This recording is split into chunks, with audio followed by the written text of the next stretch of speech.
Welcome to the Affordable Housing Summit here at Sugar Creek Presbyterian Church. We're so grateful that you are here, early, energized, and ready to learn, listen, and act. Today we'll ground ourselves in the urgent housing challenges facing the Miami Valley, hear from inspiring state and local leaders, and together explore how our faith can move us from conversation to tangible service. I want to thank Sugar Creek Presbyterian Church for hosting today, and we also want to send a special thanks to our friends at the Bellbrook Presbyterian Church for partnering with us to make this event possible. In just a few moments, I'm going to invite Pastor Amy Duiker, my spouse, forward to call us to purpose, reminding us that as a Matthew 25 church, we're called to engage poverty, dismantle racism, and strengthen community vitality. But before she does, let's take a moment to turn to someone near you, smile, and say, "Good morning, I'm glad you came," and ask what brought everyone here today.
My name is, I love the enthusiasm, and hopefully during the rest of today you'll have more opportunity to connect. My name's Neal Duiker. I'm going to be your host and your MC today, so I apologize in advance because I come with a lot of energy. I do want to thank a number of my planning team. So we have Reverend Diane Ziegler, Bethany Stewart, she's in the back, Bethany Stewart in the back, Dana Bean, who I think is out running about, Dave Hatfield, who will be here later, Mark Hughes in the back there as well, and Pastor Amy Duiker was also a part. So most of today's activities will take place right here in the sanctuary. I will say in the sanctuary, lidded drinks are welcome. Please enjoy any food before coming in. If you need a lidded coffee cup or drink, they are at the front door where you checked in. And if there's a spill, please let somebody know. I'd hate to get into hot water with our Buildings and Grounds Commission. I'm looking at you, Tom Milligan, wherever you're at. If you exit out these back doors where you probably came in, that's called the Commons. And there you'll see a wonderful display called Dreaming of a Place to Call Home. These exhibits were loaned to us by Professor Catherine Rowell, who we'll see later on today, which shares powerful statistics and stories about children experiencing homelessness and poverty, both here in Ohio as well as globally. Hanging on the wall of the Commons, right by the stairs, you'll see multiple sheets of paper called a scribble wall. This scribble wall is meant to allow people to write their thoughts, resources, and anything else that comes into mind today. We are going to try a little bit of a call and answer. So when I point like this, I want you to show me that your morning coffee has kicked in and enthusiastically say, "Write it down." So let's try it.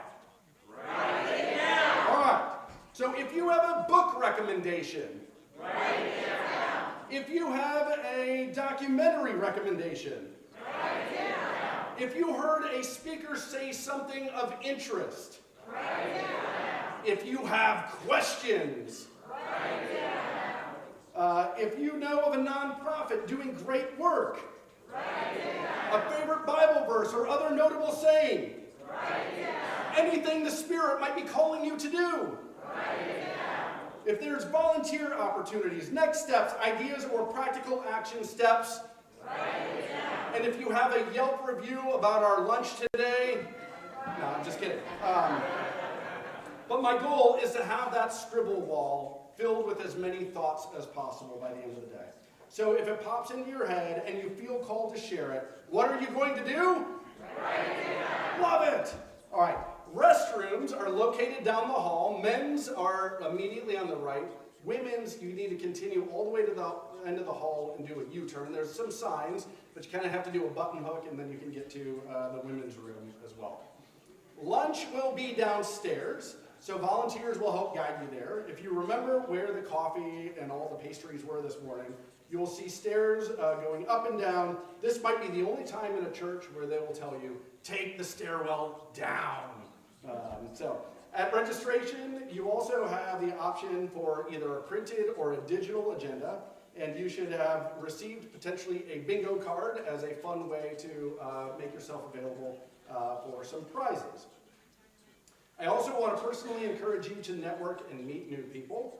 Don't just interact with those that you arrive with or that you regularly worship with or typically run in your circle or circle of influence.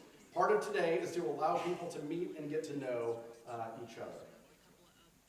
If you would like and are able to contribute the suggested $10 donation, there is a basket at the registration table. Talk to Bethany in the back. She also has a card swipe if you haven't already done so. Lastly, there is a room called the Calvin Room right near the elevators. That is an action room, and in that room you will find letters that you can send state and federal representatives. There are pre-written letters to advocate for the passage of the federal Renewing Opportunity in the American Dream, aka the Road to Housing Act. This was a bill that was sponsored by Senator Tim Scott of South Carolina and co-sponsored by Elizabeth Warren of Massachusetts.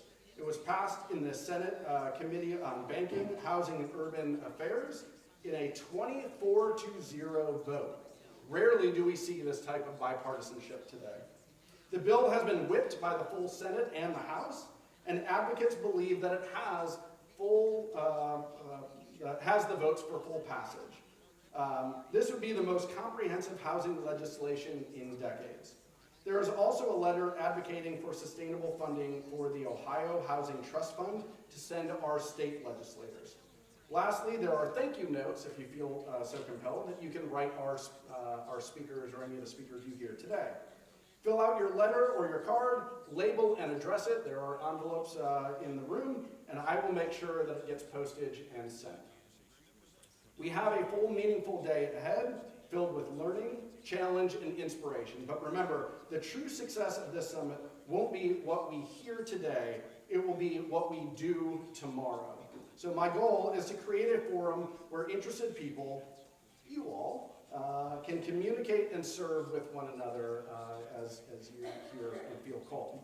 To find opportunities to support our own communities, to learn about local communities we don't often encounter, and to put our faith principles in action. In the coming weeks and months, I hope to find ways that interested people can put that faith into action. Now, before I cede the stage, I want everyone to humor me for 1 second. On the count of 3, I'm going to ask you to make the funniest, silliest face in my direction. So, everyone ready? 1, 2, 3. I love it, right? That was spectacular. Now, that is the funniest you're going to look all day. So I don't want anyone refusing to share thoughts, questions, ideas, or perspectives because you're afraid that you're going to look silly or sound stupid or think people will look at you funny. We've already gotten that taken care of. Deal? Perfect. So, all right, our first speaker hardly needs an introduction in this building. She's been leading Sugar Creek Presbyterian Church since 2019 and somehow manages to balance deep spirituality, a penchant for service to her neighbor, and a passion for justice all at once. Please join me in welcoming my personal favorite pastor and my partner in life, Reverend Amy Duiker, whose heart for community and service is at the center of everything we're doing here today.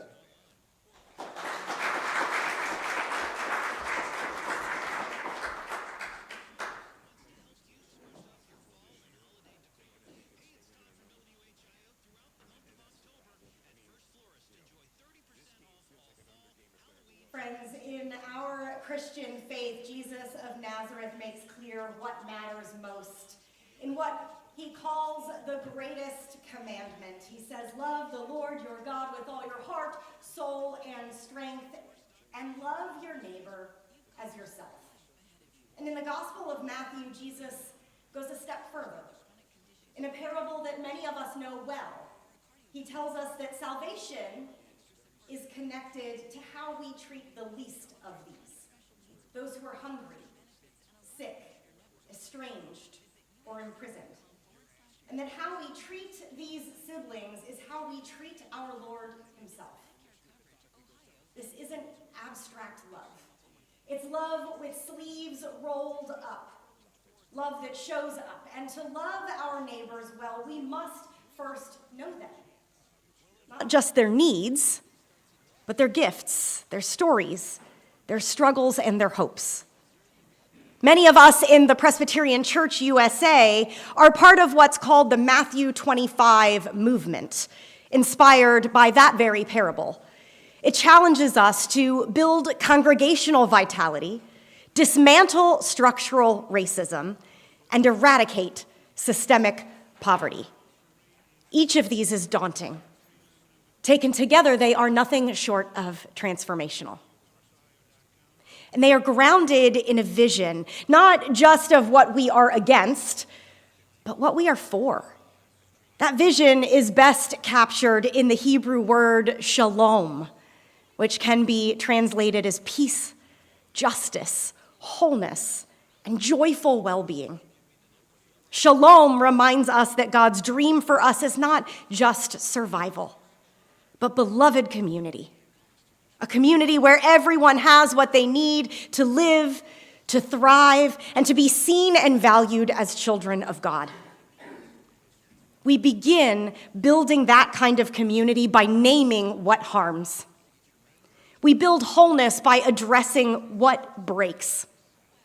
We join in God's work of restoration by committing to justice that is both relational and systemic. Over the past 20 years, I have served as a pastor in 4 churches and 2 states. I've walked with people experiencing homelessness, housing insecurity, food insecurity, chronic unemployment, and underemployment. I have seen the spiritual and emotional toll that poverty takes. There's one refrain I've heard again and again that stays with me. All my people are gone. Sometimes that means their support system has disappeared. Sometimes it means the people they have aren't safe. Often it means that their community is just as stretched and struggling as they are. What that tells me is this: poverty is not just about money. It's also about isolation. It's about broken relationships and policies and systems that perpetuate what divides. If poverty is relationally impoverished, then healing must also be relationally rich, which is why we are here today. Since the pandemic, my church phone rings more often with calls for help, with rent, food, utilities. Sometimes we can help a little. Often our dollars don't stretch far enough. And I'll admit there are times I don't even know where else to send someone for help. I'm here today because I want to do better. And I suspect that many of you are here for the same reasons. Because we believe the church is still called to be a place of refuge and restoration, but also a place of equipping, learning, and action. We are not only spiritual caregivers, we are community builders. And the work of affordable housing is one of the concrete transformative ways that we can love our neighbors. Just a couple of days ago, I came across an interview in the latest issue of Sojourners magazine with the late biblical scholar Walter Brueggemann that fit in perfectly with what we are doing today. In the interview, he said, "Love of neighbor has a wide and deep and huge reach and implication into all kinds of justice questions and into all kinds of policy formation. Our primary work in interpretation and witness is to insist that love of neighbor is the marker for who we are and what we are called to do. If we focus on love of neighbor, that might give room for progressives and conservatives to work together, because in terms of public and private work, it's always a both and not an either or. Let's be honest. The housing crisis is not accidental. It is the result of choices. Policies, zoning decisions, disinvestment, and displacement. These are not natural disasters. They are human-made systems. And what has been built can be unbuilt and rebuilt with justice at the foundation. That's why today matters. That is what's worth giving up a whole Saturday. This is a chance for many of us to move from concern to commitment, to connect across silos, to welcome new workers into the vineyard, to listen, to learn, and to begin, or to be refreshed and renewed in the work of tearing down what harms and building up what heals. So I invite you to show up today with courage and curiosity, to ask honest questions, to foster new relationships, and to imagine with others what it might look like to help build communities of shalom, where all are housed, all are fed, and all are loved. This is holy work. I believe that God is already out there doing amazing things, and we are not alone, and we are all better and stronger when we work together.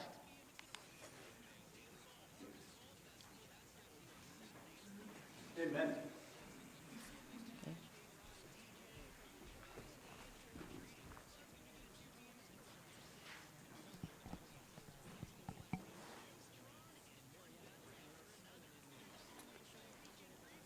The Coalition on Homelessness and Housing in Ohio, or COHHIO, is a statewide nonprofit that advocates for fair housing policy, supports local service providers, and works to end homelessness across Ohio through research, education, and strategic partnerships. COHHIO has been a leading voice in advancing affordable housing initiatives and protecting vulnerable populations for more than 3 decades.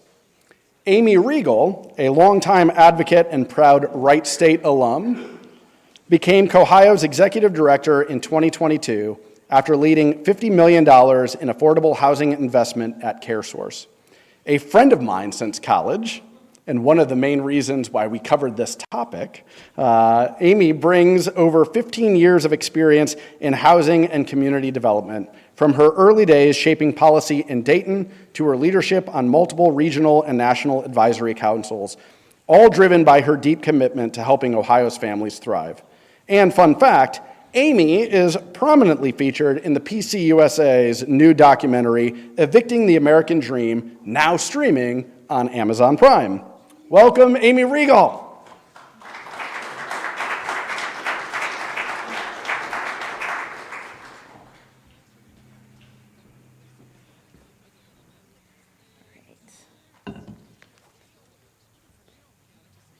Let's see if I pass or fail my instructions here with, is that mic live? All right, perfect. I'm a really loud person, so sometimes a mic is not needed. Thank you, Neal. Thank you, Amy. It's such a pleasure to be here, and I'm so glad that you brought this all together. And I realized this week, as I was doing another presentation, and this is going to make Neal and Dr. Lerman feel really bad, is it's now over 20 years of experience in housing, which I was like, when did that happen? But I have been in this field, and truthfully, my love for housing started way before I ever had a job title or any type of professional work in this space. I was lucky enough to meet my husband when I was very young at 21, and he was an urban pioneer. So he was one of those people who bought old houses for really, really cheap that sometimes do not have floors, sometimes do not have HVAC systems, and then repaired them himself and rebuilt the old historic homes. And this is like getting up on Thanksgiving morning and running. I married into a family that restores old homes. And I loved the process of bringing those homes back to life and living in them again and putting that blood, sweat, and tears into them. And it just ignited a passion that I've taken into policy around housing, building programs around poverty elimination, and really thinking about how community comes together for many, many years now. And so it's been so great to do that work. I am excited because it is finally fall. Did anyone notice that this morning? Like, it looks like fall. It feels like fall. We all look like it's fall. Like, people are not in shorts and a t-shirt. I have 3 kids. They're between the ages of 10 and 16. No one's told them yet that it's fall. They're still wearing shorts and t-shirts. But as a mom of 3, I realize outside of housing, the only other things that I know anything about are how to dress inappropriately for the weather. I've learned that from my kids. How to really evaluate the newest album of Taylor Swift and what's the best song. And then how to debate if 6'7" really has any meaning. These are the only things outside of housing that I know anything about right now. So please forgive me if sometimes I fall upon the wayside of these issues. So I'll tell you a little bit about COHHIO to get us started. So COHHIO was started over 30 years ago. We are a statewide advocacy organization that works to promote affordable housing for everyone and to find solutions to end homelessness. We are the organization in the state that does not represent a business interest within the space of housing, but rather we represent the people who experience housing instability. And so the voice that we take to the state house, to the federal government, we try to always be the people who have those experiences, but when the people are not able to be the voice, we are the voice for them. And so that is really the space that we've worked in for all of these years. And Neal, you're gonna have to forgive me. I'm gonna have to, all right, there we go. And so we can look at the services for COHHIO. So COHHIO offers all different types of services. This is for anyone in the state of Ohio. And so we oftentimes work with service organizations that are here in the community, such as St. Vincent de Paul. We work with St. Mary Development. They're here today. We work with the Greater Dayton Hospital Association on projects. We work with lots of different groups, Homeful, even the food bank, the hospitals, all different types of organizations, but we also provide any of the support to individuals. So we can help individuals answer questions about, I just had this happen with my landlord. Was that legal? Are they allowed to do that? We also have landlords that call us and say, I have a tenant and they are doing this. Do I have any options? More often, what we get are landlords who call us and say, I have a tenant. They're an awesome tenant. They've lived in my unit for 10 years, and all of a sudden they can't pay rent. And there's no way I want to evict this person. What can I do to help keep them in my unit? Understanding I can't keep them in my unit for free. And so we can provide that help and assistance oftentimes to both the tenant and the landlord to find solutions. We also do education about how to connect to SSI, SSDI, which are Social Security benefits, and all types of other types of advocacy and training. And so we really bring these, our whole job is to bring these to you. So today, what I'm going to share with you is some of the information that we take time to collect that really helps to show what is the state of housing in Ohio. And we try to be the one to keep a pulse on the different lines that are moving, as to say, are things going well or are they getting worse?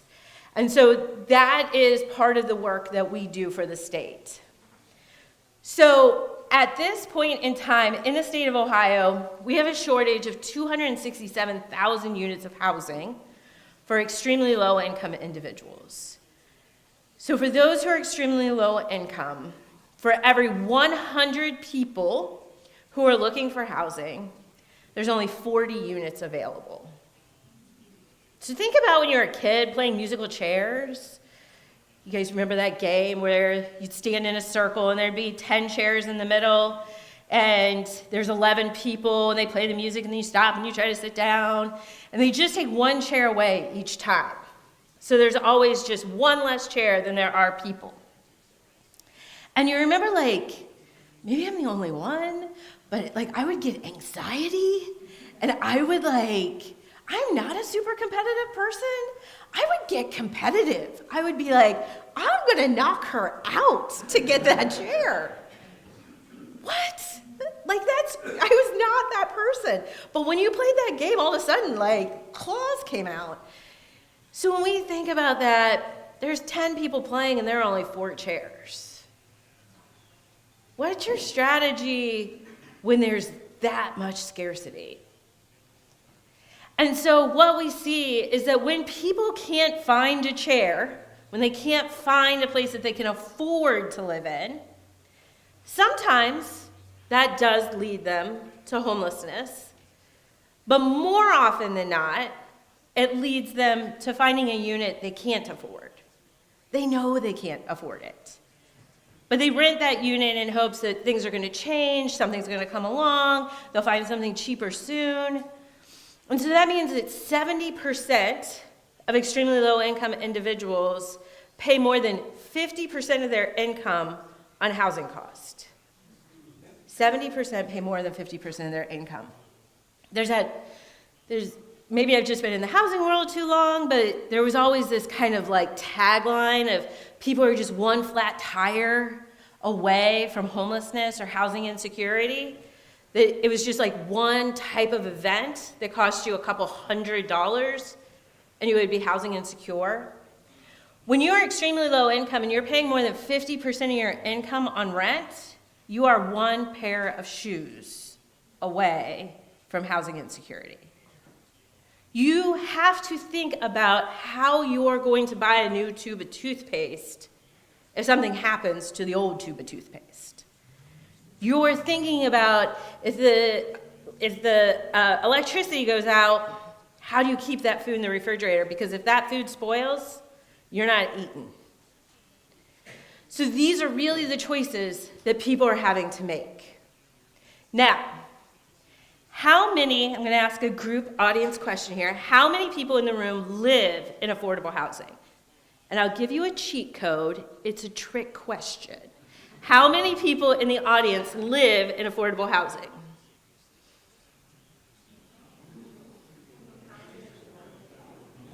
So, affordable housing just means that housing is affordable to you, okay? So it means that you're not paying more than 30% of your income on the cost of that housing, whether it's mortgage, rent, if you're in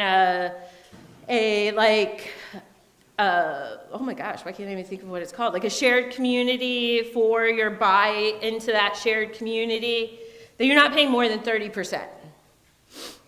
Okay, so LeBron James, is he here? No? Okay.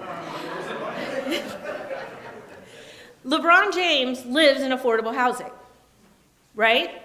Now, his definition of affordable, slightly different than ours. I don't know if any of you and LeBron would live in the same housing. I have a slide later about how to donate to local charities.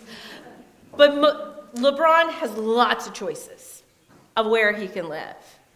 For an individual who is middle income, who is maybe upper middle income, their choices can be limited. You can't live in every home that is on Zillow right now, but you've got a lot of choices. When you are extremely low income, your choices get smaller and smaller and smaller and smaller. And if you then add on any type of barrier or extra need within that housing, let's say you're an individual who has mobility needs and you really need a one-floor home with zero entry, meaning you don't have to go up any steps to get into the home. I hate to say this, but good luck. If you're an individual who has a criminal background, and that criminal background does not have to mean you did something 2 weeks ago. You have a criminal background of a crime you committed 40 years ago. Good luck. So any type of barrier just makes it more difficult to find that housing, especially to find housing that is affordable. Many people will sit there and say, well, but that's what housing choice vouchers or the Section 8 program or public housing, those are common things that people hear about. That's what those programs are for, and they help the people get into housing. For those who qualify for federal support for housing, so they qualify for public housing, they qualify for Section 8, they qualify for a type of voucher through the federal government, only 1 in 4 receive that benefit. So the 100% that qualify, 75% are not receiving the benefit. Not because they didn't apply or they didn't submit the right paperwork, because there's not money out there to provide those. And that number is actually, that's one of those things that we watch, and that number is actually slipping backwards. That it is getting close to 1 in 5 now receive that benefit. So we're seeing that this is definitely shrinking. And as we look at this, what we're watching is that this has always been an issue. This has always been something we've talked about. But there are certain things that are really kind of adding fuel to this fire of housing insecurity.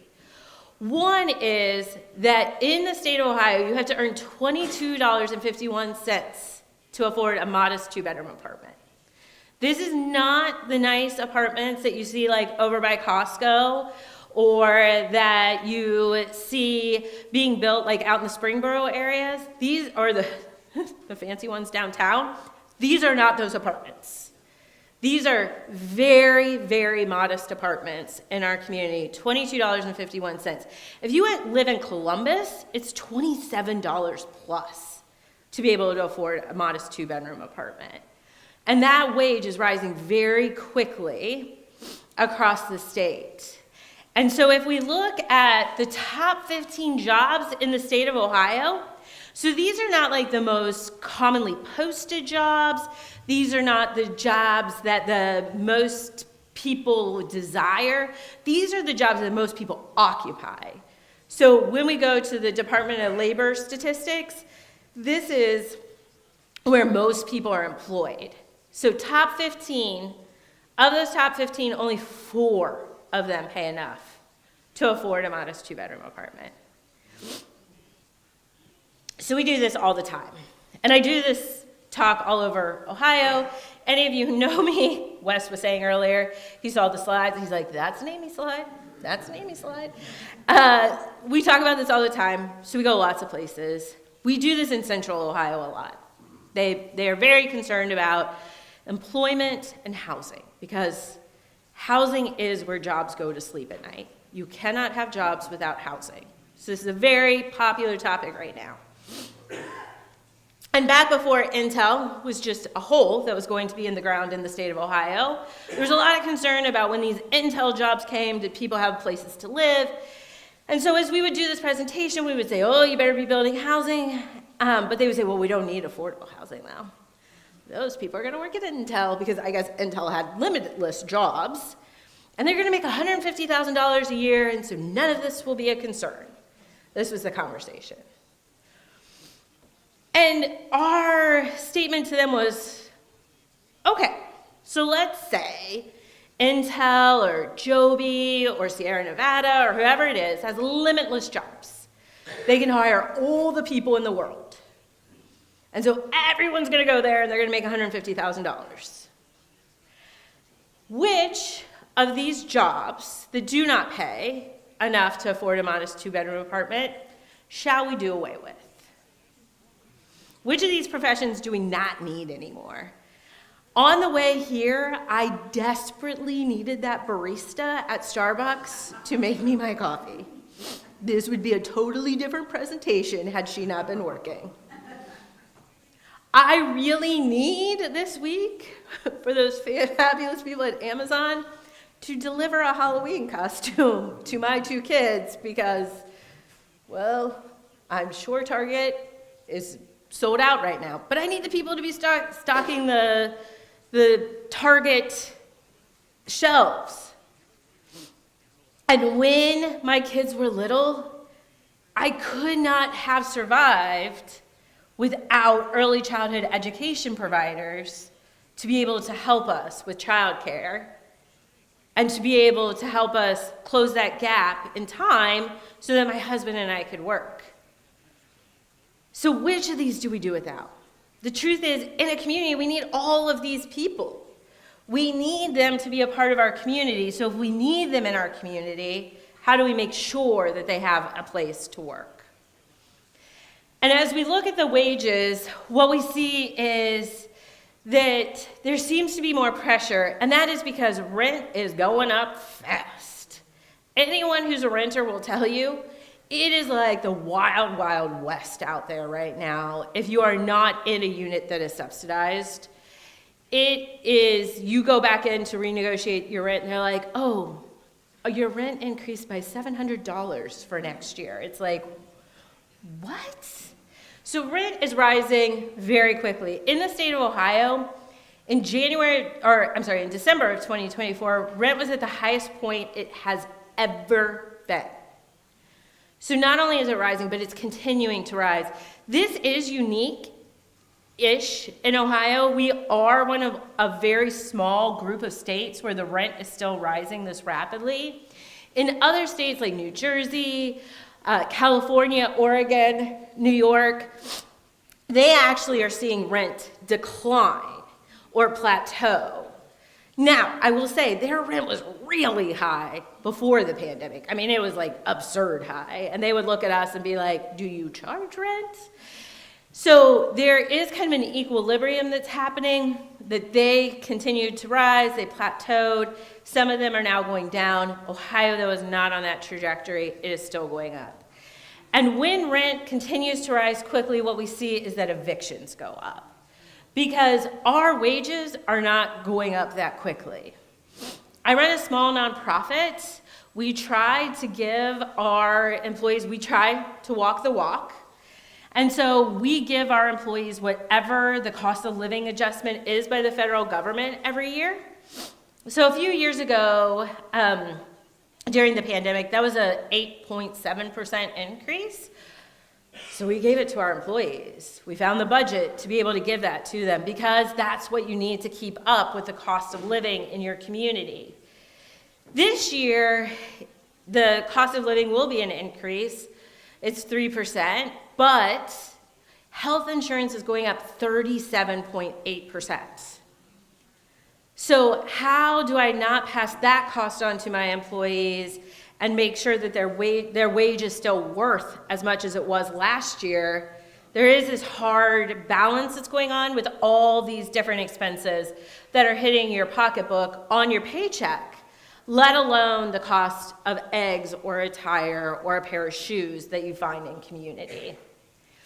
And so what we talk about, this is an eye chart, sorry, but what we see is that as we look at jobs, a lot of people are like, well, this is for like really low income workers, like they're the only ones affected by this. They just need to go back, get more education, and make more money. But this is the line of where people can afford rent.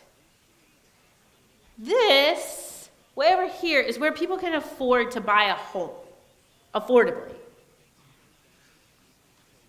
On this line here for home ownership are software developers and physical therapists. These are not people I lump into the not doing well category. As we look here and look at who's not able, police officers, truck drivers, maintenance workers, these are all individuals who are on the line of being able to afford rent. So this is affecting more and more people in our communities every day. And so as we think about that, you think about, okay, we can put into place different types of programming that will help people to earn more money.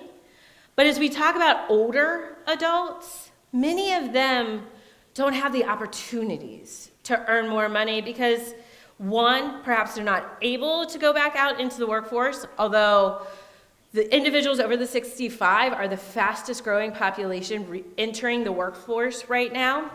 So we see that more often people who are at retirement age are entering the workforce either again or in some cases for the first time, especially women. And as we look at this, what we know is that there used to be this belief that cold fall weather also seems to be getting my allergies or something going here. So what we also see is there used to be this belief that if you could get to retirement age and you owned your own home, especially if you had paid like 10 years of your mortgage down, that you would have enough equity that you would be good. You'd be safe. Save this amount of money and have a home, and you would be protected. What we're seeing right now is that if you're a renter and you're aging, things are not good. Renters all across the board are severely cost burdened, but when you get to individuals who are older Ohioans, they are really cost burdened. And this number isn't for just individuals who are extremely low income. This is all renters over the age of 65. And when we look at home ownership, we see that more and more homeowners are also being affected by extreme cost burden. And so they aren't experiencing that cost burden until they get to 65. And then all of a sudden they're not able to afford their mortgage, or even if they own their home outright, property taxes and insurance.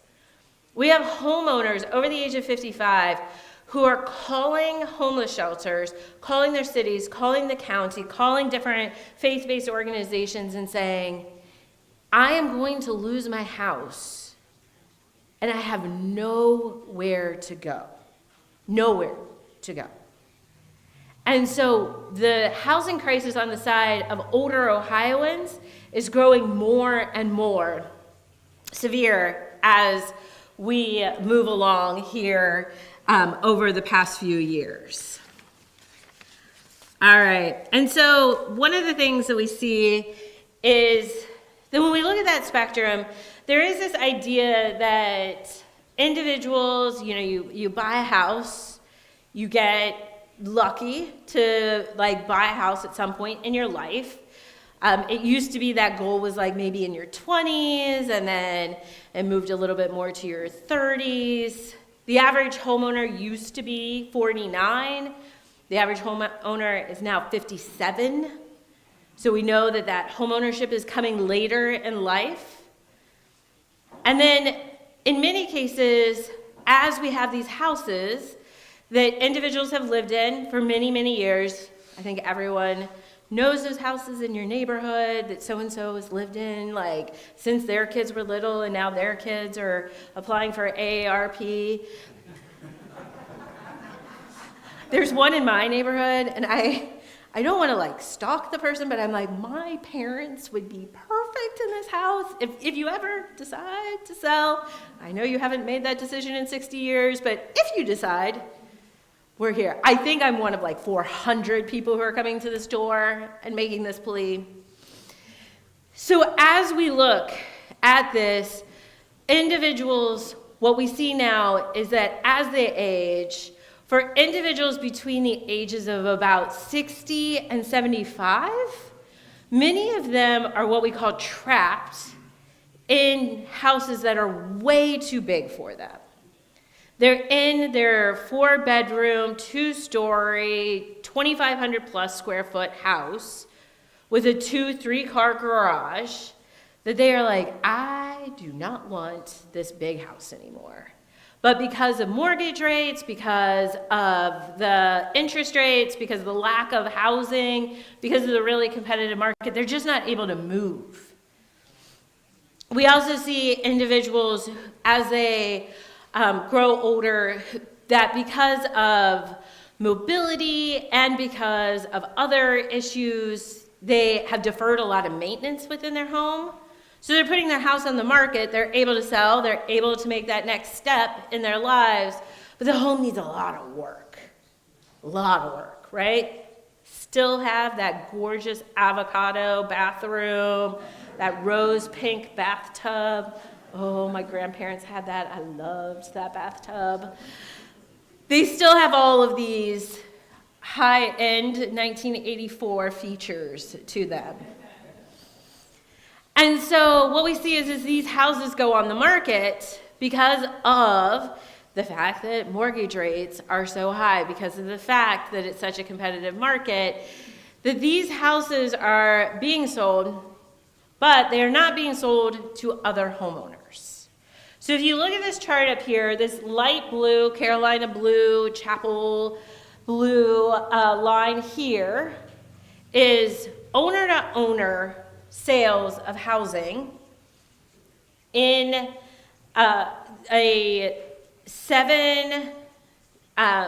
this is 7 different cities across Ohio, Pennsylvania, and West Virginia. So these are mainly Ohio cities in this research. And when they looked at them, when you look at owner to owner, this line is plummeting here. People selling from one owner to another. More people are selling from an owner to an investor. So they're selling it to some type of investor. How many of you out there, when you're really bored and there's nothing on TV, and you have exhausted all Netflix known to man, or at least so it feels, and you have even expired all those 7-day free trials for Apple TV and Hulu? How many of you find yourself on a wonderful station called HGTV? Me? Am I alone? Oh no, I see some hands. I see some nods. Oh yeah, you too have found yourself on one of those stations. And they all are about 2 overly attractive people who buy houses, fix them up, and resell them to people who seem to not have any jobs. Yeah? Okay, so we all have the same storyline on your shows too. So we have this vision that people are coming in, they're kind of like those old urban pioneers like my husband and I were, and they're going in and they're fixing up the houses and they're making them beautiful with open floor plans, and then they're selling them to these bright, aspiring young dog walker and his wife who is a knitter, and they are going to start their family and bring the baby home to this beautiful new house. That's what HGTV has sold us. That is not what's going on. Last year, in Montgomery County, 47% of the sales of single-family homes went to investors. That was up 9%. And so, with that many homes being sold to investors, this means that the dog walker and the knitter, or let's be realistic, right? The kid who, I say kid, I've been in this 20 years, they're kids now. I look at UD and I'm like, soon these kids could be my grandkids. So as we look at young people, it is a person who is working at a base contractor and a woman who is a teacher at one of the local schools at Centerville Elementary School, and they can't buy a house. These are 2 people who are making good money and they can't buy a house. Because 60% of those sales to investors were all cash. How many of us in this room right now, without selling our current home, could pay all cash for our next home? If you can, once again, I'll have a donation slide later in the presentation. Most of us cannot compete with that. They're also saying, no inspections. They're also saying, we'll close in 1 week.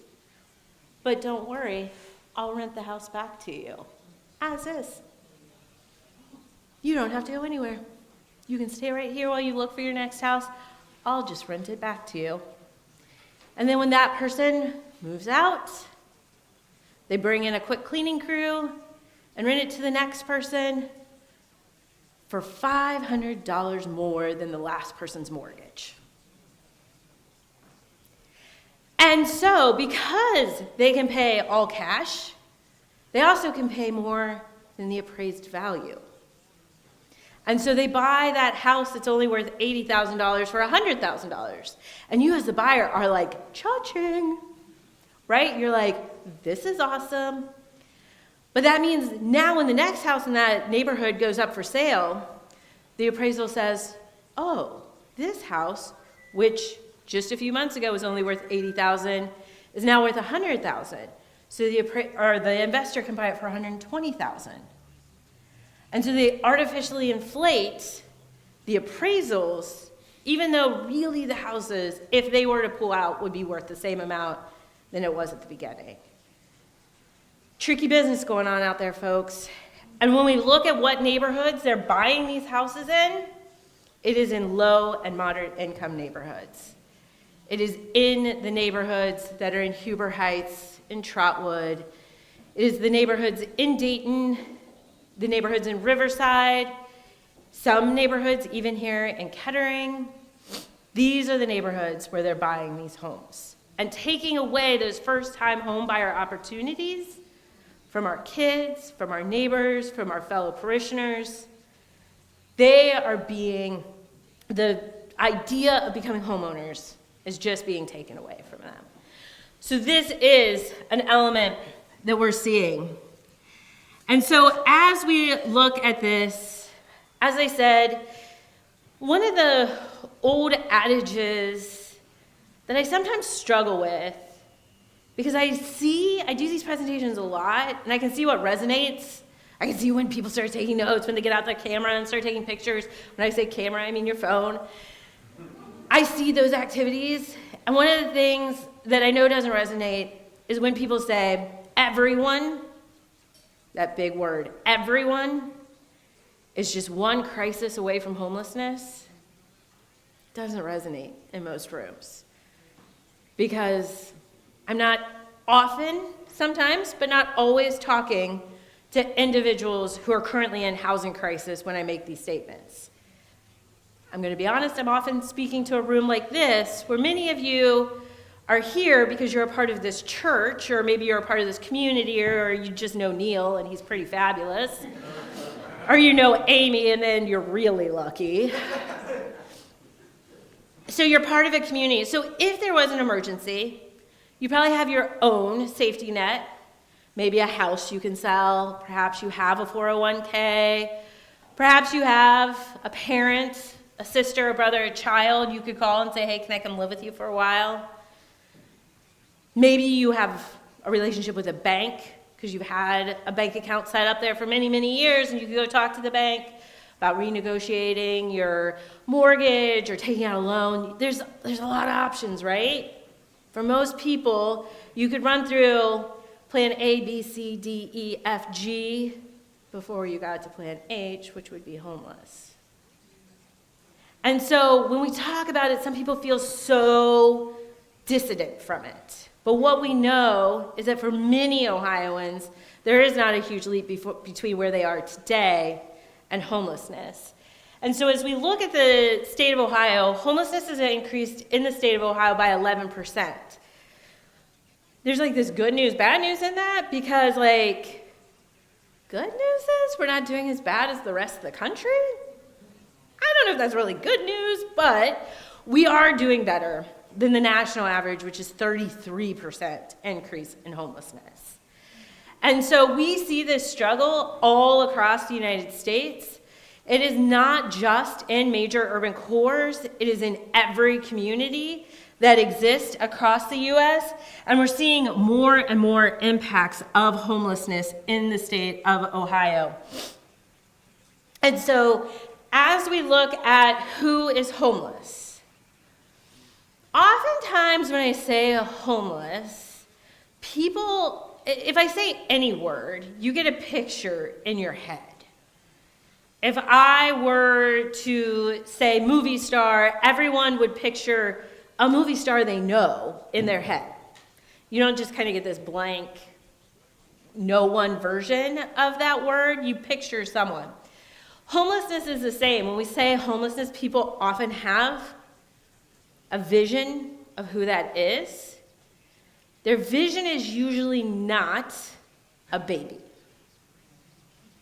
But we do have babies who are just born who go directly into shelter.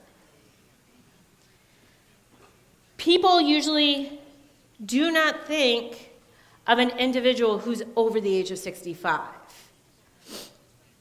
They usually do not think of a person who's getting up every morning in the shelter, putting on their work clothes, and going to work. I worked for a company where one day I got a call, and it was the HR, and that woman I know was in her private office. I was in my private office, and she says, "Amy, I need to talk to you." And I'm like, "Why are we whispering?" She's like, "We just found out one of our employees is homeless." And I was like, "Yeah?" And she's like, "Why would she be homeless?" I said, "Because she works in a job where we pay $14.40 an hour." And this young woman was living in the shelter. She was single. She did not have children. She was living in the shelter. She was going to the shelter every night. She was sleeping. She was eating. She was, doing all the things she needed to do. She was sleeping. She was getting up in the morning, catching the bus, and going to work every single day. And that is not the picture we have of homelessness.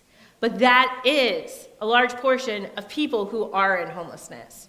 So as we look at the numbers, many of us know, because we drive around, we go places, we go not only here in Dayton, but to other parts, that there is a rise in unsheltered homelessness across not just Dayton, not just Ohio, but the United States. I will tell you that if you go to California or Oregon or other communities, it is absolutely shocking to see the unsheltered homelessness in other communities. It feels very dire when I'm here in Dayton because I know what it looked like then and what it looks like now, but it is shocking. Children's homelessness has gone up. More children are homeless today than before. Family homelessness has gone up. Veterans homelessness has gone down. This is awesome. This, to Amy's point when she gave us the introduction, these things are not accidental. It is all intentional. Around 10 years ago, there was a dedication by a national coalition of organizations and agencies that said we are going to end veterans homelessness. Veterans homelessness will not exist. We are going to get to this thing called functional zero.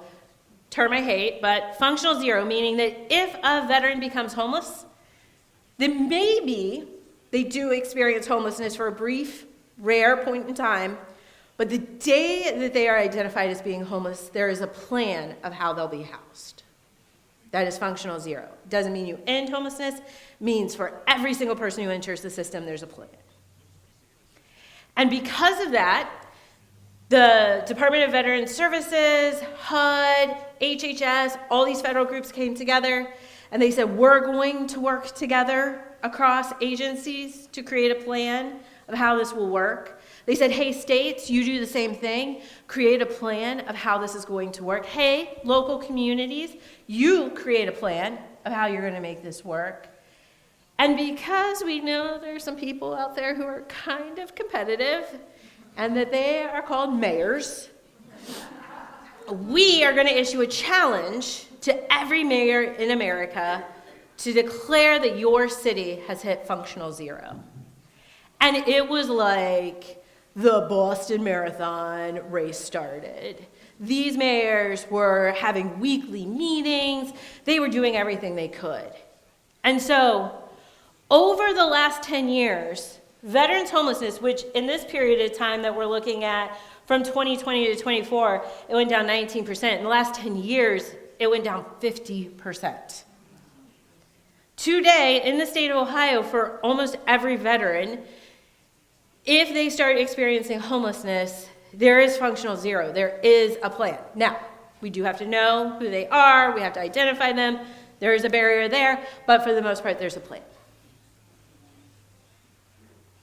What does this tell us? Homelessness is not a black box.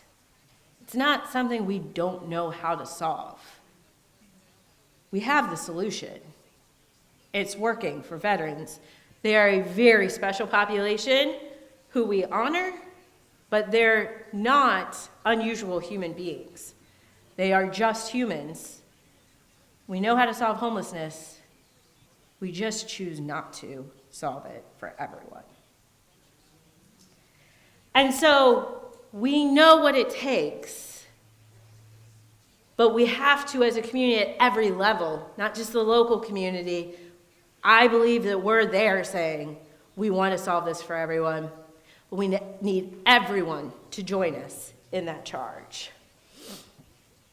And so the other thing that we see, like I said, older Ohioans, fastest growing population into the workforce, but also into homelessness.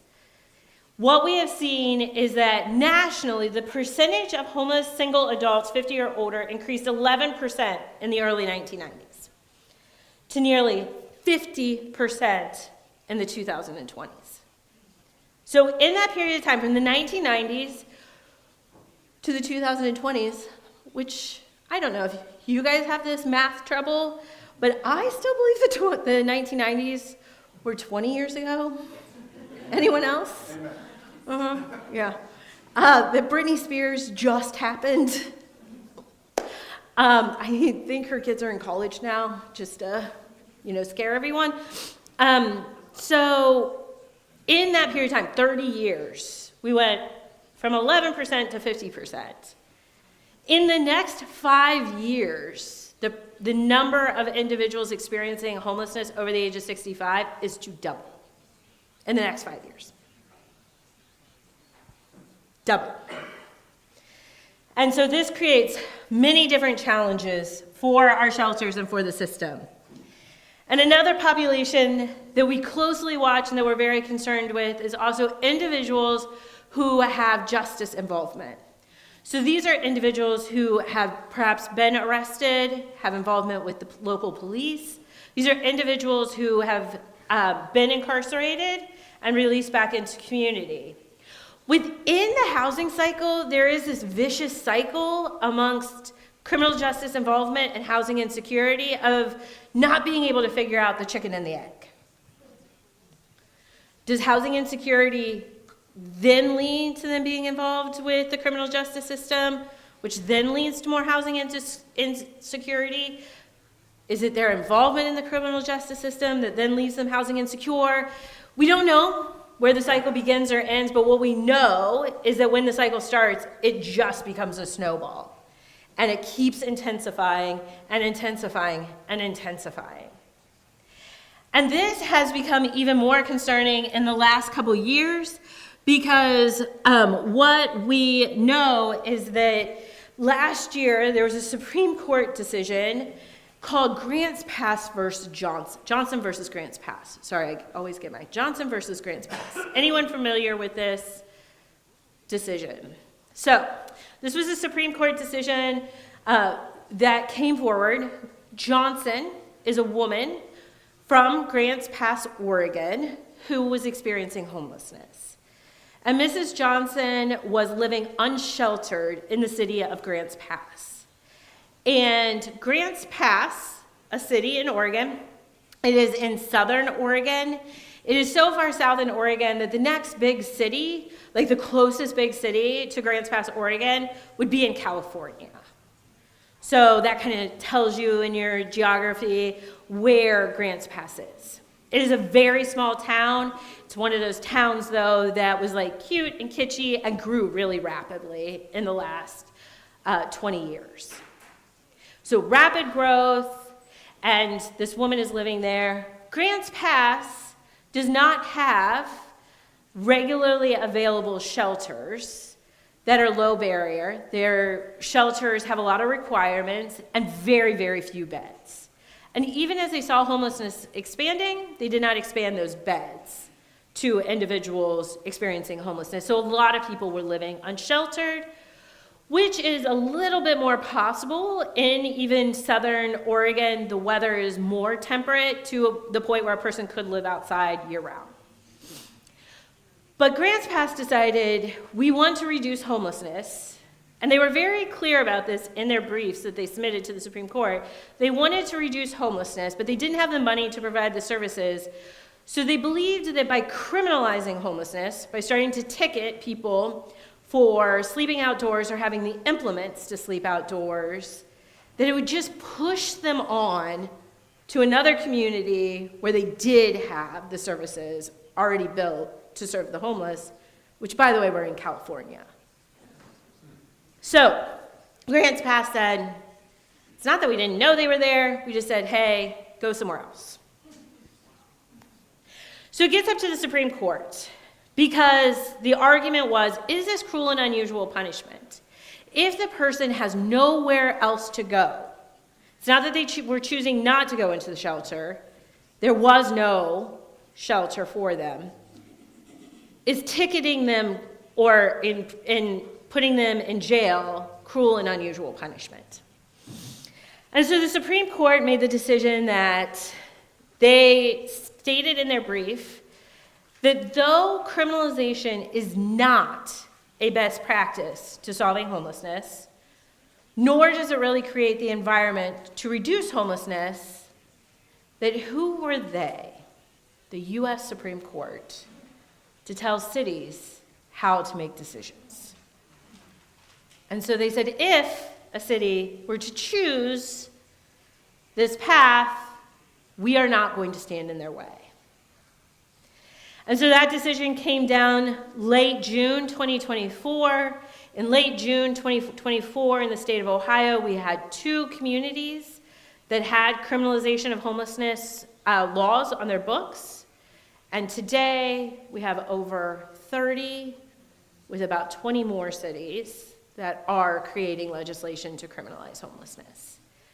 So now not only can you be arrested for things that are very common, like pandering or trespassing or public indecency. These are very common things that individuals who are unsheltered are arrested for.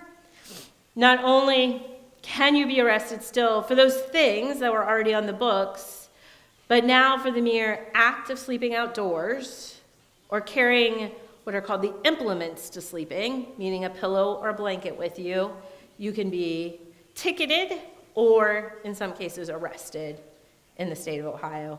Doesn't make it easier to house anyone. It just, in many cases, makes it even more difficult.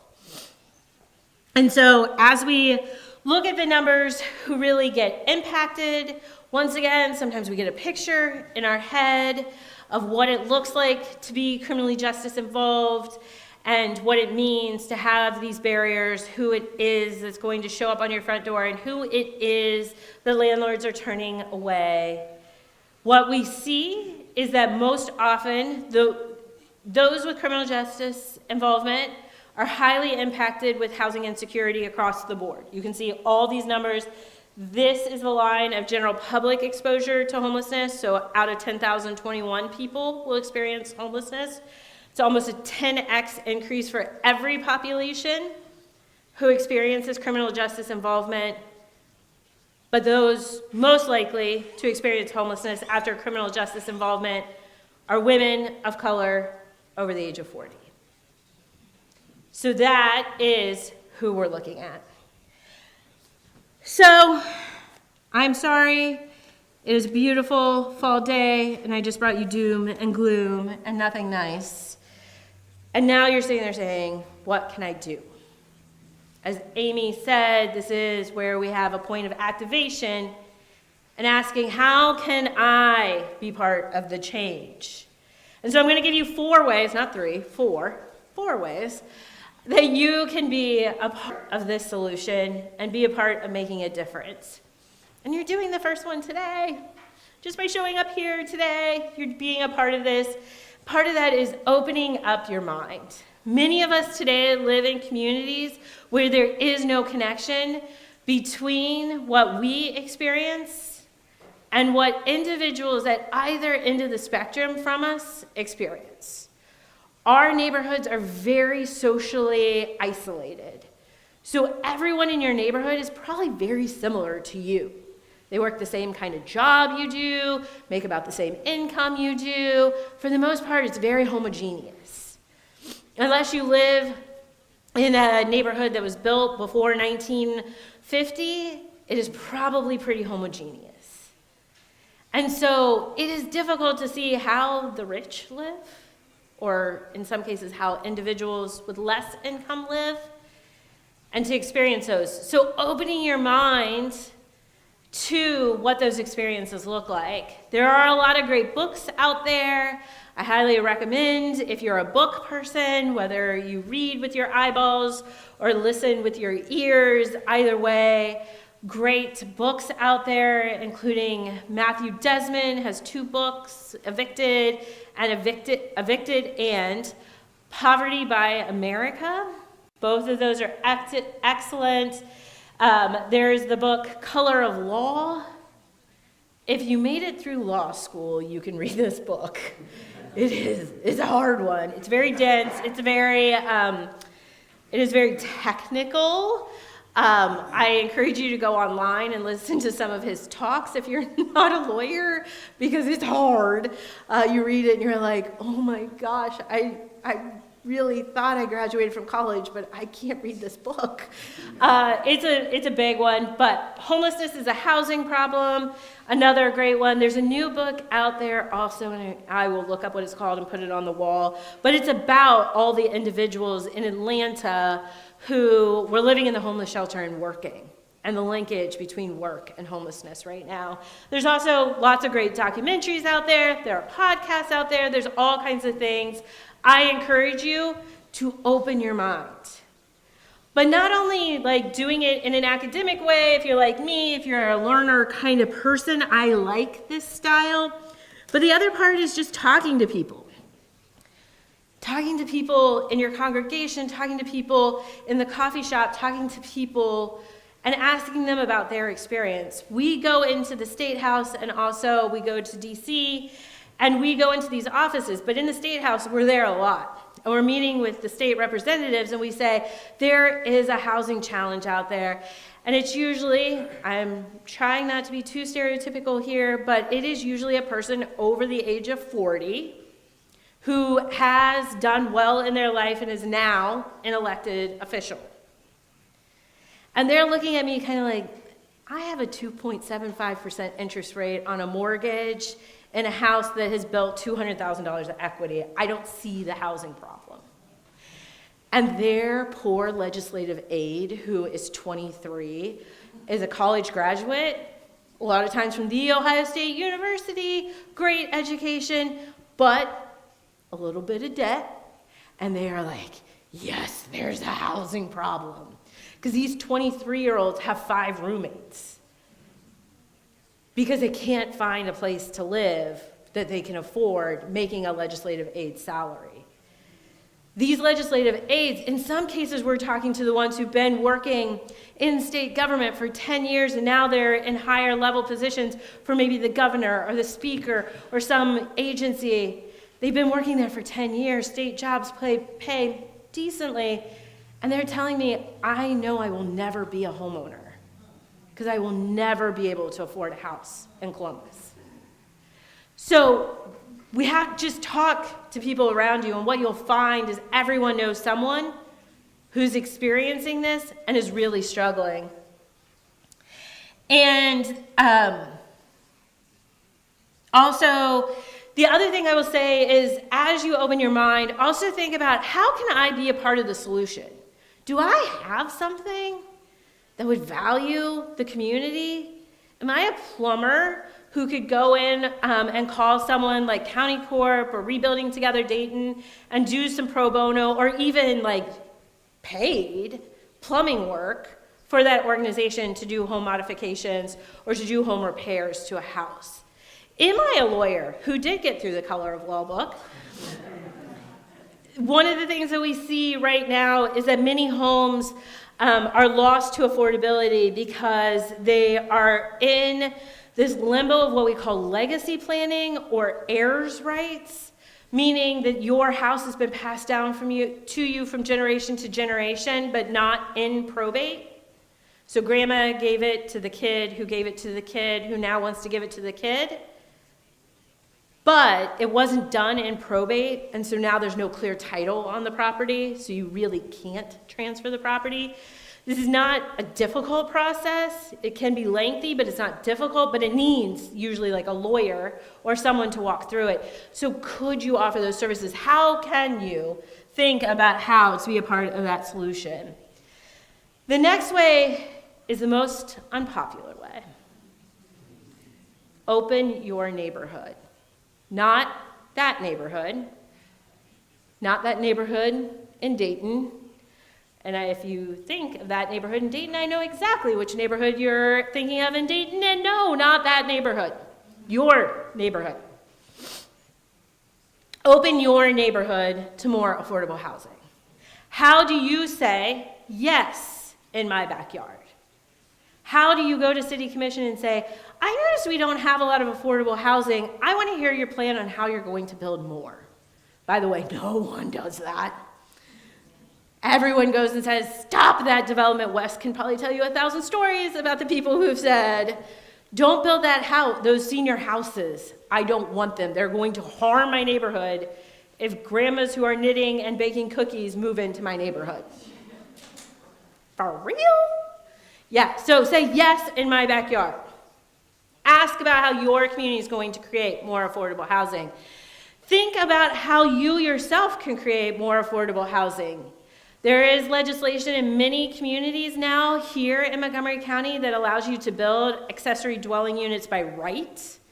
Others where you can still get permits to build accessory dwelling units. This could be like a walkout basement apartment. It could be a mother-in-law suite off your existing structure, a converted garage. It could be like a little tiny house that you build in your backyard. It can be a lot of different things, but many people can use their own property to build more housing and increase the value of your own home by doing that. So it is one thing to think about. Also thinking about, to the investor slide that I showed earlier, you can make the designation that you only wish to sell your home to an owner-occupied buyer. And so you do not have to, unless you are of the government, and then you do not have to sell your home to the highest bidder. You can sell your home to an owner-occupied. There are certain things you cannot say, I only want to sell it to a certain race or a certain age or a certain this or that, but owner-occupied, you can make that designation. So open your neighborhood. Open your neighborhood. And next, I will also say open your mouth. Many people, I like this picture. This is a new picture, and it's one of my favorites. So we just had an advocacy day. And at COHHIO, we had 120 plus people who came to the State House. We did 71 meetings with different state representatives and state senators from all across the state of Ohio. And these fabulous folks are part of our Youth Advisory Board. These are all youth who have, some of them are youth grown up, but they're all youth who have experienced homelessness in their life. Many of them experienced homelessness between the ages of 16 and 24, and they now share their stories and they advocate. And we have a program that helps them to travel to Columbus, to make sure that they've taken care of childcare while they're gone, making sure that if they need a place to stay while they're in Columbus, that place to stay is there, and then we compensate them for their time because they are experts on contract with us. We compensate them for their time while they're there, and we feed them well and all that kind of stuff. But they come and share their stories. And if these young people who have 1,000 barriers to getting to Columbus can make it, everyone, I argue, can get to Columbus and share their stories about how affordable housing can help our communities, how state laws can afford. Many of you may know an elected representative, whether it be here locally or at the state level. I mean, now you could know a congressperson, you could know the vice president of the United States, right? It is not implausible that someone from Ohio knows the vice president of the United States because he's from Ohio. We hope somebody knows him. So there is influence in many different places. And these young people could call any of those elected officials' offices. And it's not true for all of them, but most of them will not get a meeting if they call on their own. Many of you would get a meeting if you call on your own. We all have, in many cases, a little bit of privilege. And privilege is not a bad thing if you use it in the right ways. If you use that, put that privilege on loan to others, it can make a very valuable impact.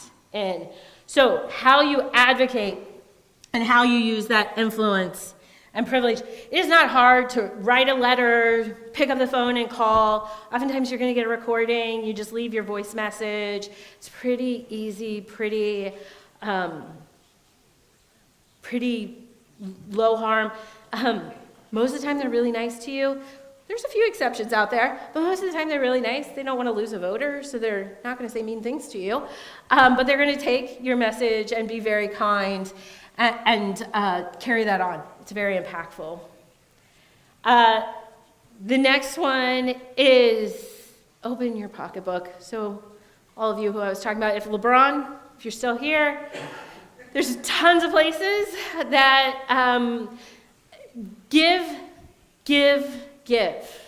Whether it's to the church in being able to support a ministry, whether it's to a social service organization here in the community, wherever it is, those dollars make a huge impact.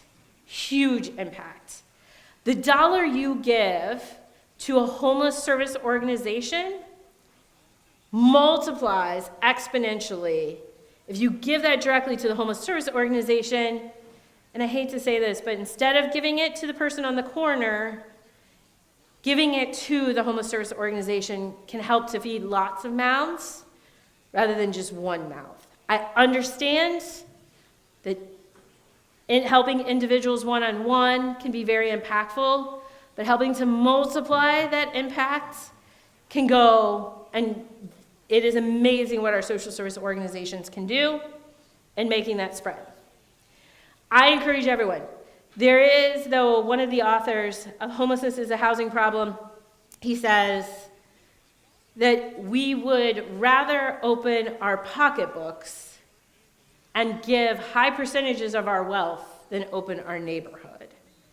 This is the easiest way. It is very beneficial. I want you to make a donation to any of those fabulous organizations out there in our community. But please know that this alone will not solve the problem, that it is that we have to open our minds, open our mouths, open our neighborhoods. Also, the way you spend your money has a difference too. Do you go to social enterprise organizations and purchase fruits and vegetables that were maybe grown on the farm at the men's homeless shelter? Or do you shop at the grocery store that is out on Homeful's campus? Also, when you go on vacation, this one is one that I'm really struggling with. This is the one I have to be really intentional about and really center myself in thought around. When you're planning that next vacation, do you not go to an Airbnb? Do you not go to a vacation rental by owner? And I apologize to any owner of a property in the room right now, but if it is an unoccupied unit that is only used as an Airbnb or a Verbo, that is a unit of housing that another person could live in, or did live in, that is now, for the most part, sitting dormant and not in productive use within our community. And so for most Airbnbs or Verbo, they only have to rent the unit for 1 weekend a month in order to pay their mortgage. So for most of those units, a person is only in it for an average of 60 days a year. If it is a unit where somebody lives in it and they're renting out the bottom apartment to help pay the mortgage, that's great. That's also weird sometimes when somebody's right upstairs, and I went to one and the lady kept knocking on the door and asking my husband to help her do chores around the property, and I was just kind of like, we're on vacation. I had a really long honey-do list. I had a really long honey-do list. I could have had him stay home and do mine. I get it. It can be weird. But thinking about how those units can be utilized in our community. So not only opening your pocketbook in the way of giving to organizations, but also in how we spend our money and what we support with the dollars that we spend. Those are all ways that today, right now, you could start to make a difference in helping to change and move the needle on all the slides, on all the doom and gloom. There's 50, 60 rays of sunshine in this room right now that can make a difference for each and every one of those. So as we get to the end, this is a lot of information, this is a lot. You can stay involved, you can sign up for our advocacy alerts, you can join COHHIO, we are a member organization. You can come to our conference in May, or no, this year it's in April, sorry. In April, super fun, it's a lot of great information, we treat people well, we use it as a time for a lot of our direct service workers to really breathe and meet others and find community. It is really a community event. And so that is another great opportunity, but it really is that we only work by having a groundswell of you joining us in this fight and you telling us what you see and feel and hear on the ground. And so no matter what, just hoping that this creates a connection that brings each and every one of you into this movement and this cause. Thank you so much for taking the time to be here today. This is amazing, and it's so meaningful for everyone who tonight may question what roof they have over their head. Knowing that you are all here, a part of the solution, makes a huge difference. So thank you. All right. Okay, so we have a few minutes. Are there questions? Yes, sir. With programs like Section 8 going to pay over past rents, what role do those programs play in raising the rents as a whole for everybody and also incentivizing other investors to buy up properties, thus creating the spiral of increased properties and increased taxes? Yeah, that is a great question. So Section 8 can pay different things, not just rent, but it can pay security deposits, it can pay 3 months advance rent, it can in some cases pay some levels of incentivized rent if the community is able to put that money together. And it does have an impact. What we saw is during the pandemic, there were high amounts of emergency rental assistance in the community, and that emergency rental assistance was able to keep people afloat and keep them in homes, which was incredibly crucial, but it did also create an inflationary push on rent. And so that is a difficult question, because it is where if you pull the air out of one side of it, then a lot of people are unsupported, and homelessness costs a lot more than any rent ever does. An emergency room visit, which is just to be housed for the night, costs a lot more than any rent ever does. And so if you pull the air out and don't put the money in, then the other side is very expensive. But if you put too much money into the system, it can create an inflationary. So I do think we have to go back to basic economics and find that middle point where you don't have the point of diminishing returns and you truly can have like a balanced ecosystem. If there was more assistance to more people, I believe you would get to that point of equilibrium easier than if you're only trying to incentivize 25% and leave 75% unsupported. Big question. I'm not exactly sure, but we do see that it did create some inflationary impacts. Well, her and then you. We got one up here, Hi, Neal, Amy. after this. Okay. I'm Janet Michaelis, and I've been an ER nurse since the 70s. I think that was like 20 years ago, maybe 30. Yes, it certainly was, because but- I'm only 25, so Yeah, yes. I know. I don't know how that works. But so I've looked at this problem over a long period of time from a lot of different angles. But I want to say that The Color of Law on the audiobook is quite digestible, and I would recommend it. And there's also a sequel that he's written with his daughter called Just Action, Yes. also available on audiobook. So thank you for Yes. being here. Yes, Just Action is amazing, Leah is amazing. Also, you can look up her on YouTube. Her talks are fantastic. And this may sound like a strange question, has there been any thought of maybe trying to form a coalition to buy up some of these properties that would normally become Airbnbs? Yeah, so I don't know as much Airbnbs, but there have been a few coalitions that have come together to fight the investors who are buying them up. And in Cincinnati, they had a coalition with the Port Authority, and they took a lot of money. I can't remember how much it was now, but they basically like went and bought 1,000 units of housing to keep it out of the hands of the investors. And then we're able to do repairs and sell those houses to low and moderate income home buyers. So there are opportunities. I think it was like $100 million though that the Port Authority, so it's a lot of money, right, that it took. And so there have been coalitions. There's also some communities who have asked for like first rights of refusal on properties in certain zip codes to try to slow the investors and their purchasing.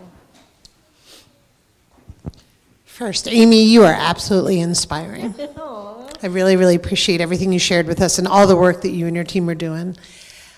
Many things shocked me. I love what you brought up about the individuals who are getting up and putting on professional clothing, going to work every day. I think that really breaks some preconceived notions.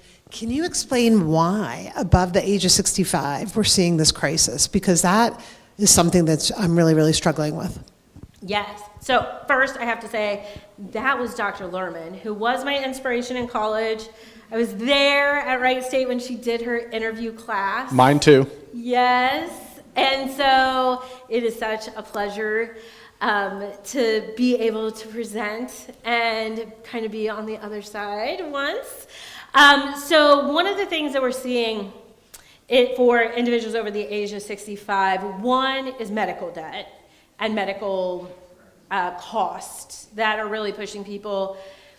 And two is though we have made so many strides over the last few decades, still for women over the age of 65, if they lose their spouse and they did not work outside the home and did not have a 401k of their own, that oftentimes because of beneficiaries not being identified properly, because perhaps other things going into it, they are left without any assets at the time as they age. And so we see more and more women who are also experiencing very high housing instability. The other factor are people who have a felony conviction on their record. They cannot get into nursing homes. Even if that felony is 40 years old, or like, I punched a guy in a bar parking lot in the 1970s, and then I went and this wonderful nurse treated him in the ER. I can't get into a nursing home now because I did a really stupid bad thing when I was 24 years old or whatever, right? So we were recently at a homeless shelter in Ross County, which is Chillicothe, Ohio, and they have created this homeless shelter. It's fabulous. They had to fight tooth and nail to get this homeless shelter. It is in an old 84 lumber. It has a big communal space. They're very inclusive.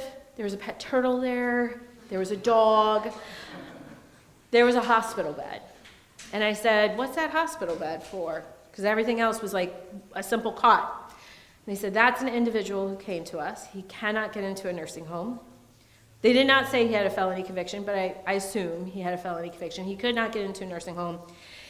He had terminal cancer. He was still receiving some level of treatment, but he had been moved to palliative care and was in end-of-life care, and he was going to die in the homeless shelter.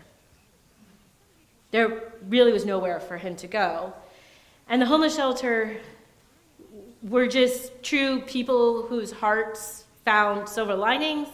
They said, but he's been very alone. He's been very isolated for many years, and now he's in the shelter, and there are these group of people to surround him every day as he sees his life to the end, and they are sitting with him, and they're helping him eat, and they're helping him go on walks, and they're helping him and praying with him, and they are with him.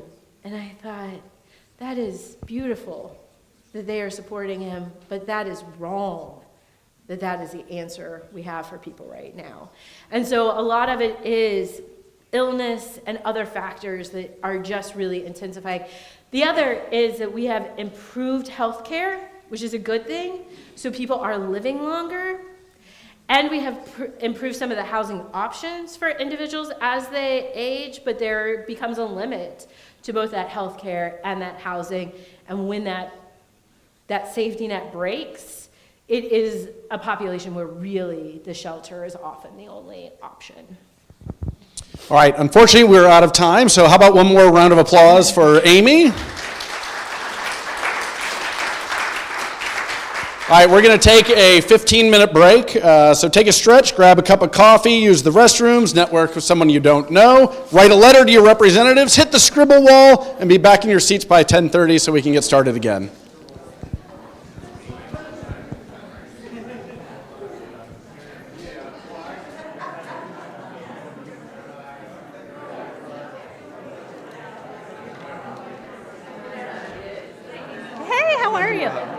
Thank you so much. You're the best. Yes. I am here because Jenny Michael wanted to introduce me to you. Oh, and you yes. I'm the CEO and president of Wisconsin Western Ohio. Yes. I would love to connect with you. Yes, for because sure. I'm extremely interested in looking at how we can potentially be a part of a solution. We have land. I love plans. Usually, Yeah. we are seeking solutions.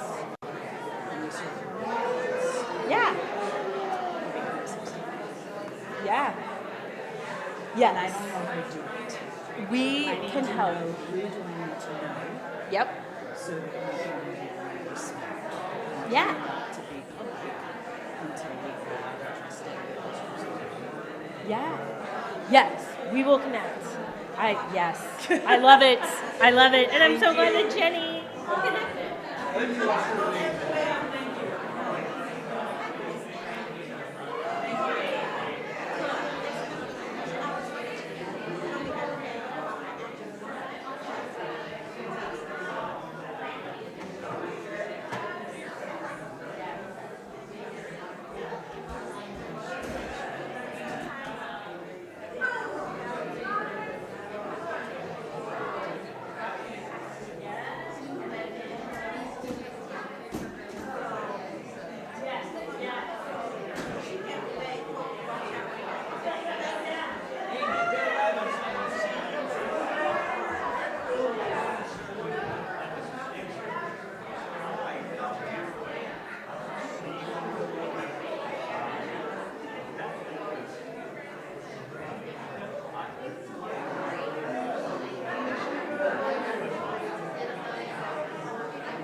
Okay, if we can start taking our seats, please.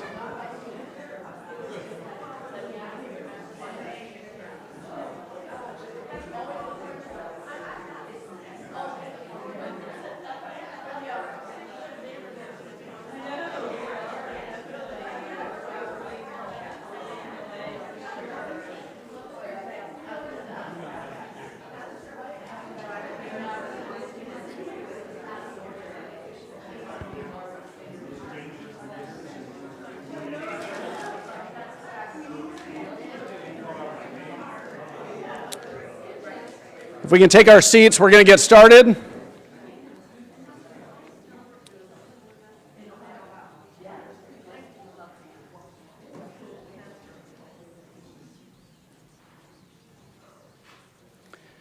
Everyone told me that if you're going to start to discuss housing in the state of Ohio, there is one person you need to get, and that is Senator Michele Reynolds. Senator Michele Reynolds is a powerhouse legislator whose leadership is already shaping Ohio's housing and community development landscape. Representing parts of Franklin, Madison, and Pickaway counties, she chairs the Senate Housing Committee and has been instrumental in advancing key legislation to expand affordable housing access, strengthen tenant protections, and empower local development initiatives. Armed with degrees in criminal justice, public administration, and law, plus a resume that spans business, ministry, and public service, Senator Reynolds brings both head and heart to policy. Her work has earned her national and state recognition, including the Presidential Lifetime Achievement Award from President Barack Obama, reflecting a career dedicated to social justice, community revitalization, and an opportunity to all Ohioans. We welcome you, Senator Reynolds.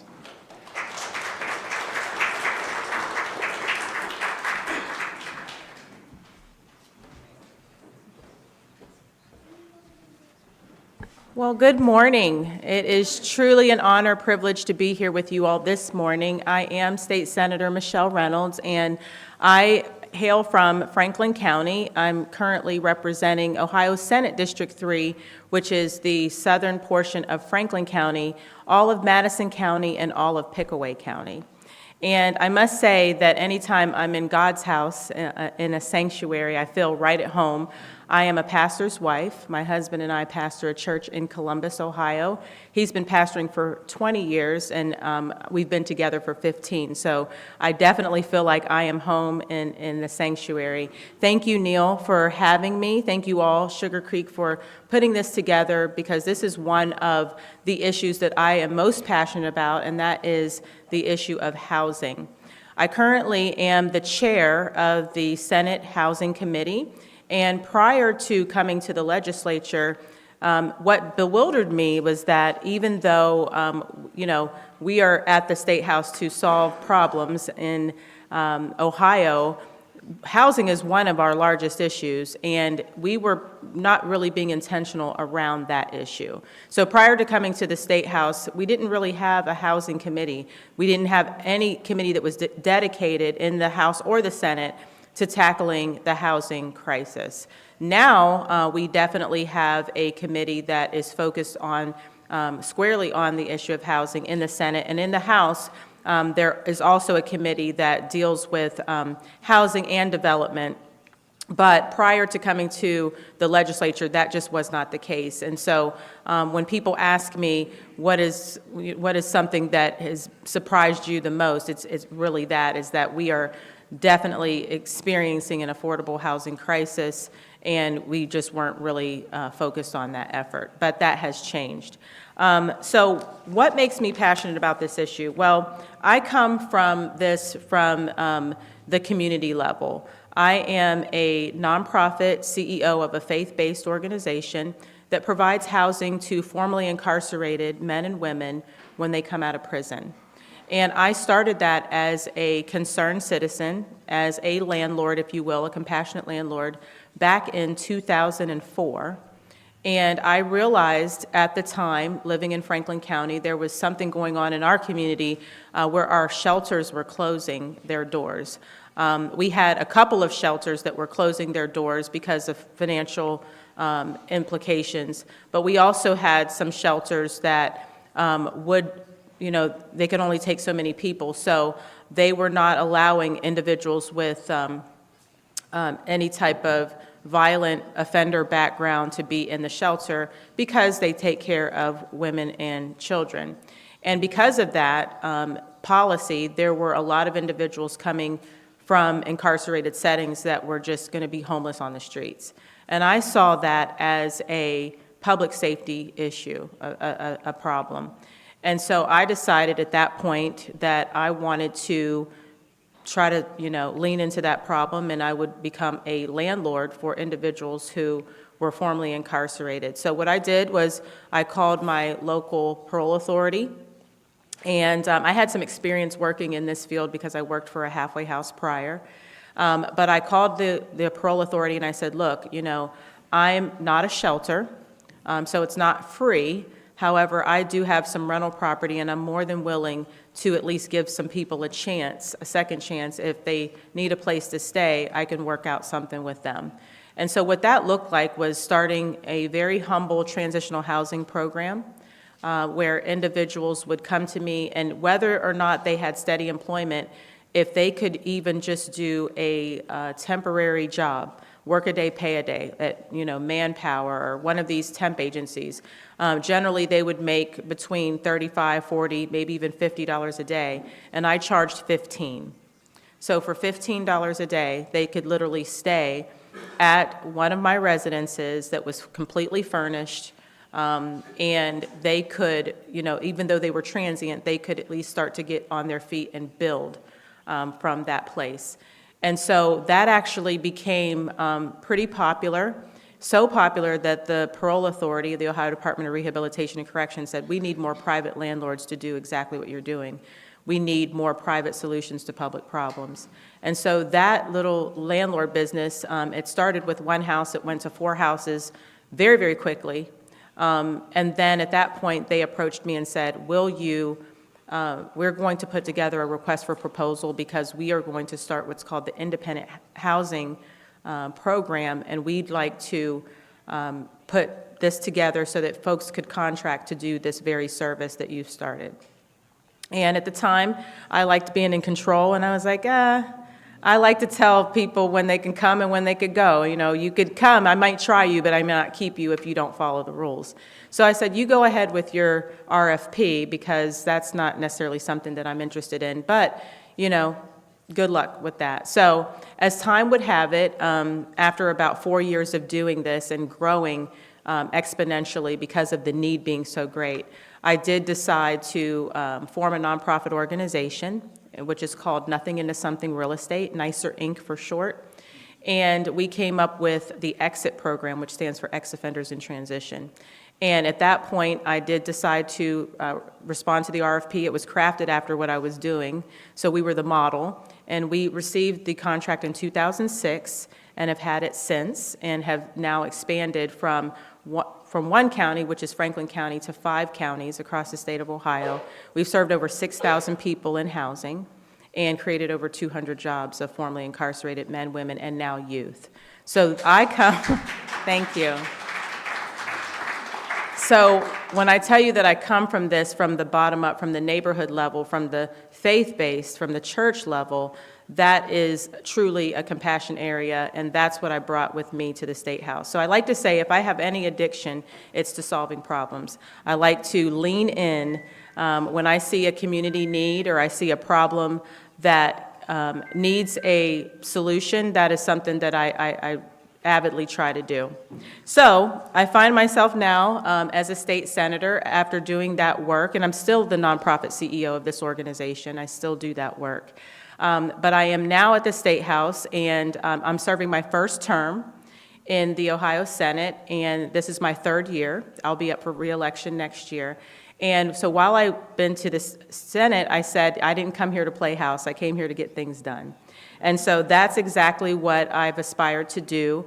And one of the first things, like I said, I saw was a challenge, was that housing is just, it's one of the single most important issues that we're dealing with here in Ohio. We are, at least in central Ohio, down over 200,000 units of housing. And across the state of Ohio, there's just a ripple effect. And I think that we can all agree that, even though there's a different challenge in the rural areas than there are in the urban and suburban areas, at the end of the day, it's all a challenge.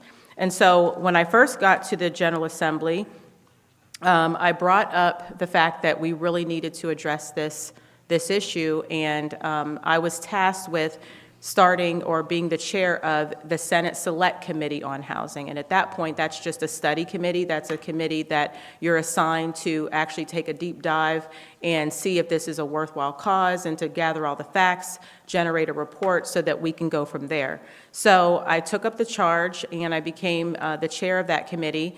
And our objective was to go around the entire state of Ohio and break up the state into 5 regions and visit those regions, take our committee on tour, talk with the people in the community, the stakeholders, the folks that live there, the folks that deal with housing in and day out from every level, whether you are a faith-based leader, you're somebody that lives in public housing, you're a nonprofit housing developer, you're with the legal aids, or you're even a developer of housing. We talked with everybody, and we gathered all the facts. And at the end of the day, everybody's consensus was, yes, this is a challenge. We are in a crisis in Ohio. And we listened to what are some of the solutions, what is the inventory, what is the state of affairs. But our number one question was this: what role should the state play in solving this problem? And we heard a lot of different things. So we generated a report, a legislative report, a 2024 report that was 93 pages, and it had 23 recommendations that came out of our committee. And we chronicled everything we heard. We didn't leave anything out. In every region, we broke it up, chronicled everything we heard, and came up with the solutions. And so that has now become the blueprint for the direction that we're going in housing policy with the state of Ohio to be a supportive partner to try to solve this crisis. And so it shouldn't come to anyone's surprise when you see legislation coming out of both chambers, because we actually have a blueprint. And we worked alongside our partners. We worked alongside our regional partners like MORPC, the Mid-Ohio Regional Planning Commission. We worked alongside our legal aids. We worked alongside the business community who now cares about housing because of economic development and all of that that's coming to the state. We worked alongside everyone, and one thing that we found out is that we have a lot of consensus around this issue, whereas before, when you're just talking about affordable housing, it would fall on deaf ears. So I am excited that the committee was able to go from a standing committee, which is temporary, to now in this General Assembly, we have a standing committee on housing, for which I am now the chair. And we are starting to see some policy take root and starting to see some changes in Ohio. So let's talk about that. So one of the things that we're doing is we're bringing industry experts to the table. And I'm very, very excited because now, because we all can agree that housing is a challenge, although we have different perspectives on how to solve it, we at least have the attention of everybody in the room. And so we've been able to, not just through the budget, but through just individual legislation that we've introduced in both chambers, we've been able to see some things really get through the state of Ohio. So I'm going to talk about some of those bills, some of which I have sponsored and some that my colleagues have sponsored. One of the first bills that I will talk about is the RED bill, and that stands for Residential Economic Development Districts.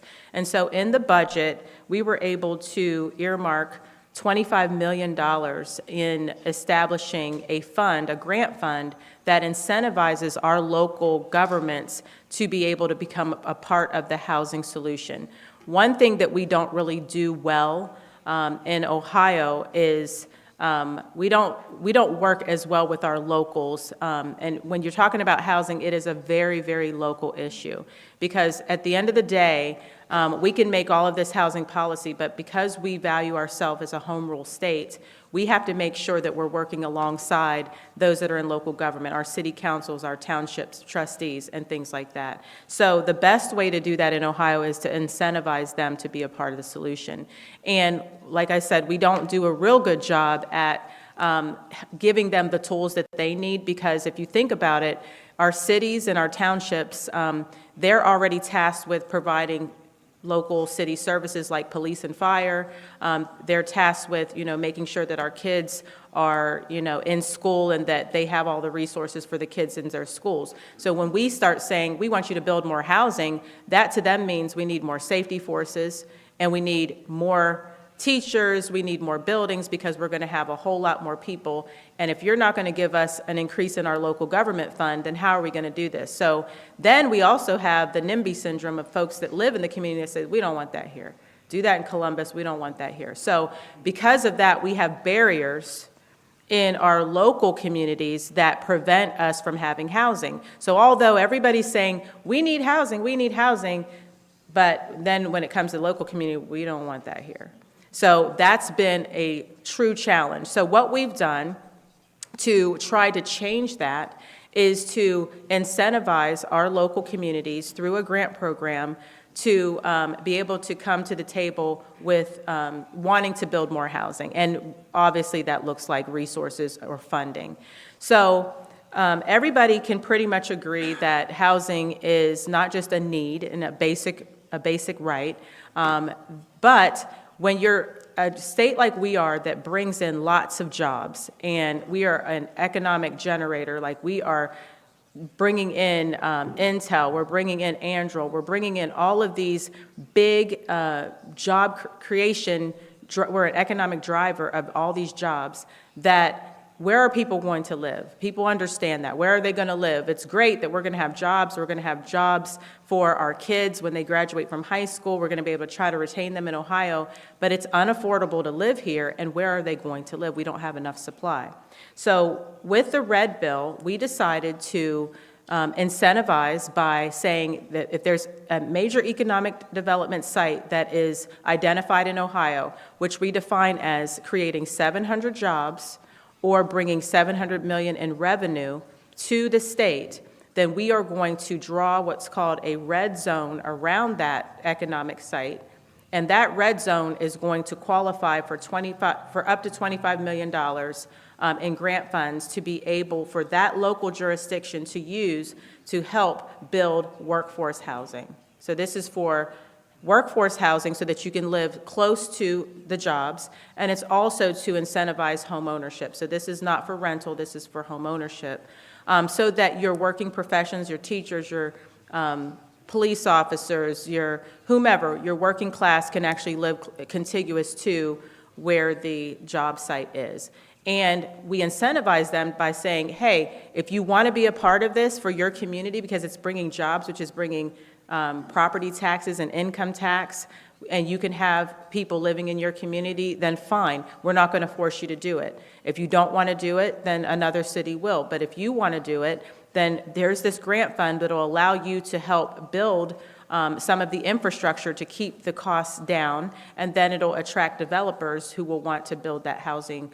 But if you take this money, you have to agree to remove some of the zoning barriers. You have to adopt some pro-housing policies, remove some of the zoning barriers, like in typical zoning, you may have setback requirements, but we're trying to build more density, so maybe you don't set back as much. Maybe you go a story higher than what you would normally go in a regular zoning district because we're trying to build density. Maybe you allow manufactured housing, modular housing. Maybe you allow accessory dwelling units. So we want you to get creative. And if you will do that, we will incentivize by providing the funding that you need to get that done. And we're noticing that that has been a real win. We got that done in the budget. It was only $25 million. We tried to do $50 million, but we have to prove our concept. And we believe that coming back in the next General Assembly, we'll be able to show and demonstrate that there are projects that we're able to utilize this funding to be able to do exactly what we tried to do. So that's one thing. For our rural areas, we were also able to get $100 million in the budget for a revolving loan fund, very, very low interest for our rural areas. So if you have population of 75,000 people or less, you're considered a rural area. And we want to be able to provide that funding mechanism so that our locals can tap into those resources to be able to build out some of their infrastructure, because that, for the local, for the rural community, that's been the source of the problem, is that infrastructure is not there, or it's very expensive, so they can't qualify for the low-income housing tax credits or the gap in bond financing. They just have a real problem with the affordability of that, so we want to be able to help that situation. We also expanded the Welcome Home Ohio program, which is a program that's been living up to its expectation, but it needed tweaked, so we were able to do that in the budget with both sides of both chambers. And we were also able to make sure that we shored up our Ohio Housing Trust Fund, which was very, very important, because we do have individuals who really, they need down payment assistance, they need supports to be able to stay in their housing, and our Ohio Housing Trust Fund allows that to happen. So we wanted to make sure we shored that up. But there's other legislation that I really want to talk about today that involves the faith-based community and nonprofits. So I recently introduced a bill called the Promised Land Act. And the Promised Land Act is for any nonprofit organization that owns at least 1 acre of developable land, whether it's scattered site or whether it's a contiguous acre. And if you want to use that land for an affordable housing purpose, this will allow up to a 10% tax credit for that purpose that can either be utilized by the organization or sold as a commodity to leverage the funds to be able to build on your site. This, again, is for home ownership. But what we're encouraging the charitable organization to do is to do a land trust. And a land trust is essentially where you lease your land. You don't sell your land, but you lease your land. So that way, it still is in the ownership of the charitable organization or nonprofit church. But with that land lease, it helps to keep it affordable. It keeps that land back, and it keeps the land with your organization, but it also allows it to be used to build housing. And the money that comes in will be able to pay for the development, but it'll also be able to go back and fund the mission of the charitable organization or the church. And so that bill is actually moving through committee right now. It is a very popular bill because we're actually evangelizing the charitable community who look at this church right here. I'm sure that there's property, and when you go and walk, you run through neighborhoods or whatever, you'll see that a lot of charitable organizations own property, and they would love to be involved in affordable housing, but they just don't know how. So this allows us to unlock that resource and for our charitable community to be a part of the solution, which is why I call it the Promised Land. Because I recognize that it's been our faith-based community, it's been our charitable community that has been in the trenches long before nonprofits were even, a thing. We've been solving our community's problems, and I do believe that there is a space for the church, for the nonprofits that are leading in their communities to be a part of the solution. So we want to help you navigate that. The way it would work is the 10% tax credit. Obviously, that would be applied for ahead of time, and then you would work alongside a developer. And then there also are some technical assistance that's going to be needed, because just because you're able to get the 10% tax credit doesn't necessarily mean that you know how all this works. So working alongside our nonprofit organizations like the legal aids who can structure deals, who can structure putting together a project so that our charitable organizations and churches and houses of worship don't get lost in this process.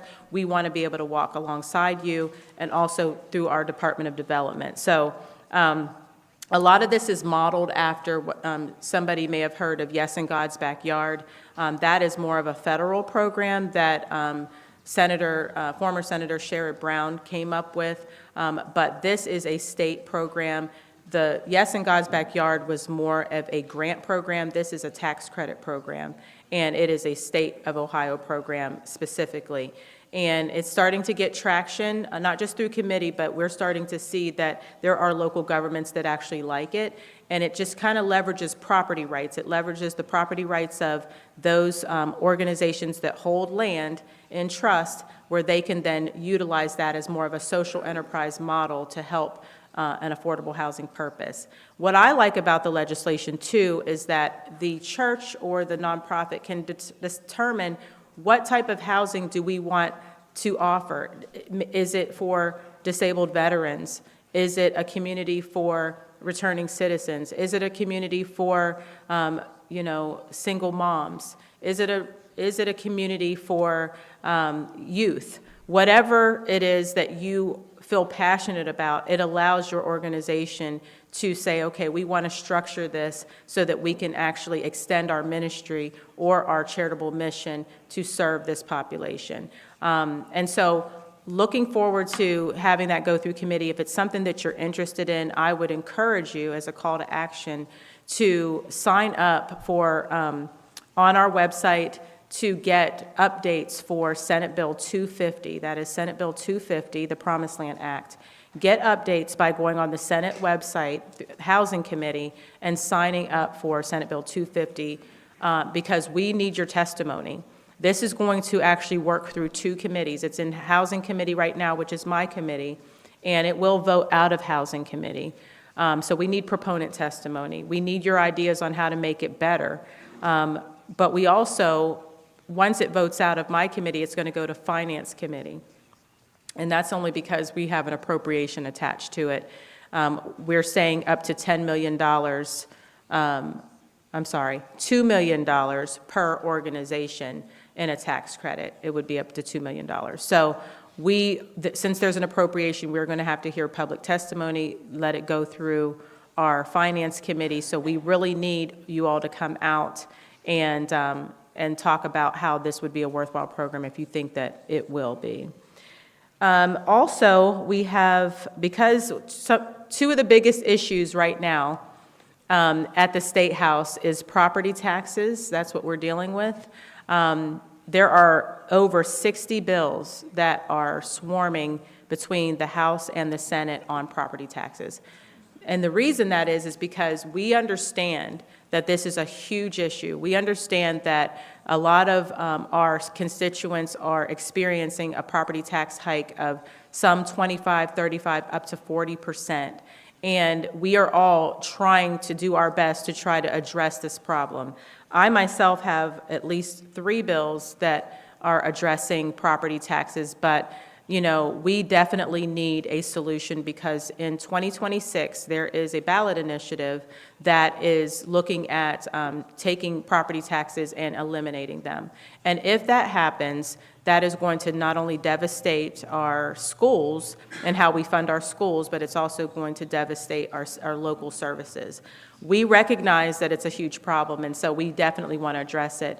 And we recognize that for our seniors and our disabled individuals, we just can't afford to be paying second mortgages, if you will, because property taxes are so high. So I'm just letting you know that there are some concerted effort around the State House, especially in the House and the Senate, to address this property tax problem, and I myself have several bills that are trying to address that directly. So with that being said, I am going to close, but if there are any questions, I'm happy to take them at this time.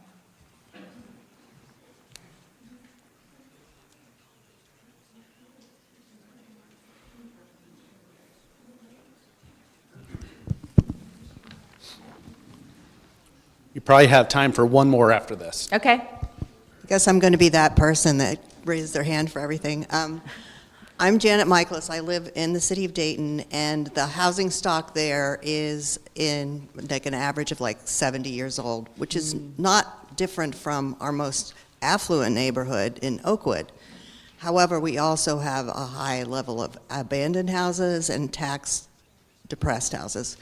Do any of these programs address the ability of potential homeowners to get a loan on the after-repair value?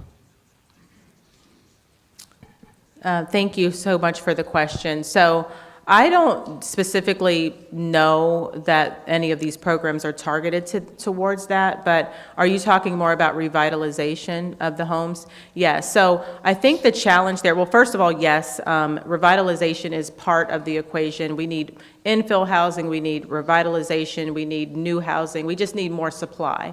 However, the challenge is under this inflationary environment that we're living in, it is even more expensive sometimes to renovate because of code. You know, there are code requirements, and some of the things are so out of code that it becomes incredibly more expensive to renovate sometimes the existing stock, although that needs to be the right policy. So I would like to see us have, you know, some financial incentives to be able to do that, or some deregulation to make it where you don't necessarily have to come all the way up to code, but you can still have a safe house. So thank you for that. Kind of as a follow-up on that, I'm from Dayton also. Yes. And a lot of programs are out there for new builds, but the average cost for a new build is about $300,000 per unit, generating 50 new units per build. A residential in Dayton area, you can usually buy them and rehab them for under $300,000 and get those into there. And there's over 9,000 vacant properties in Dayton. Are there any programs or thought about taking those 9,000 type of houses or those vacant houses and finding a program that would allow people to renovate those to sell to people, or to provide affordable housing to people? Thank you for the question. So I definitely think that needs to be part of the solution here in Dayton. That's a little unique to what it is elsewhere. I myself am a property owner in Dayton. I own a property in Five Oaks, and it's a duplex. Bought it for about $95,000 and have renovated it for under $300,000, like you said. I do know that there's city initiatives that are doing some renovating in that area around Harvard. And so I definitely think that that's kind of a local, you know, we need local strategies of things that make sense at the local level, because like I said, that's unique here in Dayton. That's not the case in Columbus.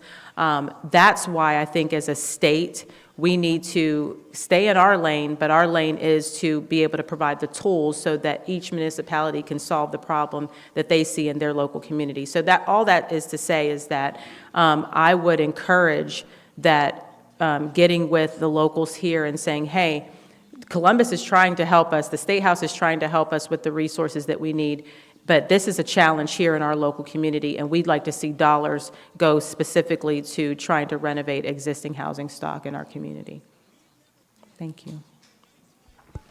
All right. Well, Senator Reynolds, we thank you for your time and for your drive from Columbus, so thank you very much for that. Everyone.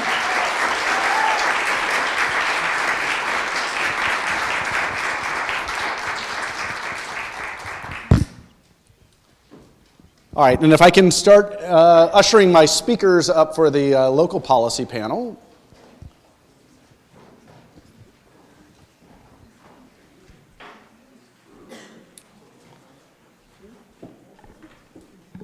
While they're coming up, I was also told to help explain the bingo card a little bit better. As you have the bingo card, there were a number of items that you could, as you're going through, if you learned something new or you follow the instructions in there, cross those off. If you get all of a row or a section, turn them into Bethany Stewart back there. Wave at us, Bethany, in the back room there. And she will get you entered into a raffle for some really great prizes.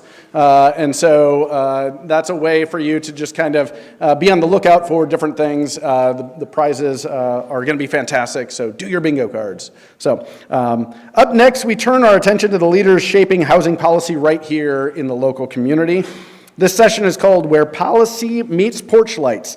These are folks who translate policy into action at the community level, balancing neighborhood priorities, limited budget, and urgent housing needs. From state legislation to city zoning to countywide homelessness strategies, each panelist brings unique perspectives on how local decisions shape the lives of families across the Miami Valley.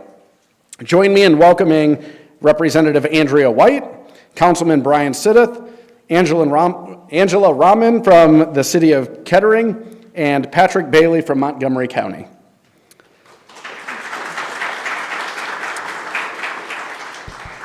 All right. We are going to be sharing card or recorded mics today. So.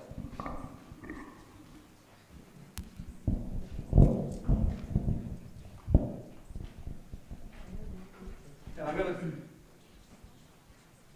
I'm going to start with a question just asking each of you a specific question about your roles, but I'm also going to ask you to maybe give a little more of an introduction about your role and your position as well. So I'm going to start with Representative Andrea White. Representative White, as a state legislator, how do you see the state enabling or limiting what local governments can do on affordable housing? And what role do you see faith-based organizations and nonprofits playing in complementing state-level policy? Well, first of all, you've had two of the rock stars in housing in the state of Ohio preceding us. Amy Riegel, who has both the local and the statewide expertise, and then Senator Michele Reynolds, who you just heard from, who is the housing guru in the General Assembly. And so I look forward to her bill coming over to the House because, as you know, once you get it through one chamber, you got to take it up with the other chamber. And we did pass a lot in the budget. She mentioned a couple of the initiatives, and I know Patrick can fill us in on some. You know, Montgomery County is a rock star on the Welcome Home program, and there's been a lot of effort and money going into that. Angela and the city of Kettering have tremendous initiatives through federal, state, and local money where they are truly trying to move the needle on housing. But what I would say, just to give you a brief update, I was in private business, communications and process improvement consulting. I ended up serving as the clerk of court elected for Kettering Municipal Court, and I did that for 17 years. During that time, I got involved in a lot of community, faith-based, youth-oriented, as well as families. How do we help our families and build healthy communities? And with all that experience, I ended up running for the State House. And so this is my 5th year serving the 36th district. Our district has changed 3 times over the course of redistricting, but currently and always I've had Kettering, I've had Oakwood, parts of Dayton, which now includes downtown, the historic districts, Old North Dayton, and then Riverside. I've represented many parts of Dayton, West Dayton, East Dayton, Inner East. So all of these areas, I've done a lot of neighborhood walking. And what I have seen is that there are massive housing issues. Not only, as Mr. Dilhoff mentioned, in the deterioration of our housing stock, but also in that housing prices have skyrocketed. So much so that, you know, kids coming out of college and trying to move into a community, the rates are so exorbitant. And then for seniors and others who've been in their homes a long time trying to stay in their homes, the property values, you know, the unprecedented spike in that is creating all sorts of issues. So I would say there's a couple different buckets of what the state and local can do. And you heard a lot about the state, and I full-heartedly believe, as Senator Reynolds and my friend Amy Riegel have often said, the state uses a carrot, not a stick approach, because we are a local control state. And while we herald the fact that we like to make decisions locally, we have 600 plus school districts in this state, so many, 6,500 taxing jurisdictions, so many different local entities. While that is a beautiful thing, it's also something that does create roadblocks when you're trying to deal with crises and things like housing. But I would say the main buckets, I want to commend Sugar Creek Presbyterian and Bellbrook Presbyterian for putting on this housing summit, and really for all of you for being here, because all of you care about this issue, whether it's on a personal level and you're involved in anything from food initiatives and mentoring and helping people who are trying to get and keep stable housing, to, I see St. Mary's is here. We have nonprofits that are wholeheartedly plunged into creating housing. I think about Homeful in our community, another organization. I think about Emerge Trade and Recovery Center in Xenia, where they're creating housing for people in recovery, creating skills and trades so they have not only housing, but the wraparound supports and the skill training they need to move up and on in their lives. So housing takes all kinds of shapes and forms, and I'd say, as far as the role that we all play so that people have what makes them feel whole, which is a safe, welcoming place to lay their head and feel feel at home truly. The state's role is going to be everything from creating programs and resources to support, and I'll read this so I don't forget any aspect. We got the construction, renovation, and preservation of housing units. So some of the programs Senator Reynolds talked about, there's low-income tax credits, there's single-family home buyer loans and assistance, there's renters assistance, there's all kinds of things to spur housing development, both multi-unit as well as single-family.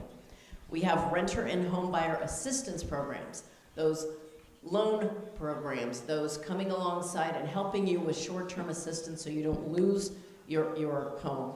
Emergency shelters and homes prevention, and then the household energy efficiency rebates. And these are everything, like we said, from tax credits to actual dollars that are going in to spur development and keep people in their homes.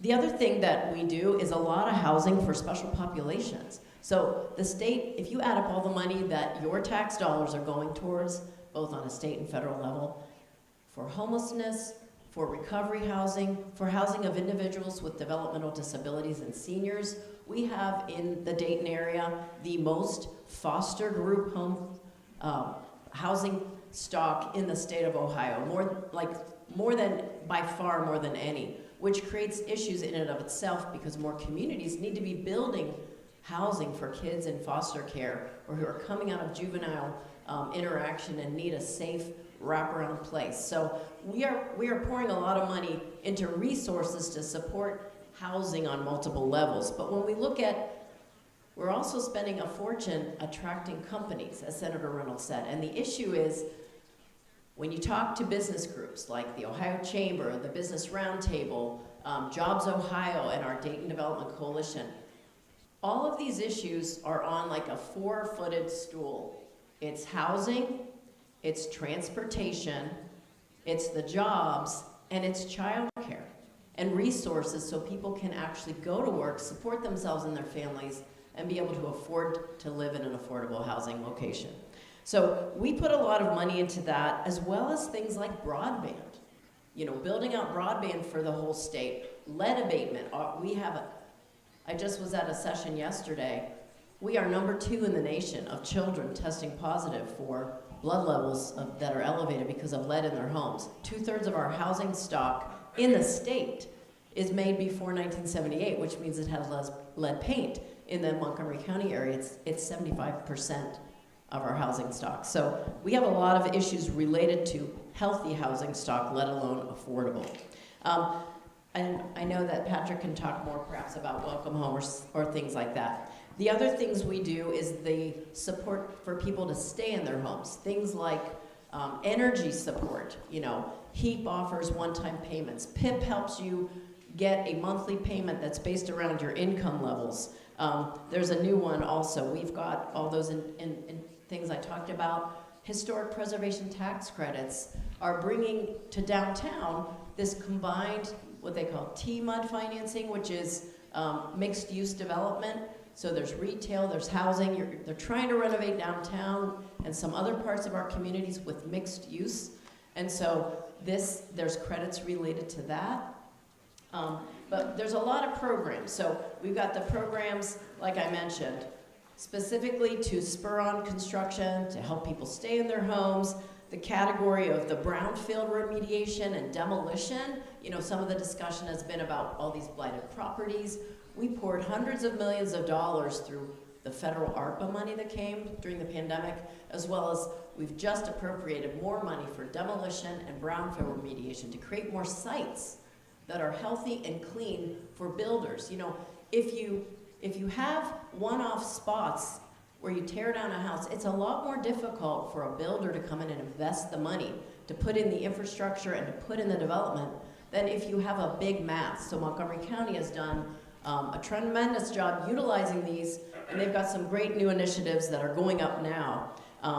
But the other thing we've got to do better in Ohio for coming alongside the locals is we can't get involved in the zoning. I mean, anytime anything is proposed related to zoning, there is such a loud outcry in Columbus from the locals.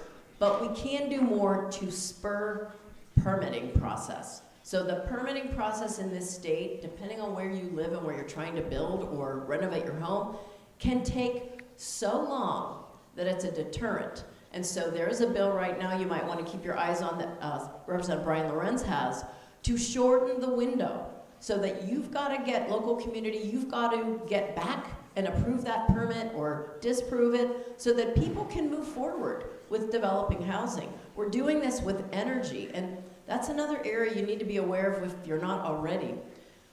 The data centers and the developments coming and our own use as individuals, the amount of energy we are producing and importing in Ohio is not going to be enough. And so we are doing a lot to spur development of more energy in Ohio so that when you turn, it used to be when I was growing up, my dad would say, turn the light off, you left the light on. Now it's gonna be, can I turn the light on? I mean, we want to have, when we turn the light on, right, that the light actually goes on. So this, in a very roundabout way, the state is all about giving resources and tools on so many levels related to housing. But the other thing, finally, we talked about property tax reform. We just have passed in the House 4 different bills. There were several proposals in the budget. There's been some back and forth between the governor, some vetoes. But just to help stem the tide that if your property value goes up 30%, your income tax aren't going to go up 30%. So we just put a few caps in. We've got to also make communities whole because our schools need money, our parks need money, all these different services need money. And then the only other thing I would say, you mentioned, I'm going to go back to the faith-based and nonprofit. Part of what, as a person of faith, I've been involved in a lot of initiatives related to tutoring and mentoring kids that are in at-risk populations or living in housing complexes where they need more supports. In Kettering, we have a lot of issues and a lot of opportunities just within Kettering as well as the city of Dayton and many other areas. But in Kettering, the faith-based and community groups came together and kids were leaving empty wrappers on the shelf at the former Kroger that used to be on Whip that's now, I think, a trampoline park. But what we saw was kids need help, families need help with food.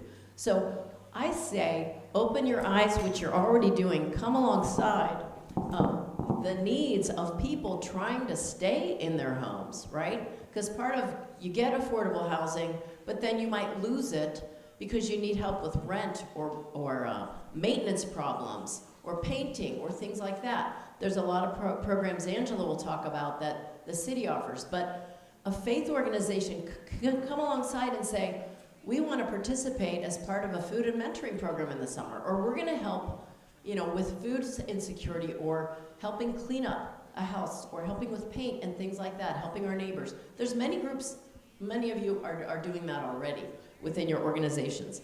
Another thing is you've got a loud voice and you've got a face, and when you come to Columbus and you say, this is what I see and hear and know, it speaks volumes. So I would encourage you, if I am your representative, or even if I'm not, reach out, talk to me, talk to others in the community who represent you, and come to Columbus when we have bills and speak truth into our policy so that we make the right decisions and you have the tools that you need. If you can't come to Columbus, write letters, call your legislators, communicate with the office. We do get your messages. The other thing that I would say is, I noticed on one of the lists that's coming later in the day, there's a lot of groups that are coming and talking about what they're already doing. Become knowledgeable about what our community offers, right? If you know the resources, I think one of the problems with the NIMBY, not in my backyard, is sometimes we have the habit of, in essence, building it and moving on, when really we are helping people get housing that need a whole lot more than housing in some instances. So how, as a community, do we strategically come alongside them and as faith-based organizations and community nonprofits and say, what are the needs of individuals joining our communities? How can we help them integrate in our community? How can we come alongside and say, do you need access to different services? We know all about them. We can help connect you. We can be a friend and a mentor to develop a relationship. We have people that don't speak English. We have programs where we have English teaching and things like that, but lots of people don't speak the language of social services. They don't know how to access, and you need almost like a master's degree to figure out how to get support. So that's one way I see faith-based and nonprofits too, of getting more knowledgeable, starting initiatives, and coming alongside people who are coming into our communities. And then on an individual level, volunteering for schools and just being a friend and a neighbor. You know, the civility and knowing your neighbors and saying hello. I was very involved in Partners for Healthy Youth in Kettering, and I'm done. You don't have to talk. I don't have to talk the rest of the time because I've really kind of talked around a lot of the things we're going to talk about. But you know, Partners for Healthy Youth. How do we bring people together to address the needs of kids and families and connections? And one of the things I learned is kids were saying, adults don't even smile at me in my neighborhood or in my grocery store. They don't even say hello. So even starting small, every single one of us can start small and do something when we leave here today. All right, thank you. That's my time frame, so use the rest, guys. All right, if you want to pass the mic down. Councilman Suddith, zoning decisions are often where theory meets reality. What challenges have you faced on council in balancing neighborhood concerns with the needs for more housing? And also introduce yourself a little. Sure. I'm Bryan Suddith. I showed up today with this piece of paper and a cup of coffee. These three professionals have folders and pages of notes.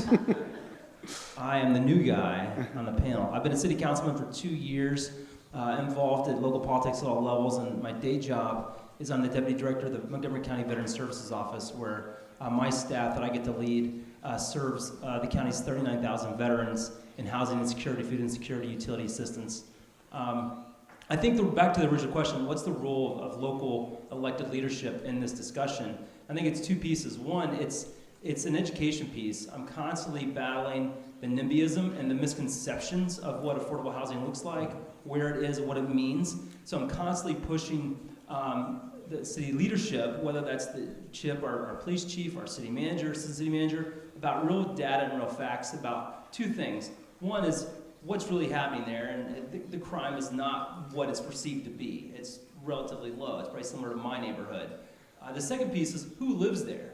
And as often as I get to attend events at these locations and I meet the residents who are able to be a part of these communities, these apartment complexes, these areas, is they're just folks who lived in our community for a long time and were priced out and want to live there. They're people who ring up my groceries at the store or hand me my fries in the drive-thru or taking care of the tasks in our town that makes our city great. So the first piece is this communications PR piece to dispel the myths that surround the idea of workforce housing or affordable housing. So spend a lot of time just on the education piece with neighbors. Like, is the property safe? Yes. Do they keep it up? Yes.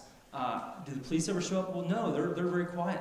Okay, so we have a problem then with these foreign nationals who are taking care of our community living in this house together, right? We just talked ourselves off the ledge. There's not an issue here, it's a perception issue.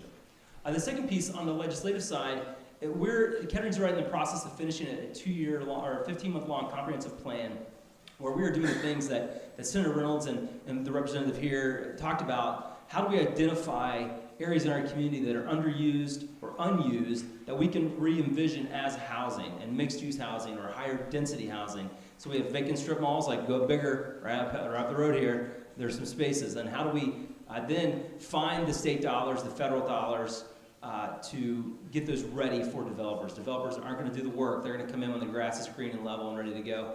Then they will build. So we're trying to find ways to get there. The third piece, I said there's two. The third piece is really fostering cooperation and collaboration. That's what I do in my day job, is making sure that the veterans that come to my office for assistance know that St. Vincent de Paul is there to help, the food bank's there to help, the resources of the VA down the street, and Community Action Partnership, and all these agencies that we use to wrap around the veterans. We can solve problems for one-time rent payments, one-time food assistance, or multiple time. But how do we do the collaboration? How do we make sure everybody's working together, not duplicating things?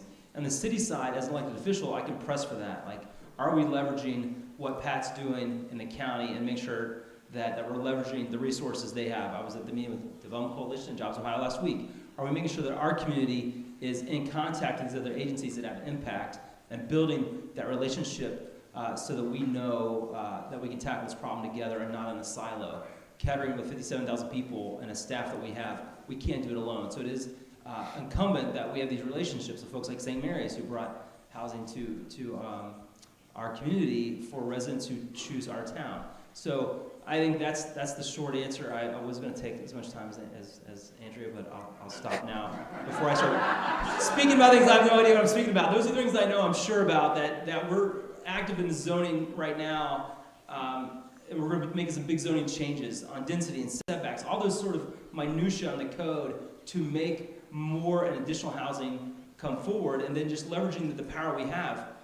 We actually are working on a market rate housing development in our city.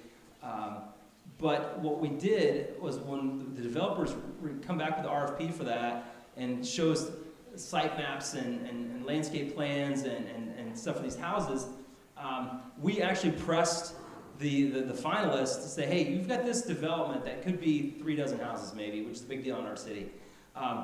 We have these 5 vacant infill spaces that we can't find anybody to do. If we give you this development to do from ground up for 35 houses, 36 houses, you also do these 5 infills and leverage that. And we found a developer who said yes. So on the apartment complex that's coming to County Line Road, we said, look, there's going to be a park here. We have open land that's part of Research Park. When you build this, landscape it and build land that's an open space park, and it's beautiful, so that it will connect to the bike path that's coming later. So leveraging the power we do have to force developers to not only think not only can build houses and solve a problem today, but how does that build into our plans 5 years down the road, 10 years down the road, and leveraging that pressure that we have as the legislators that get to say yes, that makes sure that what they're doing fits our community and provides the amenities that we have planned for our residents down the road. So that's a short answer to a long question. Thanks, Neal. Absolutely. And this is not an endorsement, but if you see that, if the name sounds familiar, you'll see it on signs. He is currently a candidate for mayor in the city of Kettering as well. So, all right, next question is for Ms. Rahman. As someone directly involved in planning, what strategies could local municipalities pursue that can increase housing supply or affordability? Sure. My name actually is Rahman. Oh, I'm sorry. That is very misleading, so that's okay. Everybody does that. And I am the Community Development Manager with the City of Kettering. I've been in Kettering for 19 years. I've served on the Partners for Healthy Youth with Andrea and did lots of projects in some of our apartment complexes that are affordable. I currently serve on the Board of Community Relations with Bryan as the staff liaison, and I work with Patrick on lots of committees because we are, again, a partner with the county in affordable housing resources. And I really could just drop the mic right now because they have really stolen a lot of what I was going to say, but that's okay. Locally, we have more power than we think. So to kind of go back to that question about zoning and planning, again, we really look forward to the supports that we get federally and through the state, but we do have more power than it thinks when it comes to housing, both supply and affordability. First, Bryan touched on zoning. Zoning reform is often key. We need to prioritize and modernize our zoning codes to allow for a wider range of housing types. This is duplexes, triplexes, and even accessory dwelling units or granny flats. These are things that Kettering is currently looking at right now. There are other communities that have adopted ADUs where you can have, if you have a certain size lot, you can have an accessory dwelling unit that can be attached or not attached to your home. And we need to really look at housing in areas that are already served by schools and transit, because that's how we grow without sprawl. We've got to, already protect what is already affordable. In Kettering, at least, it's often faster and cheaper to preserve existing housing than to build new housing. We do this in Kettering by partnering with land banks to preserve and acquire older housing. We also have a housing rehabilitation program, part of which is funded through the state's CHIP program and part of which is funded directly through HUD. We typically provide grants or low-interest loans, 0% interest, can't go much lower than that, to moderate to low-income homeowners where they can completely renovate their homes. We're talking up to $50,000 or $60,000 in renovations, which is cheaper than building a new house, especially in Kettering. And it keeps the properties from being lost to vacancy or speculation. And finally, none of this works without infrastructure. Roads, water, sewer, broadband, those are all the foundations of affordability. So if we continue to should invest strategically in those systems, we create the conditions for more housing, more equity, and more sustainability in our environment. One thing I would like to say, the state has been a great partner with us in the past. What we're seeing now a lot of is our elderly residents losing their housing. We're talking a couple years ago, we would get a couple calls a year from our seniors that were losing their housing. We're getting at least 2 calls every week about seniors that are being either evicted or foreclosed upon in their home. And so what are we going to do about our elderly homeless population, which is growing in Kettering? And we got on a call a couple weeks ago with Patrick saying, like, this is what we're seeing. How can we provide supports? And some of it is just basic math, right? It costs more for food. It costs more for utilities. And so you parse out these things, and sometimes there's just not enough. And so what are we going to do? A lot of our elderly people that we're seeing, and most of them are single women, don't want to or can't go down to the shelter in Dayton. There's not space. They're not, comfortable. They're living in their cars. It's getting cold. They don't have family nearby. And so in thinking about, and I'm sure Patrick is going to hit on all of these homeless things, but this is a real thing that we're seeing in Kettering, and we've got to figure out a way to address it. A couple of years ago, we got $7.5 million passed through from the state to the county to us to provide rental assistance. It was part of that big ARPA dump of dollars. And we were able to keep over 3,000 people in Kettering and the South Dayton area from being evicted.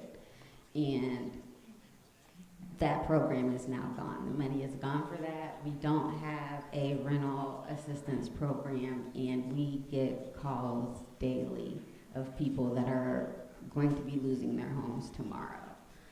And so in terms of keeping people in their homes, I truly believe that's got to be a priority. Yes, there is a housing shortage. There's a report in the Dayton Daily News that, the Dayton metro area is short about 18,000 units of affordable housing. If we can't keep folks in the housing that we have, that's going to add to that number.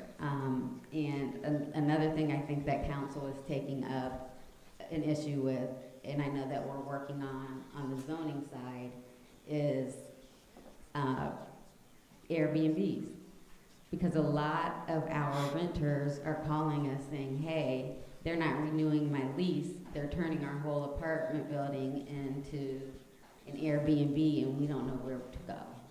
This was affordable to us, and now we have nowhere to go. And so I think that, council is aware of some positives and some negatives about having Airbnbs, and so we really need to think about how we can preserve what we already have and how to grow in a smart way.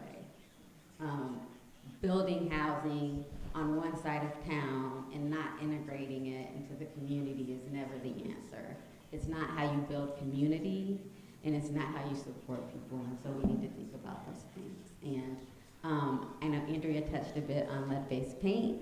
Just a heads up, Councilman Suddith, we will be asking you for the permission to apply for a grant from Montgomery County. It'll be on Tuesday's agenda. I hope it passes. Shameless plug. We can apply. We're going to feel somewhat pressured and appropriate, you know? I saw that in the notes Friday, actually. Okay. Because we will be asking the county, they received $3.8 million for lead abatement for owner-occupied housing and rental housing, and we're going to ask for a chunk of that in Kettering. We're asking for about $800,000 of that to help abate lead, because not only does that make the people that live there today safe, it helps the people that live there tomorrow safe as well. And we'll stop here. Perfect. All right, Patrick, how does the Homeless Solutions team engage nonprofits in the community regarding funding through the U.S. Department of Housing and Urban Development, the Human Services Levy, and other funding to assist with housing and homelessness here in Montgomery County? Well, thanks for the question. Again, my name is Patrick Bailey. I work for Human Services Planning and Development, Montgomery County. Glad to be with you guys today. So my team primarily works on homeless and housing across Montgomery County. We also work with the Human Service Levy, and I'll talk a little bit about that in just a few minutes. But as it relates to HUD funding, which is our biggest source of funding in this community for homeless and housing, basically what happens is typically I would say, HUD issues a notice of funding opportunity each year. When we get that notice of funding opportunity, we get to work on it. We reach out to all of our local nonprofits that are working in the homeless and housing space, people like Homeful, like St. Vincent, like YWCA, many others. Usually one of the pieces of it is for them to submit renewal applications. So they're submitting renewal applications for funding, for housing, and for services that are typically, most of the funding is for housing and services that go along with that housing. So it might be case management for folks. A lot of the permanent supportive housing it's for folks that are individuals that have disabilities. So they're disabled, and so many times they need services and supports like case management and that type of thing. So that's one piece of that notice of funding opportunity. The other opportunity that typically comes along with that is HUD allows us to apply for new opportunities that might be, or sometimes referred to as bonus opportunities. Now, what you need to understand about the HUD process is it is very competitive, okay? We get our funding based upon how we score in that application. So especially, even with renewals, if our score is not good enough, then some of our renewal projects may not get funded. And again, we are competing against all the communities across this entire nation. Especially though for the new opportunities, you have to meet a score at a certain threshold, which is determined after all the applications are reviewed and scored, to see whether or not you're eligible to get any of those bonus opportunities or those new opportunities in your community. And we work with all of our nonprofits in the community to try to identify things that we think might be helpful and improve things in our community. Just to give you an idea, last year, we were able to pull down $16.3 million in funding from HUD. What you may not understand, and I didn't until I got into this role, is really very little federal and state dollars come to help support our shelters. Most of it is for housing and services that are wrapped around that and domestic violence. So the other piece that we also utilize is we utilize those human service levy dollars. And I'm going to take a minute and just kind of plug the human service levy is on the ballot. The vote is November the 4th, but you can vote now. Human services are very critical. They're a huge safety net in our community. We fund, the funding locally for the shelters, most of it that we use is human service levy dollars that we're able to provide for the shelters like St. Vincent, like Homeful, like the YWCA, like Daybreak's Youth Shelter. That is funds that come from the human service levy. We don't have there's very little funds that come from the federal or state for those shelters. So the other piece that we also do in our office is about every 3 years we issue what's called a combined funding application. And what that application really does is it funds your major systems in the Human Services levy. So it funds Children's Services, it funds Adams Board, it funds Public Health, it funds Children's Services. In fact, many of those, it's like 50% of their funding. So it's a huge safety net for each of those. But it also funds things like housing and homelessness. It also funds things like after-school programs for children and youth to try to help, them succeed in school, because that is, that's a key indicator. Them graduating from high school is a key indicator for their success later in life.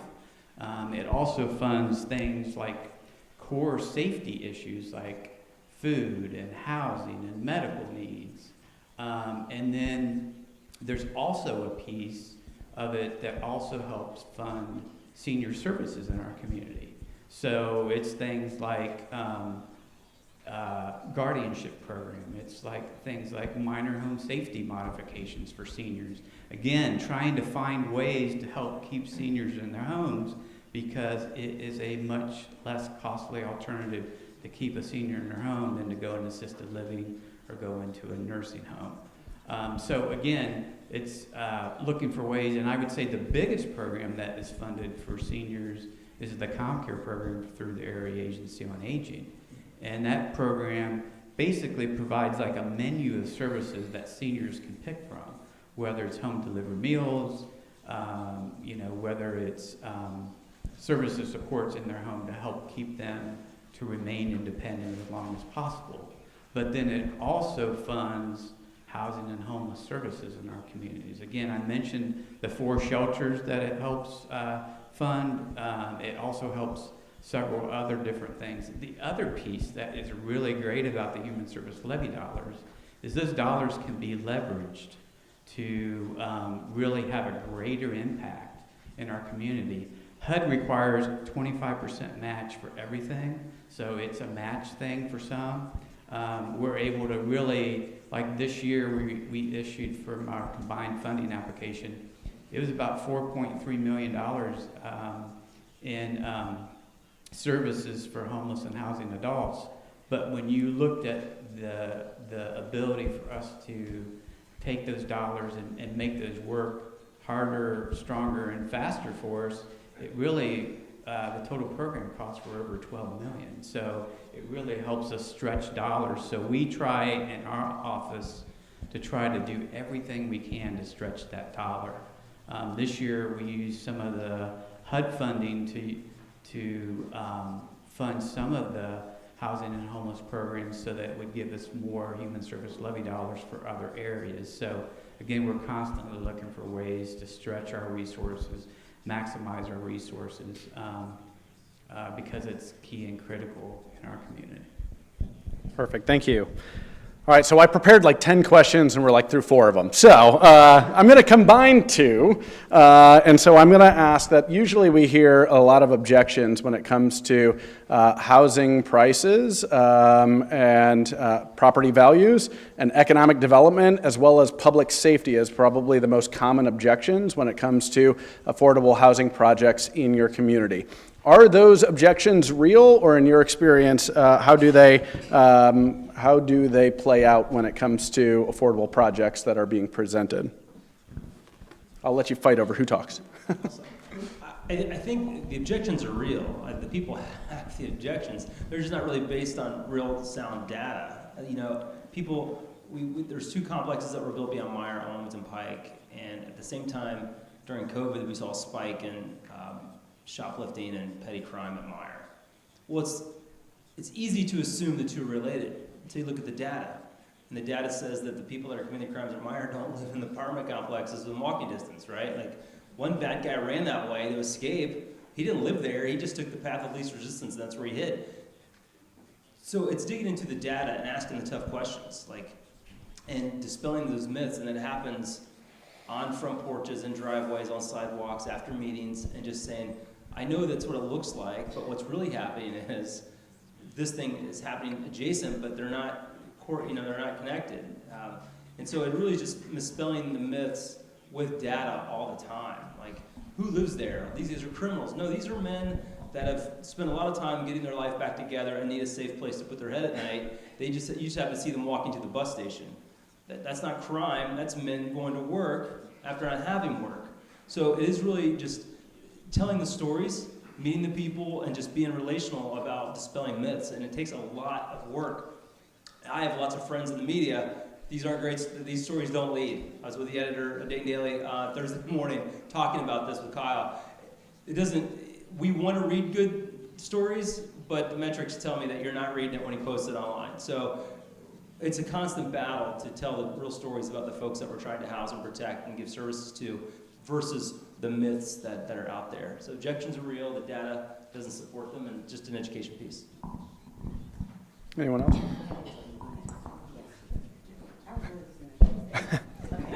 Well, I think one of the things Amy probably mentioned this, her definition of affordable housing is no more than 30% of your income, right? So affordable housing based on your income is a whole continuum, right? It's, sometimes we think of, well, subsidized housing, Section 8, workforce housing.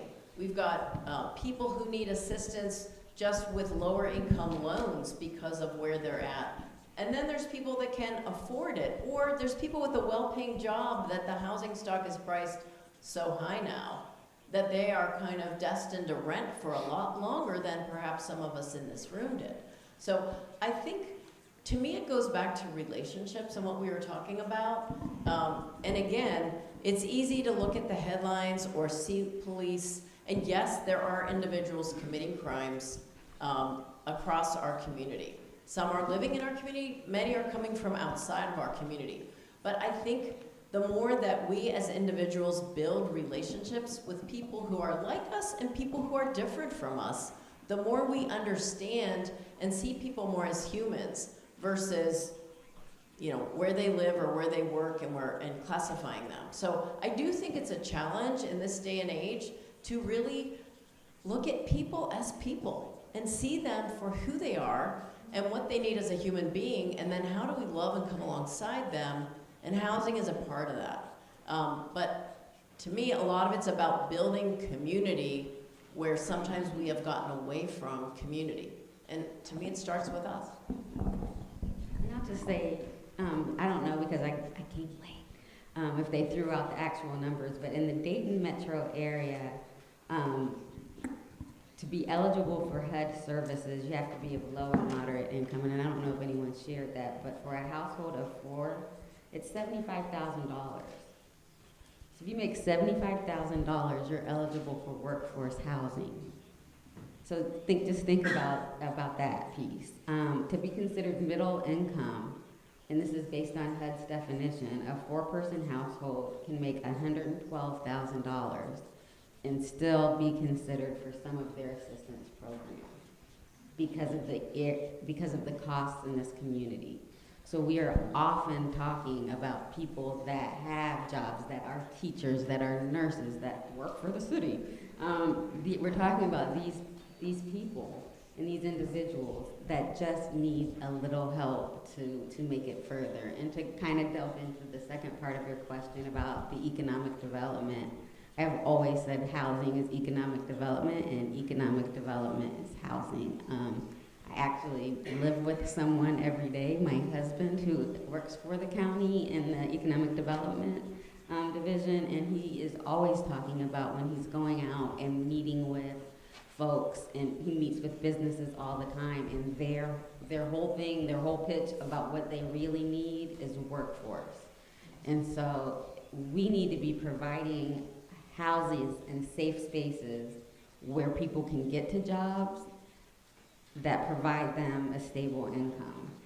And again, we're not talking about someone that, you know, typically isn't working, although sometimes we are. Sometimes everyone isn't able to because of a disability or because of their age. fully participate in the economic market, but they still need to be housed.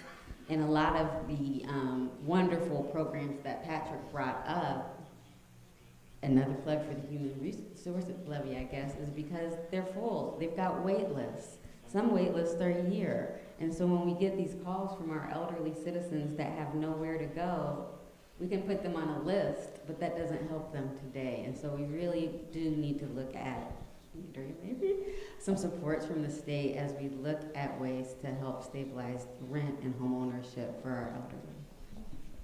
I just real quickly wanted to just touch on something that Amy said that kind of follows. So I mentioned that the Human Services Levy helps, the shelters, but it doesn't cover all their costs. And so Amy talked about giving of your money, and so a lot of the nonprofits could really, if you're looking for a great charity, St. Vincent, Homeful, all the folks that are involved, in homeless and housing could really utilize the extra dollars because it's very expensive, costly to run those types of services. I also just talk about, just real quickly, when we're talking about housing services and kind of what's happened in our community over the last 6 years. In the last 6 years, the average cost of an apartment in our community has risen over 40%. Whose wages have risen over 40%? I can tell you mine haven't. I don't know anybody who's seen wages raise that much. So that's one of the challenges that I think are impacting seniors and really impacting everybody. I've got 2 young adults who, my daughter just moved out, but the challenge they face is trying to find an affordable apartment or house because the cost of rent and even the cost of purchasing a home has gone up, it has increased dramatically, and wages have not seen that. So I think we have to look for more ways, more creative ways. Shared housing, there's all kinds of different, ways that folks have looked at trying to make things more affordable. All right, we have about 8 minutes before lunch, so I don't want to stand, but are there any questions that you all have?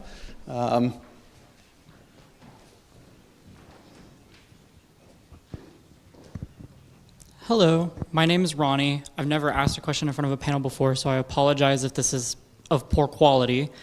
But Maslow's hierarchy of needs says that shelter is baseline for physical and mental health.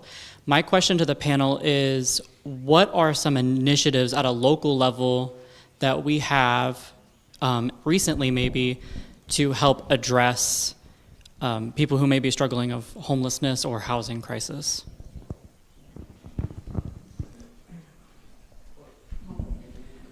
Homelessness shelters, again, we help support 4 different shelters. We've got the men's shelter in Gettysburg. We have the Apple shelter that is for women and families. We have the shelter for youth at Daybreak. We also have the shelter at the YWCA for folks that are women that are experiencing domestic violence. Could we use additional dollars? Yes, for sure. We're struggling with the capacities of the folks that we have in our community to try to meet their needs. We try to, like I mentioned earlier, we try to stretch the HUD dollars and the local human service levy dollars as much as we can to kind of leverage and create more housing. I was just recently at a housing grand opening, and it took 10 years for that housing complex to go from the ideation to opening it up. So that's the other challenges, is creating housing is not quick and fast and easy. It is expensive and it takes time.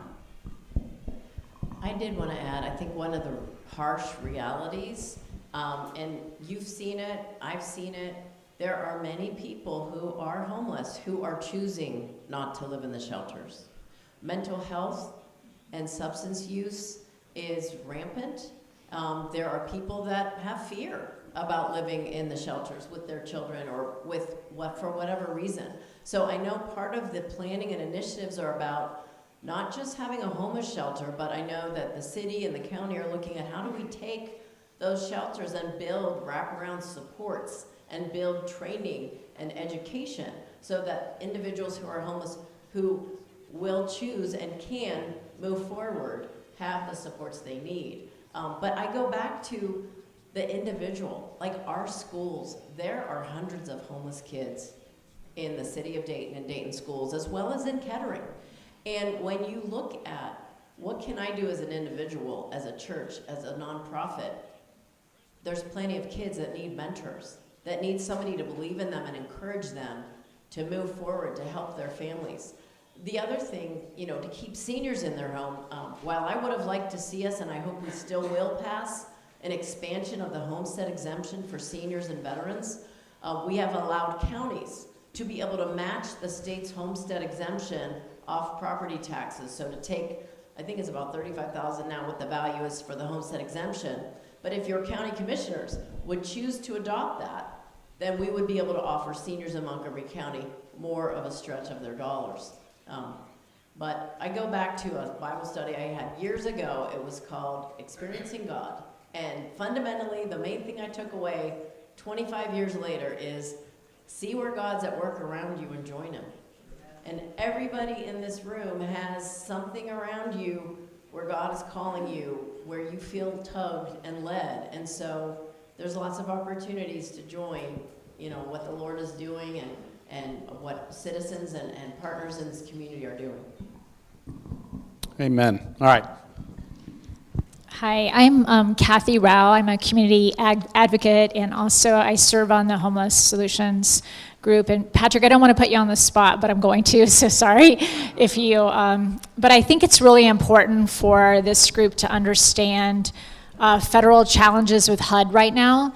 And having just left a meeting last week where a lot of us, I cried after that meeting.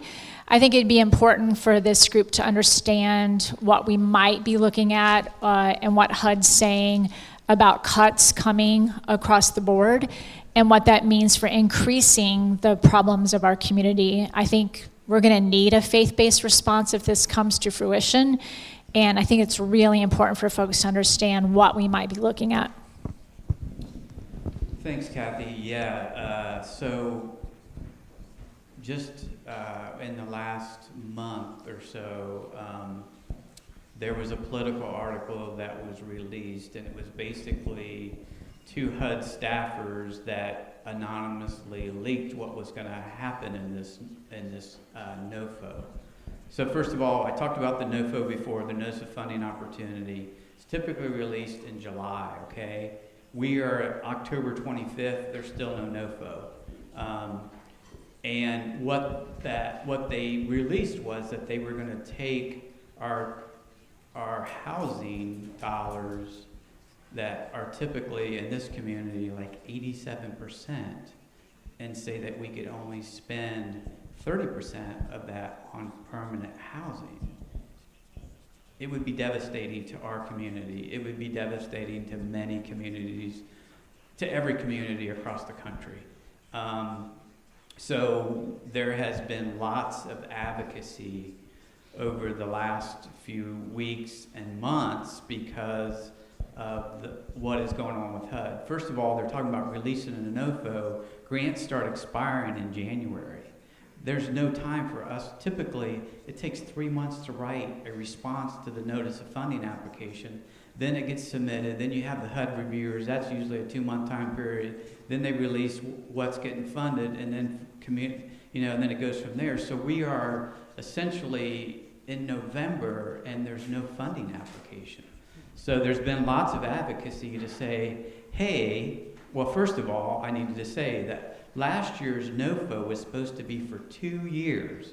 It was approved for 2 years, but yet HUD wants to say, no, we're not going to do it that way, and we're going to make you reapply again for 2026. So there's just been tons of advocacy to kind of stop that and help the legislators understand the impacts to local communities, because it's going to, if that goes through, it is going to be devastating on our community as well as many communities across the country. And so we are doing as much as we can. All right, we have time for one more question and then lunch. So, hi, I'm Steve. Simple question. You were talking about people losing their residency to Airbnb. I can't believe there's that much demand for it in this area as compared to Florida or somewhere. But my question is, why don't they change the zone and disallow Airbnb? So in the city of Kettering, currently they're listed about 105 Airbnbs for rental. It's a mix between apartments that are being sublet for Airbnb only and single-family homes. Also includes combinations of like somebody has an in-law suite at my house. People would rent just that in-law suite part. So we don't have a full inventory of it's an entire home, single standalone home, or how many apartments. We know there's 105 units. We also know that it generates $1.7 million of income for those property owners. So it is an economic driver. Kettering doesn't have a set of hotels, so it's the only way that visitors come, stay in our city, and spend money. So it is complicated. So, but what happens is we see apartments. I think Angela mentioned it earlier. Apartments that were say an 8-unit apartment. Now we see that 6 of those are Airbnbs, and that Airbnb can generate up to 4 or 5 times annually what a long-term rent would be for the same apartment. So we're displacing affordable apartments for quick cash. So the council has legislation pending right now that will limit the number of Airbnbs and multi-unit houses. So we'll limit an 8-unit to only 2 Airbnbs, a duplex only to 1, so that permanent long rent is available in our stock and not all absorbed by Airbnb. I'm with you. I don't understand who these people are and why they're staying in our town. But I'm glad they're eating in our restaurants, and I'm glad they're shopping in our stores, and I'm glad they're paying somebody's bills. But we don't know who they are yet, and we know that there's no crime associated with it. We've had 3 police calls, 4 police calls every couple of years, too many cars on the curb, that sort of thing. They're well maintained, but it is displacing affordable units for profit. And so we are addressing that. So the first part of that is to define short-term rentals in our code, which has no definition currently. It will soon in the next 6 weeks. Then it's also going to prohibit any new builds being built exclusively for the use of short-term rentals. So we are banning, well, we are. I'm assuming my colleagues are on board with me on this when it comes to vote in the coming weeks, that we are going to put some limits on it and sort of define it so we have control over it. I don't know that there is an appetite to ban all short-term rentals like the city of Oakwood has, for instance. But we are going to limit the growth of it and the amounts and multi-unit housing to limit that number. So, I just want to add, there has been a bill at the state level to disallow local communities from regulating Airbnbs. So that's why, I don't know that the bill hasn't gone anywhere in the last few General Assemblies. It's been introduced again, but that's why your voice is so important in advocating at the federal level related to some of the issues you heard with your senators Husted and Moreno and our Congressman Turner and others. At the state level with me and other representatives, at the local level with your city council members. But I also want to say there's a lot of resources online. We talked about a lot of them, but ohiohome.org, the Department of Development, the Department of Aging, there's a lot of different resources. If you need help accessing them, please reach out to me. I'm more than happy to connect you.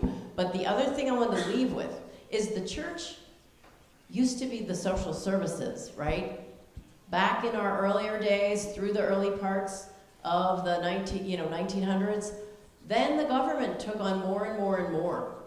And the faith-based and the church have risen up, but now is our time for more public-private partnerships than ever before, because government can't solve it on their own, and local community individuals can't solve it on their own. So I'm excited to be here today and truly appreciate you inviting and all of you coming and working on this problem together. all right, how about a round of applause for our panelists? All right, with that, it's been a long and amazing morning, but we will break now for lunch downstairs. Remember your bingo card, the scribble wall. Remember the legislative letters station, and enjoy lunch. Thanks, everyone.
I know we're usually used to sitting where we used to sit, but I mean, if we want to kind of fill in the front, I imagine that would be great and wonderful. We'll get started here in a couple more moments.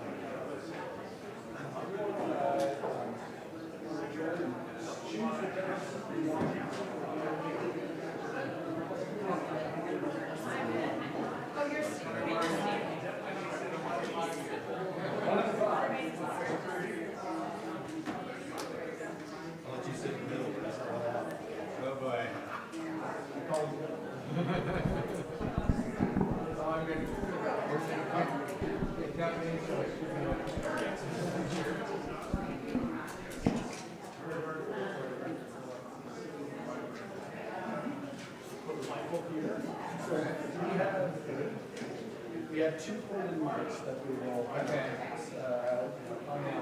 So we just need that.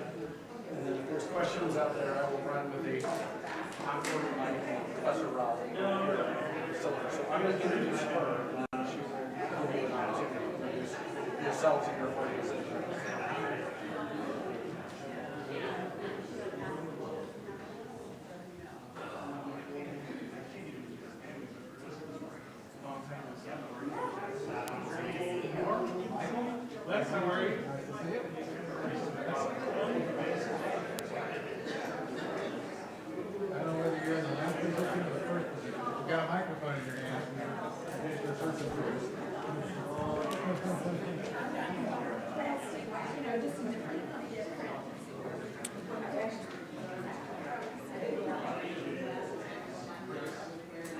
All right, welcome back for lunch. Hopefully you got your bellies filled and a good opportunity to discuss all sorts of housing-related issues with those here in attendance.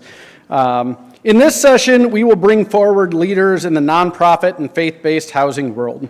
The theme, a Matthew 25 church in the midst of a housing crisis. These leaders will share how their organizations put faith into action in the hard work of development, community revitalization, and systemic change. I will introduce our facilitator of this panel, Dr. Kathy Rowell, who will facilitate the introduction of our panelists. Dr. Rowell is a longtime sociologist and educator with a focus on housing insecurity and how eviction disproportionately affects children and low-income families. Dr. Rowell was instrumental in getting the PCUSA's new documentary, Evicting the American Dream, it is available on Amazon Prime, filmed. Her research draws on extensive interviews with families and children, which is some of the most poignant moments in that documentary.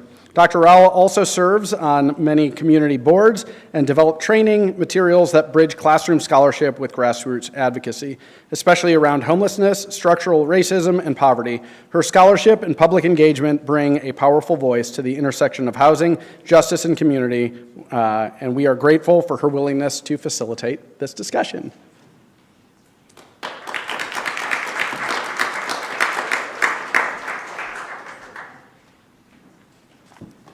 Well, first of all, thank you all for being here. It's really heartwarming to see the interest in this topic. As part of the work that I had the opportunity to do with Presbyterian USA, we did go to California. They screened they wanted to see how the film played in other communities, so we did a 6-city screening in California and had the opportunity to see a church who actually did a private nonprofit, faith-based initiative where they built 6 tiny homes on their church parking lot. And it includes wraparound services from a nonprofit. And I have to say, it was one of the most amazing experiences I've had in looking at a faith-based response. And I'm pretty sure that there's an article about that was recently published in the Presbyterian newsletter. But it was a powerful testament. And what's interesting is something that I've given a lot of thought about faith-based initiatives in church parking lots. This church happened to be sitting on some of the most pristine, beautiful land a person could ever expect to live in. So these folks not only got housing and they got wraparound services, but they're living in one of the most beautiful settings that a person could ever imagine. It was up against woods. Some of the folks that are staying there had mental health issues, and they told me that just being in a quiet, relaxing area was just so helpful to their recovery. So I think there's a lot of exciting developments happening, and as we mentioned earlier, it's more needed than ever before. So I'm really humbled, actually, because I know the work of the groups on this panel, and they've been doing this work for a very long time.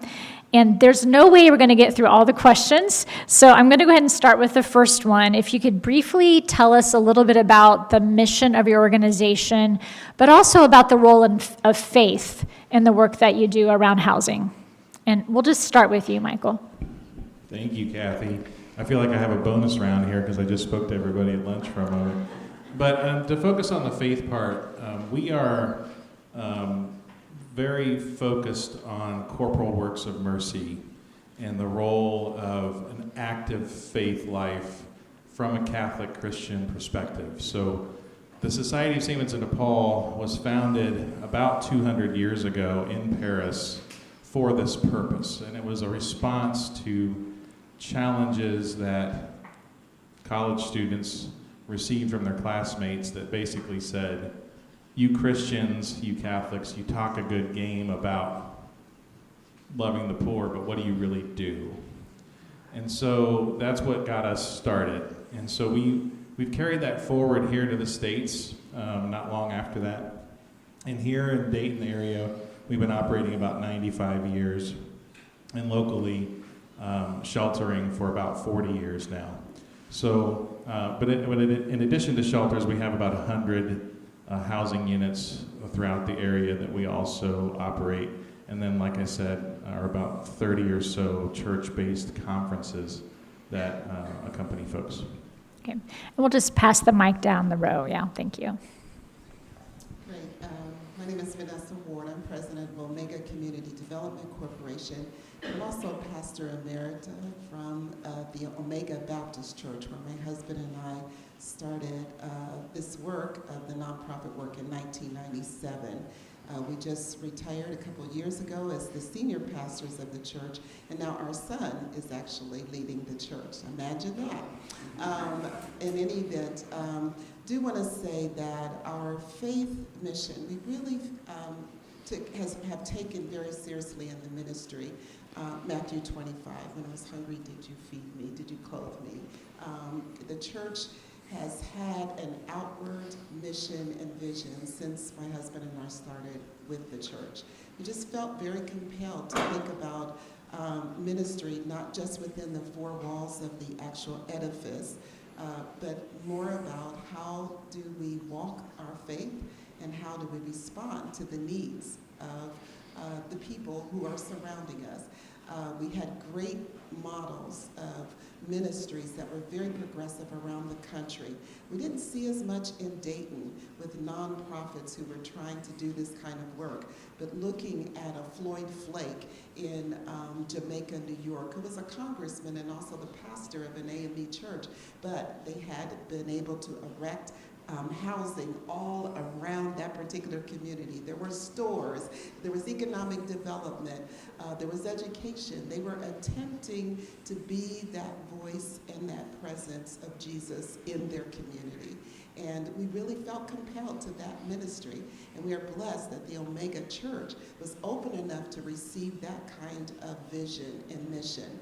Our mission for the nonprofit is that we are breaking the cycle of intergenerational poverty by catalyzing change, specifically in Northwest Dayton. We do what we call place-based work, which focuses on a geographic area, the streets that surround the church, and a 6-mile radius from our Hope Center for Families. So that whole ministry has been very focused on geography and the children and families that live in that community.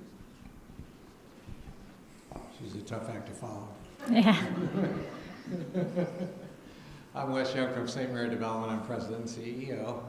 We have been around since 1989, and we've actually worked mostly in Ohio. And of course, we have many projects and developments around the Dayton area. And our two main lines of business are housing development, affordable housing, and then the wraparound services, which is resident services, especially for seniors, that we really take a lot of, put a lot of effort towards. And so you've heard all the affordable housing stories this morning about how what a shortage there is. So we're out there every day trying to create more. There's a couple of stats I want to share really quick. One is there's 10,000 seniors a day turning 65 in the United States. And then for every 3 housing units that are needed for seniors, there's only 1 available. So it's, the demand is overwhelming. The supply is based on funding. So, but we really, Dick McBride and Sister Rose Wildenhouse are our founders. They set the company up to be very mission focused, very much helping the least of these, and we want, we're trying to continue that in our day-to-day work. So. Good morning. Good morning. All right, thank you. So my name is Norm Maiozzi. Norm, come on. Thank you. There we go. I'm the executive director at Habitat for Humanity of Greater Dayton. We serve Montgomery, Greene, and Clark counties. And I was fortunate to be connected with Habitat in 2009. So I was raised Catholic. And when I joined the organization, I was immediately taken by our mission statement, which is seeking to put God's love into action. Habitat for Humanity builds homes, communities, and hope. And so what I share with people many times is that Habitat is, it made me focus on seeking to put God's love. And so love being the key means that we are not Catholic as I was raised. We are not Presbyterian. We are not Missionary Baptist. We are not Hindu. We are not Buddhist. We are not, name any of the religions, because the love is what we focus on. So when we do that, right, it opens up our organization not just for any person that can be served with any type of housing need, but then also the opportunity for anyone from anywhere to serve. And in doing so, Habitat for Humanity has been able to affect people. Again, now we're approaching 1,000 families because of our critical repair mission that is growing exponentially. I do want to say that I am very honored to be up here with the others on this panel, because there's some great people up here doing great work, and if you really look at their individual missions, it's incredible to see the effect that they are having on housing. So I appreciate it. Thank you. Hi, I'm Tori Hollingsworth. I am the Executive Director of the Ohio CDC Association. So we're a statewide association of community development nonprofits serving all 88 counties across the state. Our members work in communities, usually in a place-based way, like Vanessa was talking about, working on a whole range of issues, but housing is almost always a core piece of the work that they're doing. We ourselves are not a faith-based organization, but many, many of our members are. And even in organizations where they may not come out of a faith tradition specifically, I know just from talking with folks who work in these organizations that their faith drives many of them to this work, even if the organization itself doesn't have an explicit faith-based mission. I think part of what really drew me to the community development field is that it comes out of the civil rights movement and has a really explicit justice focus, which I think aligns with the faith tradition of many of the folks who are staff at these organizations, and certainly mine as well. So Tori, we're going to go backwards to kind of give you a first chance at this one. Could you talk a little bit about what are some, maybe each of you give a practical example of what your organization's doing around housing? Sure. So as a statewide organization, we are not doing any direct service. So we don't build houses ourselves, but we work with organizations to help build their capacity, sometimes through training and professional development of their staff. But the primary way we do that is through policy advocacy. So I spend a lot of time at the Ohio State House. I spend some time in DC too, really trying to talk about the impact that housing has on communities, and really trying to frame that in a way that folks from lots of different types of backgrounds can hear it and understand the impact on the things that they themselves care about. So we have worked, particularly over the last couple of years in Ohio. You've heard from some of the folks who've been crucial in that earlier today. There's really been an opportunity to talk about housing in a way that, at least in my career up until this point, was not really there. So we've seen some success in growing some financial resources for new housing development, especially around home ownership. There's really bipartisan consensus around how important home ownership can be for helping people move out of poverty, grow wealth in their families, move toward college or starting a small business. So that's really the work that we do, is trying to create the environment that folks can be successful on the ground by having the financial resources to do this work. All right, so many of you here probably know that Habitat for Humanity builds homes, right? How many have worked on them? Wow. This is awesome. Wow, Thank you. that's really nice. Thank you very much. And of course, Kermit mentioned Catch the Building Spirit, which was a huge part of our organization as far as new homes. And Catch the Building Spirit, I think, built 32 Habitat houses throughout their history. So thank you for that. But the other thing, we provide, we also preserve and protect home ownership. And so what I mean by that is, building houses is just one part of what we do. The second part of our mission, which has grown exponentially, is protecting home ownership. And what I mean is there are many, many families, especially seniors, who've owned their homes for 30, 40, 50 years. Again, a lot of times it's the death of a spouse or the limited income that kind of gets them in the position where I've got this house, I'm comfortable here, I own it, but I can't afford, I don't have $15,000 for a roof or $12,000 for a furnace or bath modifications and ramps and things like that. So our critical repair mission has become a huge part of our mission. To Tori's point, one of the reasons we've been able to grow that mission is because of work like that Tori is part of. So the city, the county, the state provided significant funds. I think I'll talk more about that in a later question.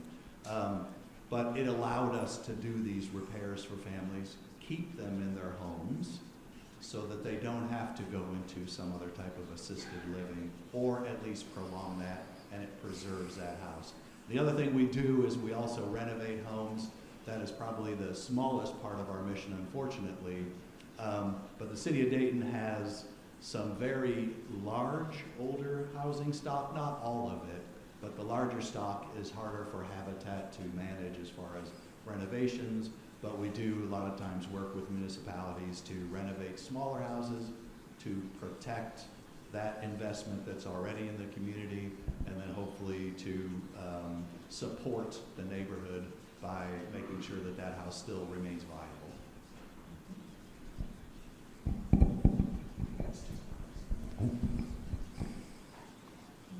St. Mary, we are really all about partnerships. We do some developments on our own. We also work with some for-profit developers who are very astute and not only astute, but they have the financial resources to build new homes in places that we would have a more difficulty doing, so we partner with them. We also partner with a group called Related Affordable. They're one of the largest real estate preservation organizations in the country. And we've been able to partner with them in the Dayton area, and we're soon will be over 1,300 units with them. And again, they come in and they you know, we're a part of it. We help them locally, but they are a great partner. Their senior vice president actually is from Centerville. His mom and dad still live there, so that's great. And then we've been partnering with a group called Pivotal Housing Partners, which used to be a part of Miller Valentine. We've done a lot of work with them. I know they built Omega's building not too long ago. How many years ago? 2021. Time flies. So, and then we also partner with them in other states because we feel like affordable housing is, you know, it's not a problem just here. It's a national problem. And so we're actually in 10 other states besides Ohio with them. And you know, we lend a certain, you know, without getting into complications on why we do it.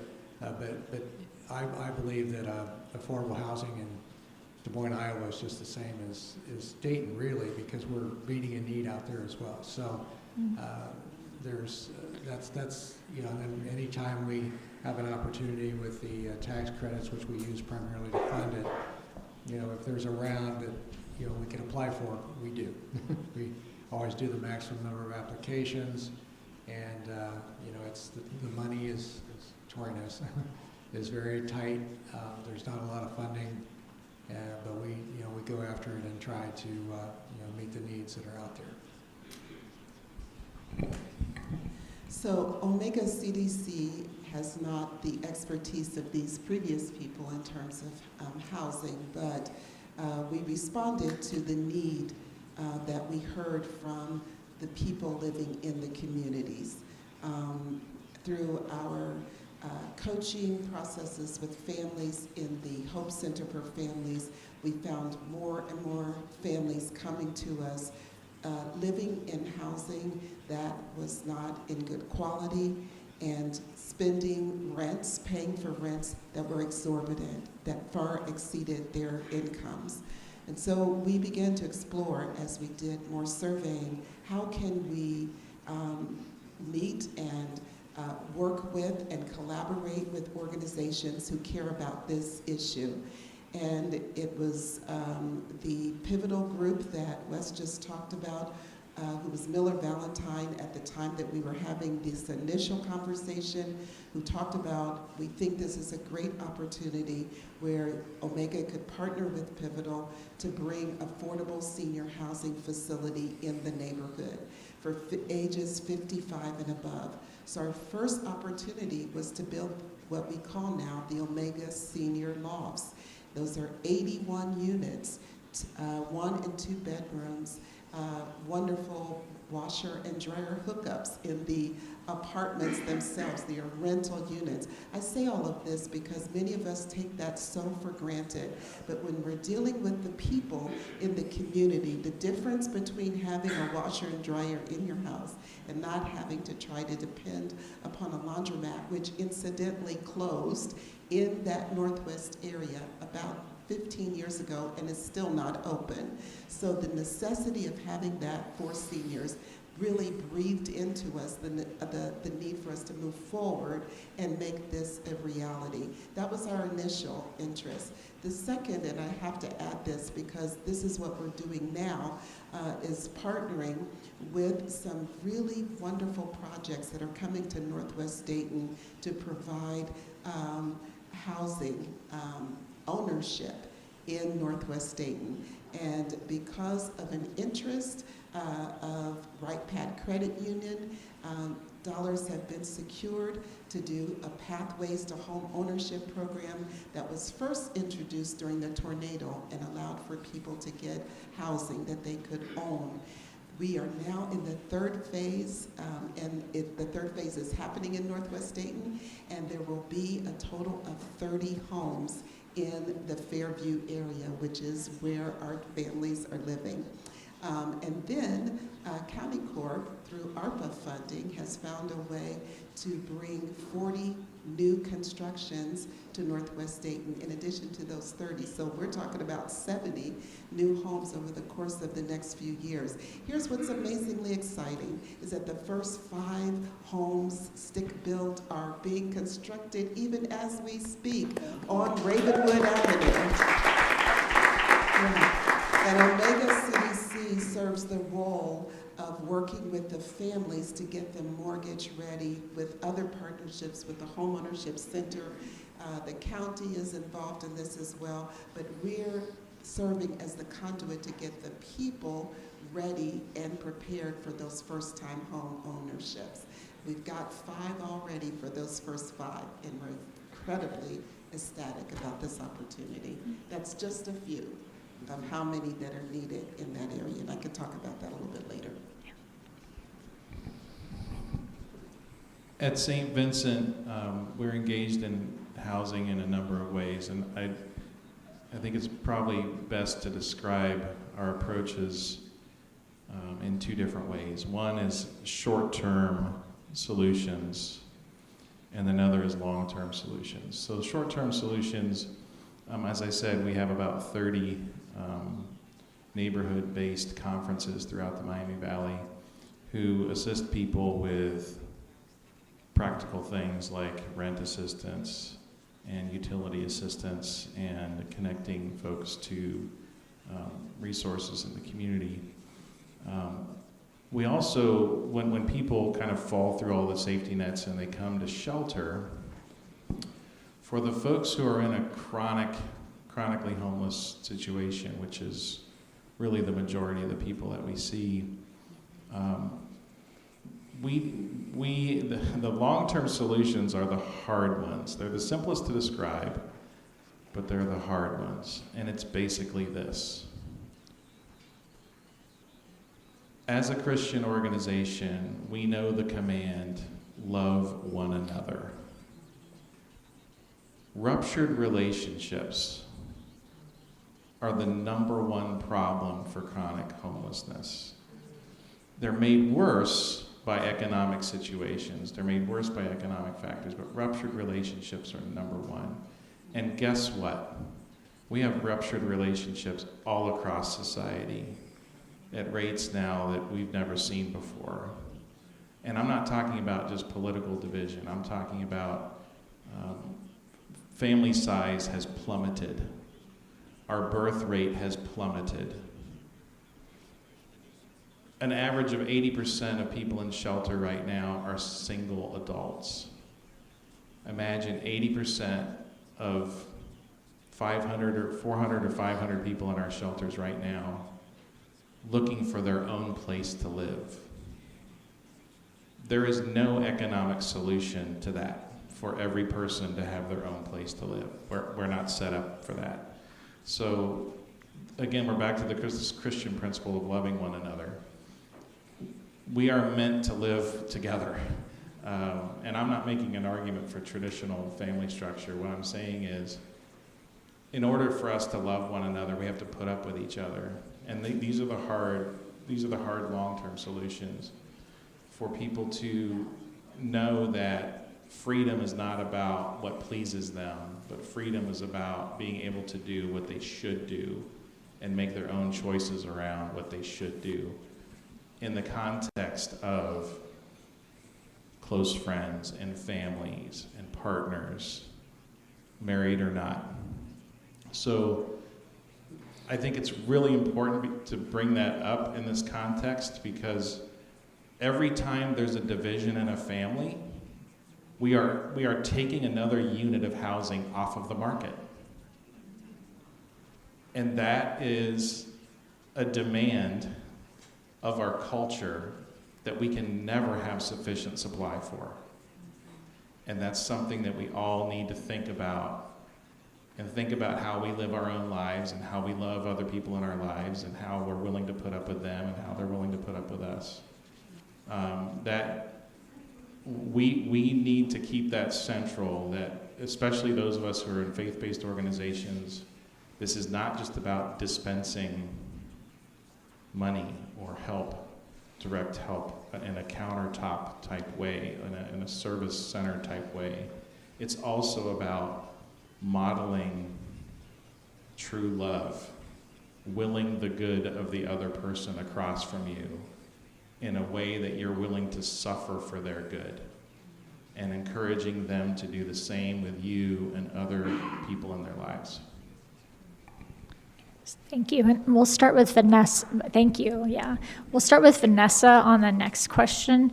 So, and I think you've alluded to it a little bit, but faith organizations historically have been known for doing charity well, but not really moving the dial towards root causes or social justice.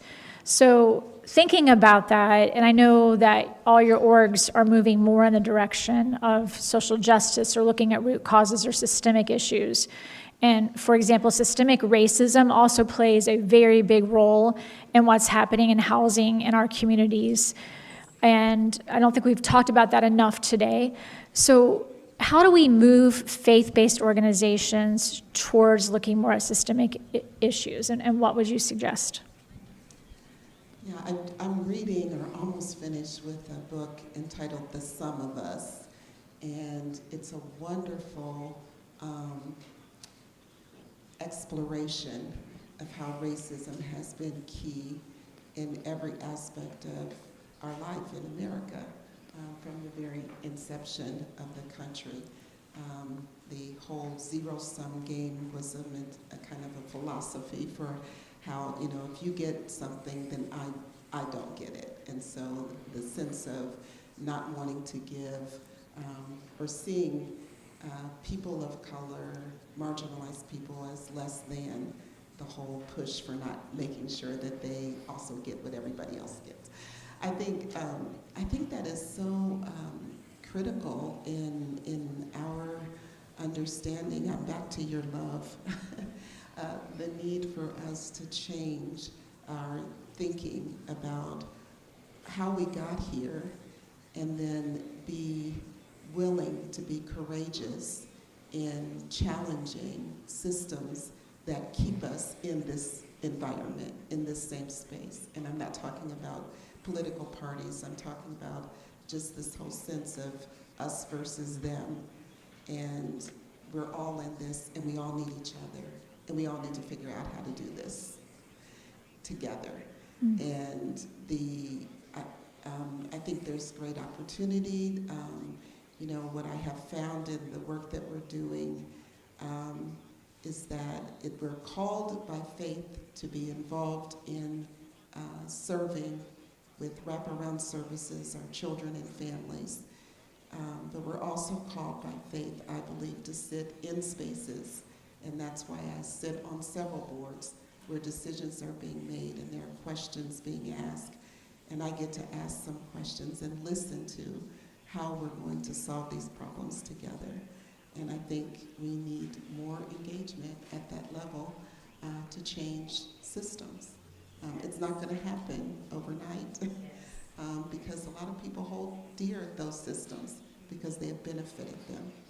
I'm back to the beginning of my speaking on this. Because some of us speaks of how much those who have benefited, and how difficult it is to be courageous and not judge those who don't have. That's systemic, and it's a way that we have to move going forward.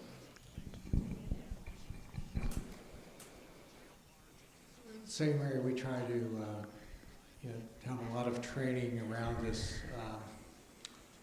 topic, if you will.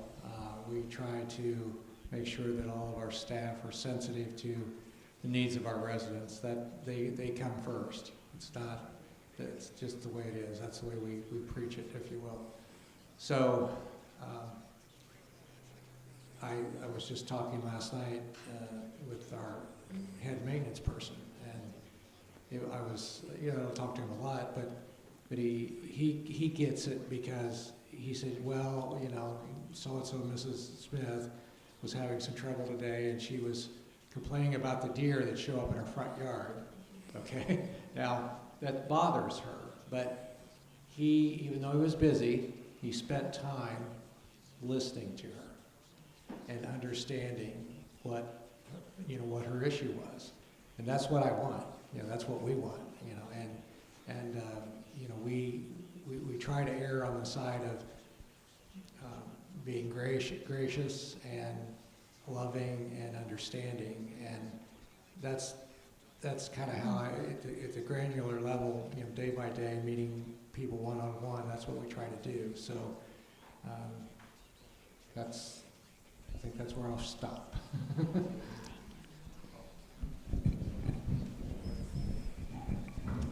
So before I talk about Habitat for a second, Michael reminded me of a development that's down in Texas, and it was done by an organization called Mobile Loaves and Fishes.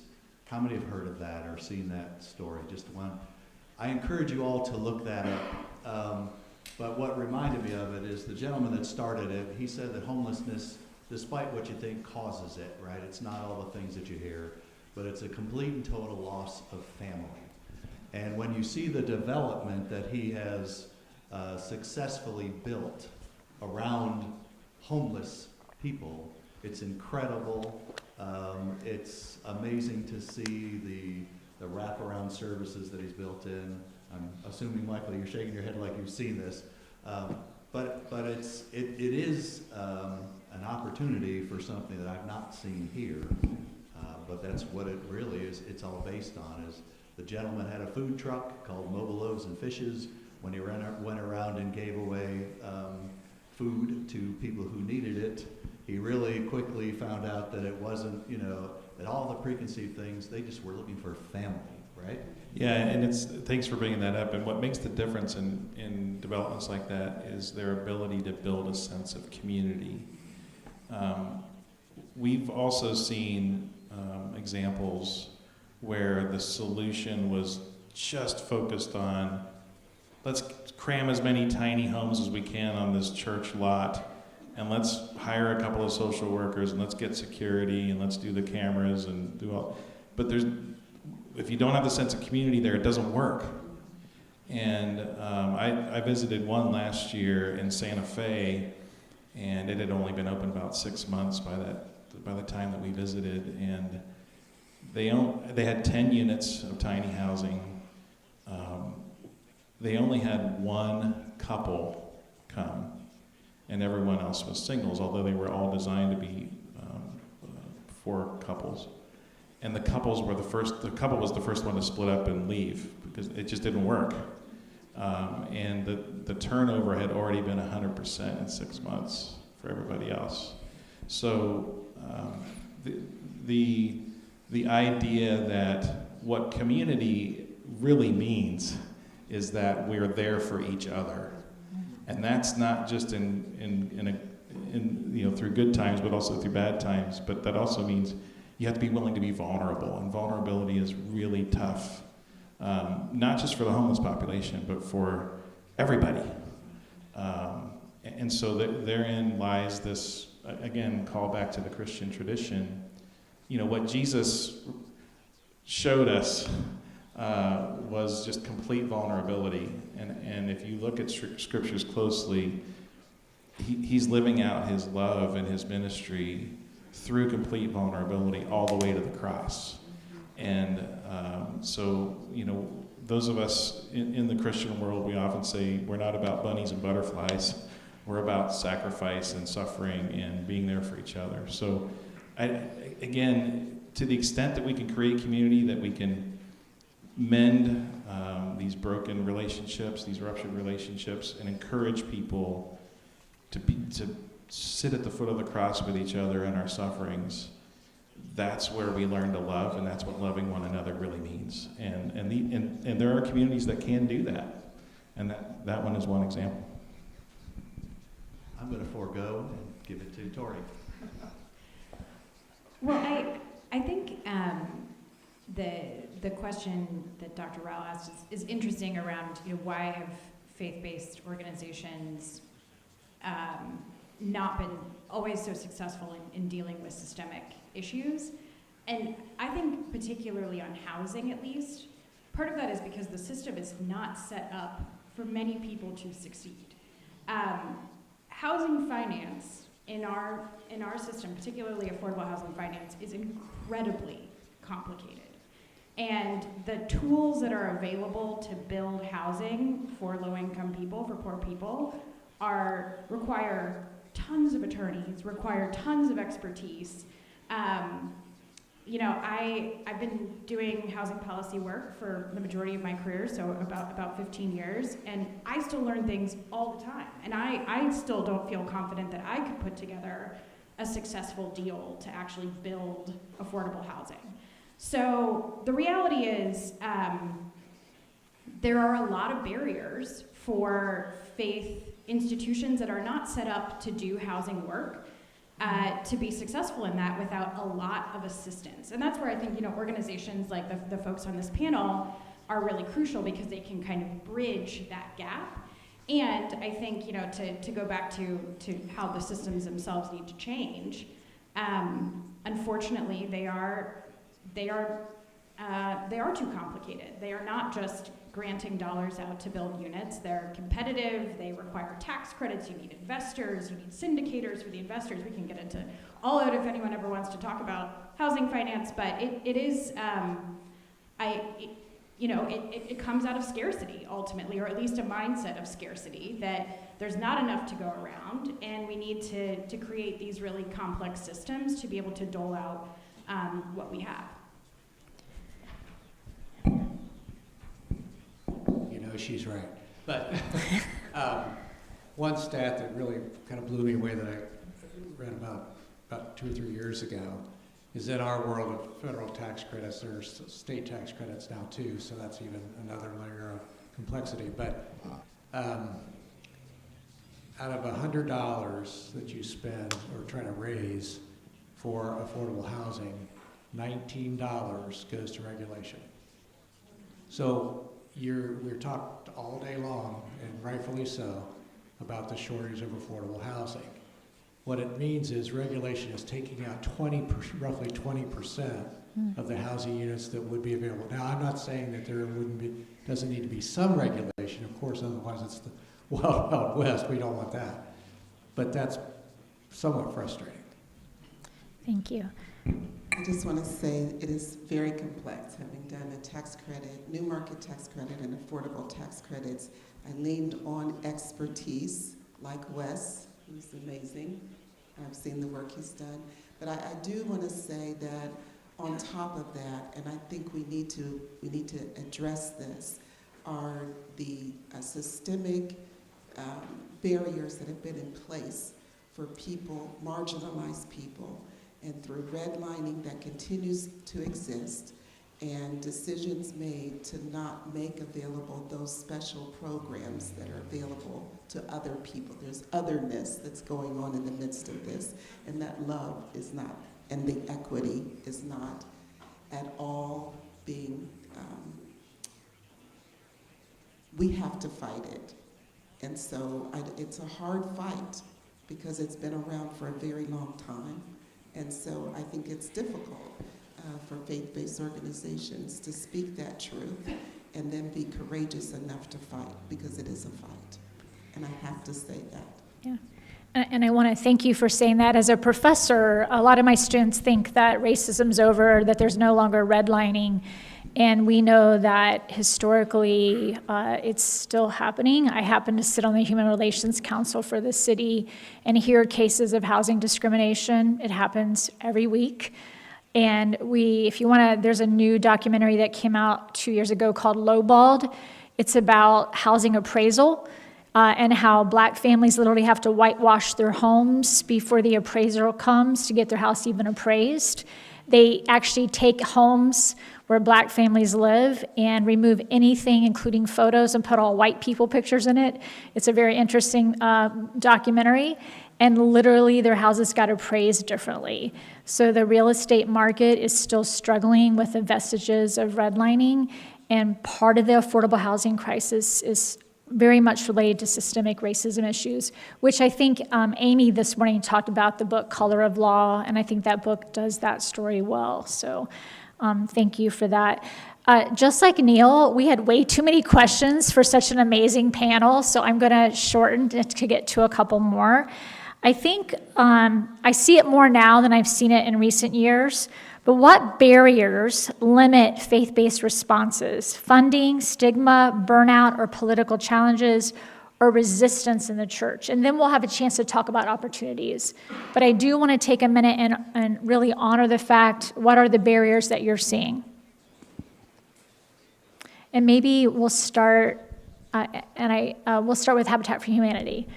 Norm, I should know Norm, I know, I drew a blank.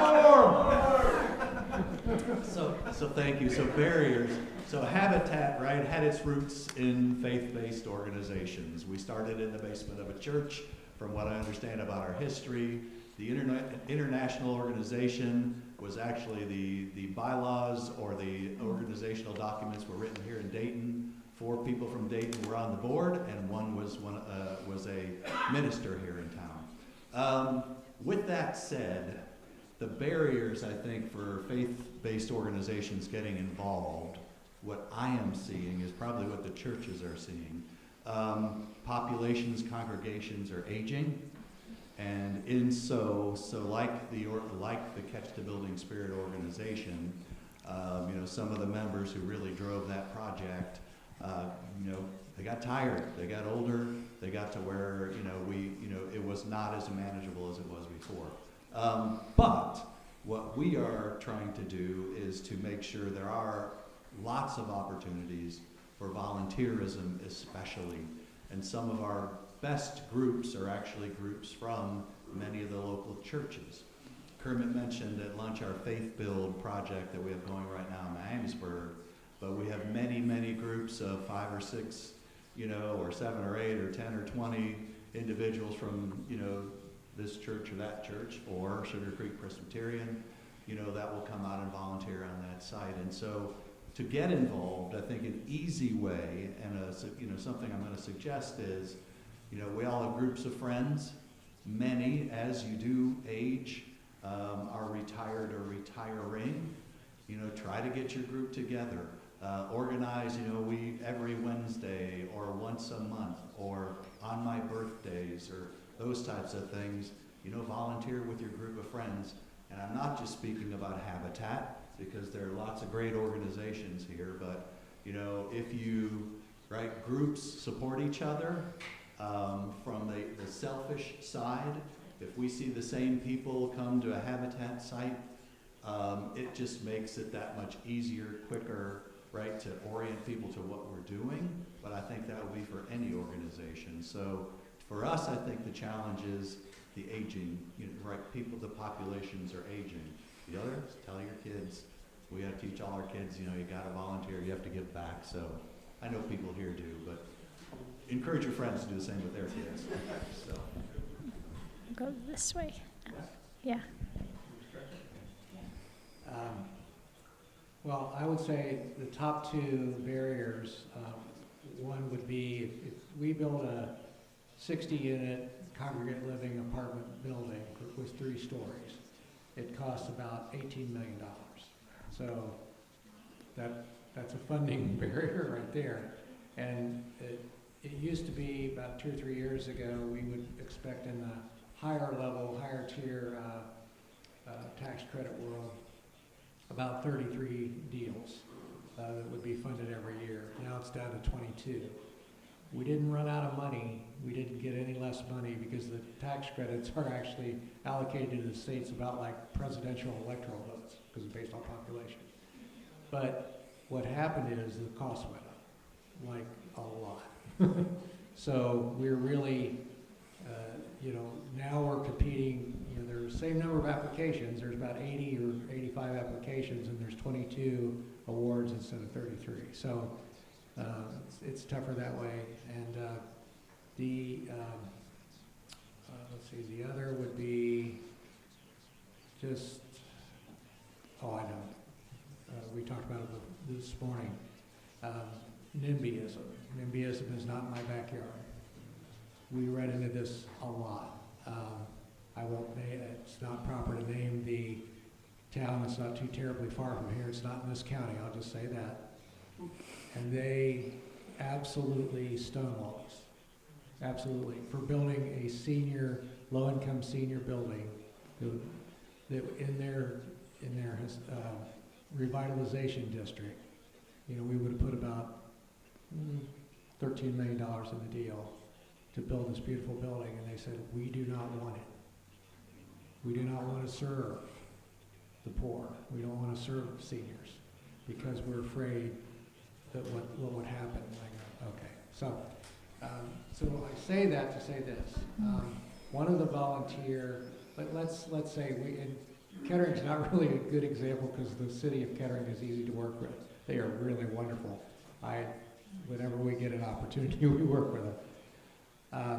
But if we have a certain town that we would be working in, and you don't have to live in that town, but if you show up to council meetings, if you see whether St. Mary's involved or not, whatever, is go and support it. Show up, be there, and say how much it means to you just because of who you are. That's what's in your heart, right?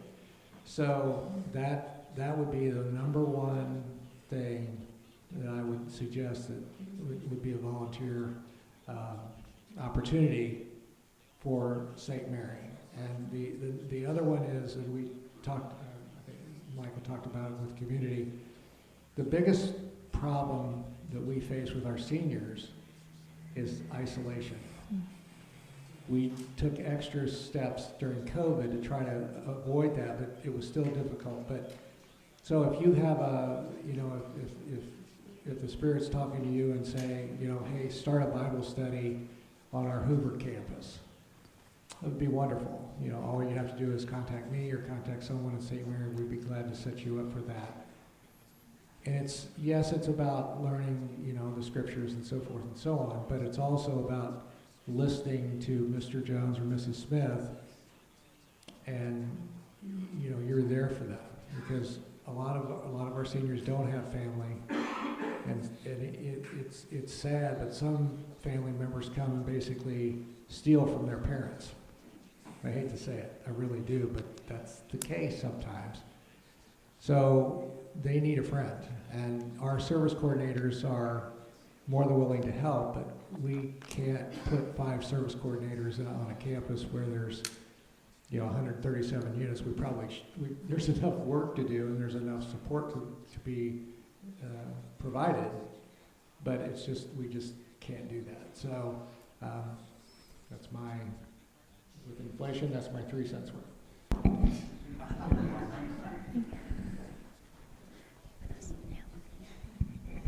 So I think when I think about barriers, I think about for faith-based organizations, it's exposure, education.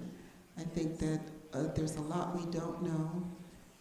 This is a wonderful venue here, but I think there's more opportunity for people to hear about what the needs are, and then for faith-based organizations to gain access to the many resources that are available. We've talked about some of them here, but I think a lot of folks don't know about those resources. You know, what I learned in doing a tax credit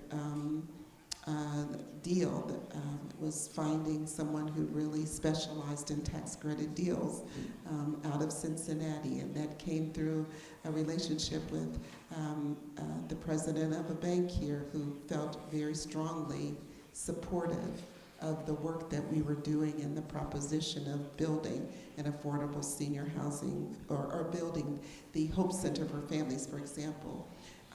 That was a very complex situation, a complex deal. I never would have known to do it. At the time of closing, there were 27 attorneys on that call.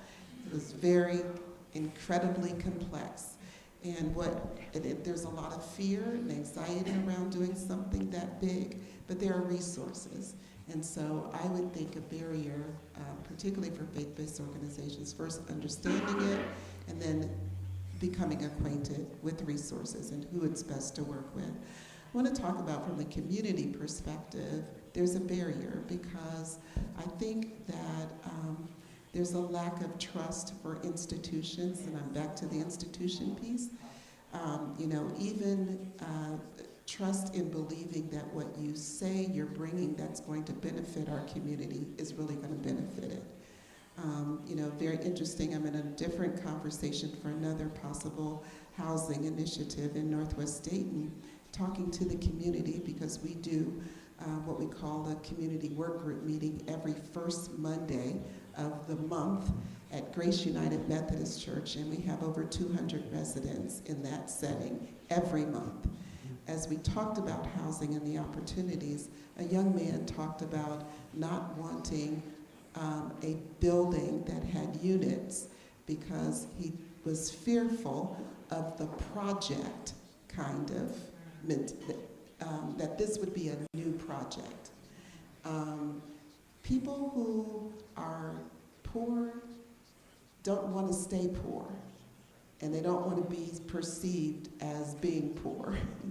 They want to get up. They want to elevate, to be elevated. And so, you know, to put them in a housing environment where I'm part of a project and I'm not having a house like everyone else has, or I'm not in a townhouse like people who live towards that. If I can get a better job, if I can do better, I mean, there's the inspiring hope is part of what our motivation is, and it's not inspiring hope in naivete, because it's going to take hard work to do this, but it is the possibility that we want to speak into the lives of people who are underserved. So helping the community to trust whatever process you're bringing forward is a big barrier, and I think that's just something that I don't think everybody takes into consideration when they think they're doing the right thing for a community. Does the community believe it's right, and do they trust you with what you've said is the right thing? Because you haven't listened to hear what they really want, what they really aspire to achieve. Thank you for bringing that up about trust of institutions, because it's not just government institutions or secular institutions.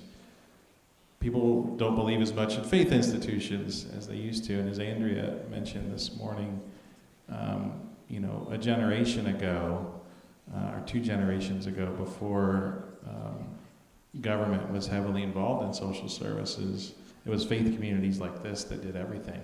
So what we're seeing now is that those of us who lead faith organizations who have been around 100 years, we're kind of the legacy organizations that have been engaged in this, and so we're doing some internal soul searching to figure out what we can really take on and continue doing, and what are the faith dimensions of what we're doing. But also, we have to recognize that because we don't have the membership that we used to, we don't have the financial resources that we used to, we have new limitations.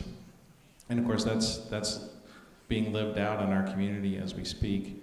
But I would say, broadly, one of the biggest barriers that we have in addressing housing issues and homelessness in particular is that it's a hidden problem. And not only is it a hidden problem, most people think it's solved if it's hidden. So in other words, most people think that if they're not seeing homeless people on the street, or they're seeing fewer on the street, then it's being addressed. And organizations like mine got comfortable with the idea that we just need to shelter people. And what we ended up doing was providing for basic things, yes, clothing, food, and shelter, but we lost this relational development that's so critical for humanity. And we have to reclaim that. We can no longer just treat people like we can warehouse them and think everything is okay. And that is something that we have to come to grips with. That we need to do our part to encourage loving relationships, not just take care of a problem. You know, a life is not a problem to be solved. A life is a gift to be lived. And how we live our lives, which is how, informed by how we treat one another, that's the core. So the biggest barrier for us is that realization that we can't just be about solving problems. We have to be relational. And that is a cultural ill that we have right now in our individualistic, materialistic society. It's just that simple. And until we change those basic factors about how we view our day-to-day life, we're going to be chasing these problems forever. I mean, everything we're talking about is helpful in one context, but it's also mostly Band-Aids and patching people up and then going right back to what we were doing before. And so when we're talking about barriers, we have to think about the ether that we're working in and how we're feeding all the factors that work against keeping people together. So I think we have Tori left for that one. I feel like I sort of raised the barrier earlier and around complexity. And I think, to turn that a little bit into potential for solutions, I think part of what people of faith and people who are attending churches can do beyond just through their own organization is really take your own relationships and your own professional expertise sometimes to help solve these problems. Think about, are there boards you can sit on? If you were an accountant, you could be very helpful in some of these kinds of conversations. If you sit on nonprofit boards, if you're an attorney, if you have relationships with elected officials, or even just, even your neighbors talking about these issues. I think something Michael said really resonated with me, that housing can often be a hidden problem. And I think how we ended up in the situation that we are in right now, where there's a lot of attention around housing affordability, is in part because this has been an issue for some people for their whole lives. I think it started to become who was impacted started to change. We started to see middle income, middle class people feeling a crunch around housing. I think there's a racial equity component to that too, that white folks in suburban areas started to feel like housing was no longer something so stable for them. And I'm grateful that that has brought about new conversations in policy and creates new opportunities, hopefully to bring lots of people along. However, it's been a boiling crisis for a lot of people under the surface for many years, and it didn't necessarily get the attention that it needed. So using your influence, whatever that may be, even if it is just talking to folks around you, really does make a difference, because I think the lack of visibility here has led us to a place where we're dealing with a much larger set of issues than we would have if we had been kind of tending to this all along, or addressing some of the structural racism and structural issues that created so much instability in housing to begin with. Thank you. So what I'm going to do, I'm going to change it up just a little bit. I want to allow time for Q&A, but I want to let the panelists know that after Q&A, it's a question I didn't put on the sheet, so I want to give you a chance to think about it. But we're going to close with you each giving us what helps you do this work. What inspires you to do this work? I'd like to hear that. Is it something about your faith? Is it a Bible verse? Is it a quote? But what inspires you to do this work? Because I think we could all use some inspiration.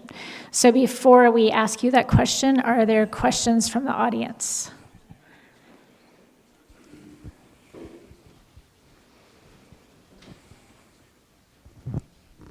Good afternoon, everyone. My name is Elisa White, and I have a question. When we talk about barriers, and volunteering, because a lot of times I hear conversations that people want to volunteer for certain organizations, but because the organizations are housed in a certain community, then they're afraid or they don't want to volunteer. So how do we get to the point where we diminish those barriers?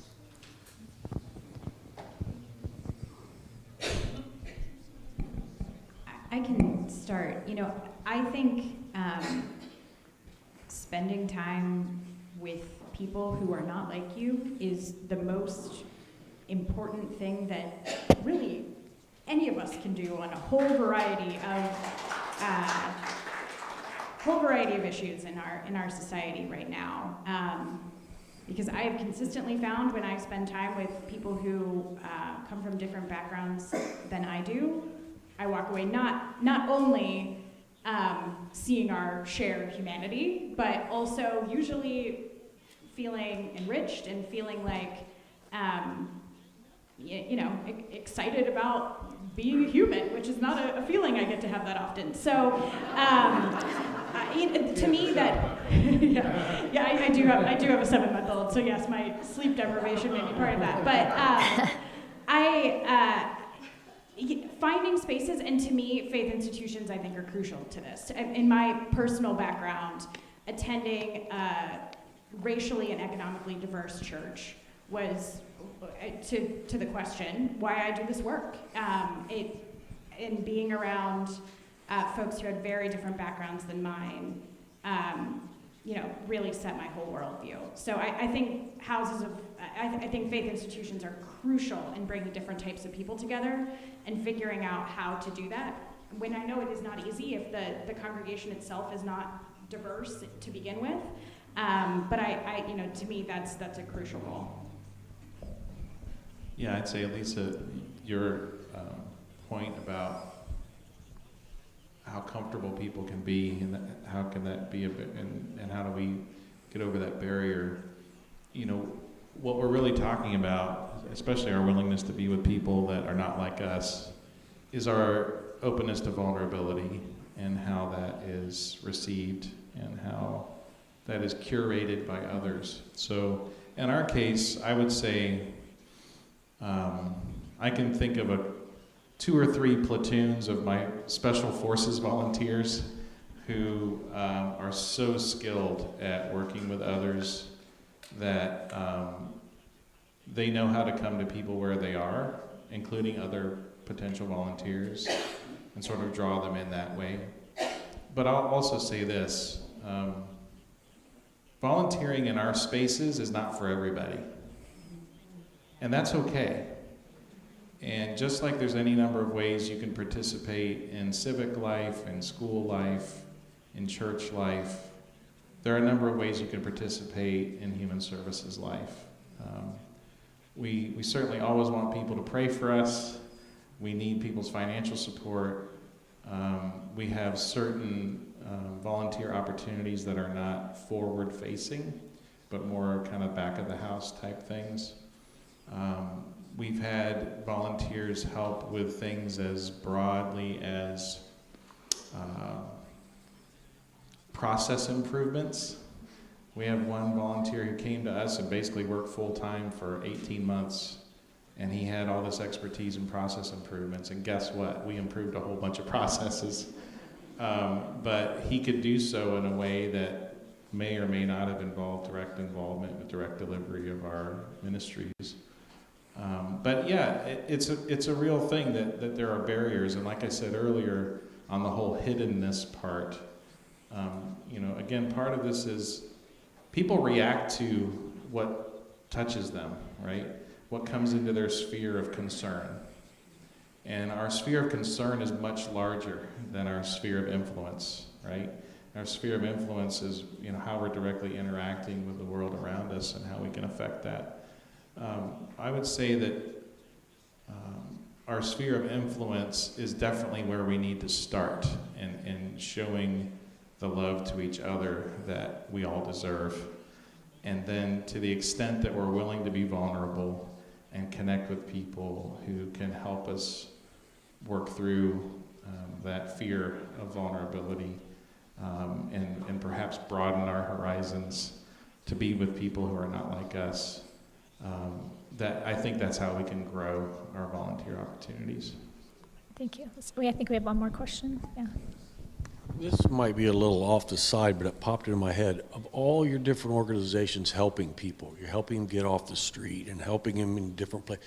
Do any of you help or lead them to help them to find a job to become more self-supporting, the next step after that? That is the work of Omega CDC. We have workforce development, and in the Hope Center, we partner with Sinclair College, who's providing certificate programming. So people who get a GED or just have a high school graduation, they are able to participate in a course that is more short-term, so it could be 16 weeks in the Allied Health Division. So we have a whole health lab there, and there are people getting certified to become phlebotomists, and also STNA training, so certificate programming as a pathway to immediate or close to immediate workforce development. We're also aligning with various partners to provide pathways. So I just met with Eric Spina at University of Dayton, who says they have entry-level positions and all-level positions and want to make sure they are getting to people in the community. And so we're working with them to develop a pathway. We've done that with Meyer, and there are a couple of other employers. So we have been very critically engaged in workforce development and getting people into entry level. And then we don't leave you once you get the job. You are assigned a coach, and that coach works with you for up to 2 years to ensure that you are staying employed. Now, the Hope Center has only been open since 2021, 22. I think it opened in 2022. But our track record is proving that we're getting some folks engaged in education. And if I go to your question about what inspires me, is a mother who came to us 18 months ago. She was homeless. She had an undergraduate degree, but had a lot of circumstances that had taken her in a bad place. And she came and was working with the coach. She was able to move forward, and she had a few credits, I think, left towards her master's degree. She finished the master's degree. They helped her work on getting her credit ready, and about 5 months ago, she took ownership of her first home with 4 children. That is an inspiration that keeps us going. And let's go, given the time, let's go ahead and continue the inspiration part of our session. So I thought of two stories. I'll just share one. Several years ago, I think we completed in early 2022, we completed a renovation of the old Eaton High School, along with Pivotal Housing Partners and then a local investor there. It's 40 units. The way that ingress and egress in and out of the property was with key fobs, okay, and for security. And so we always, my favorite day of all is the open house, because we have residents tell their story. And we don't even have an open house right away. We have people move in and experience the building and getting used to it and so forth. So, and I happened to follow this person, so it was getting interesting. So it was a single mom with a 16-year-old son, and it just resonated with me, hit me really hard. She says, for the first time in a long time, I can relax. And we all go home and relax after work and so forth, but the story is that she had a knucklehead for an ex-husband, and he was violent, he was abusive, and they were, in effect, what you would call I don't know what the term is, but they were really homeless because they would sleep on the couch of the brother or the uncle, and they had to keep moving because he kept following. Okay, this is a nightmare story, but she said, for the first time, when my son and I feel safe in your building. And I thought, okay, not to pat ourselves on the back, but we did, that time we really did the job, right?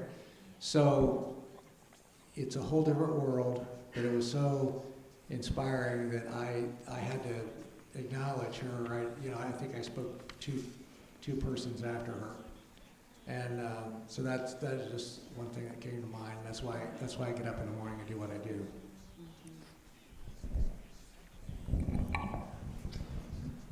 Okay, probably like everybody else here, I could talk for hours about this question.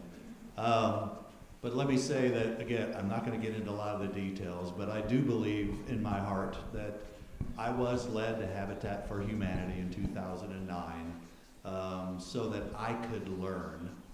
And one of the ways that I've learned is, of course, I had the privilege and the blessing to be raised in a family to where when I grew up, I assumed, I assumed that one day I would go off and I'd go to college.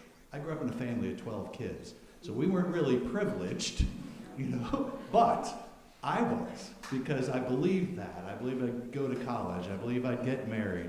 I believed I would buy a home. I believed I would have a family. The second dedication, which is, I think, again, like Wes was talking about, our dedications is when the family who's worked so hard, volunteered for 275 hours on their own house or somebody else's house. They've saved money for their first year's insurance and their closing costs. And our families do buy their homes. I want to make that clear.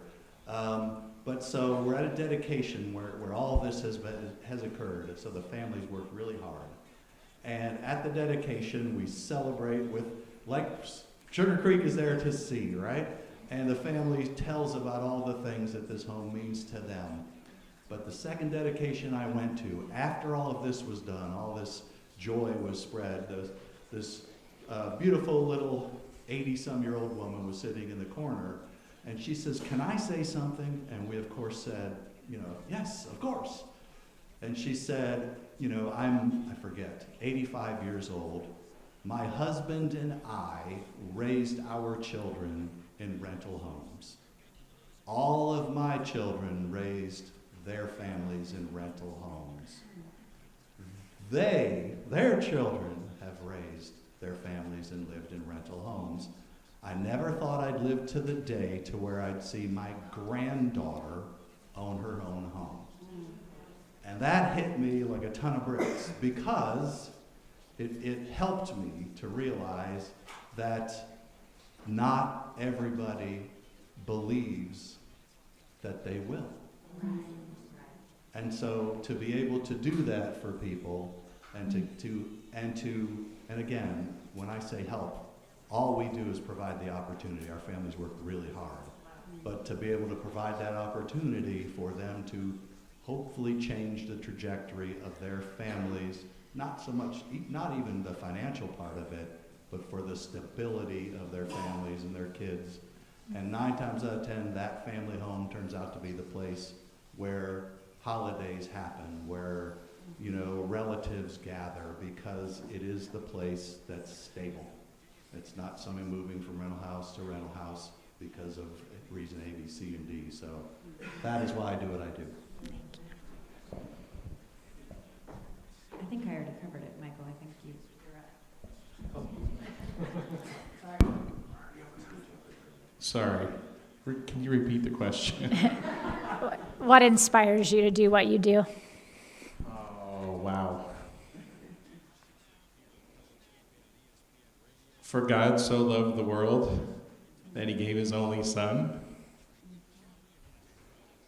so that we might not perish but have eternal life. For everyone who believes in him might not perish but have eternal life. And my goal is to do as God commands. It's out of gratitude. God's given me everything I need, and he commands me to love my neighbor. And I have the blessing to do that for a living, and it's amazing. So thank you for the opportunity to do that.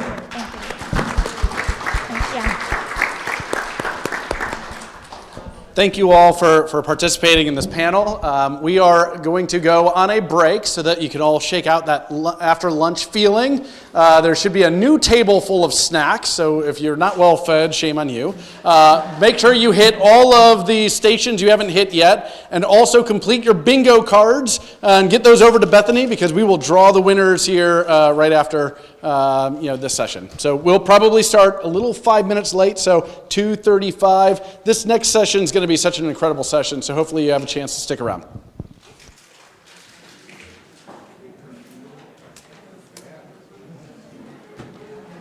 Thank you so much. Appreciate it.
I'm saying this with no, this is I love it. So, no, I guarantee. So I'm so excited. Thank you all. Probably gonna be about another 10 minutes. It's fine.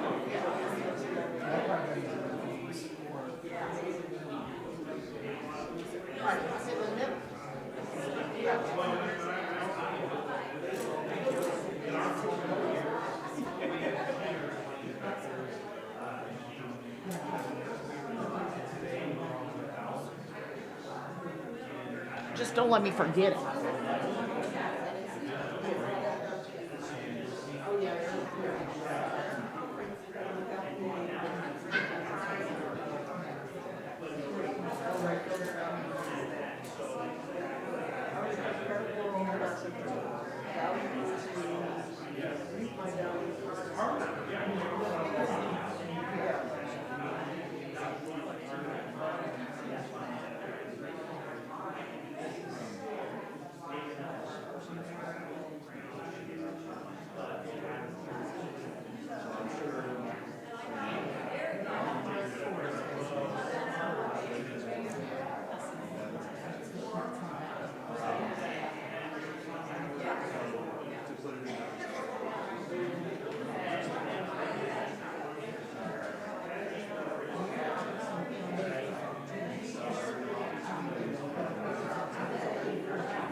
really save ourselves a little bit for the people who do this stuff. So that's why I'm really kind of pushing you for helping us figure out. It's been a long day. We've been going since 8:30.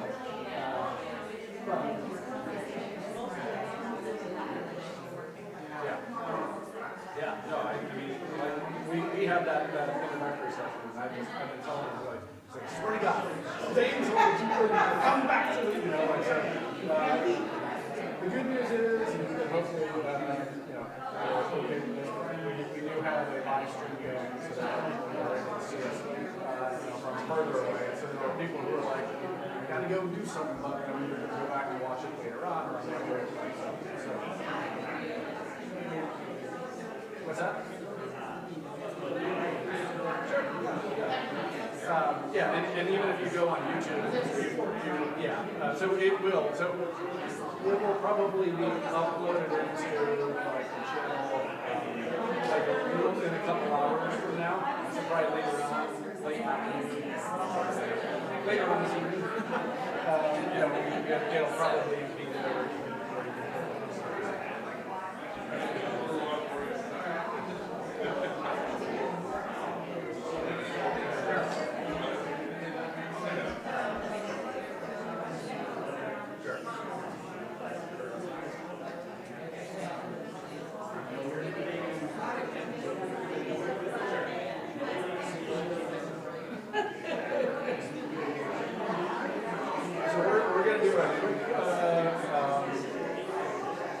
I just need to touch base with somebody. I'm grabbing a couple prizes for the things that we were doing.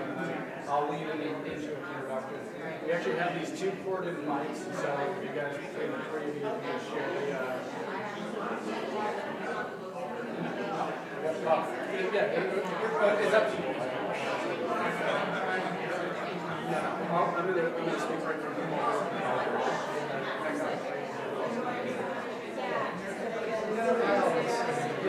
they got the sympathy.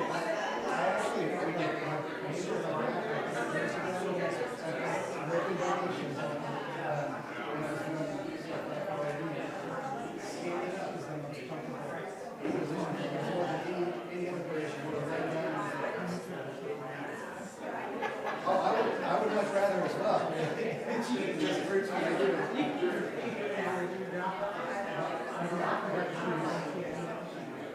And I think when they finish the other side, I'm pretty sure I'll have to have some.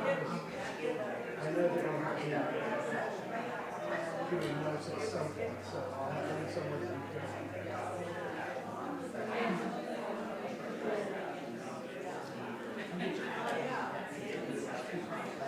I've used them before. It's been a lot, I'm sure.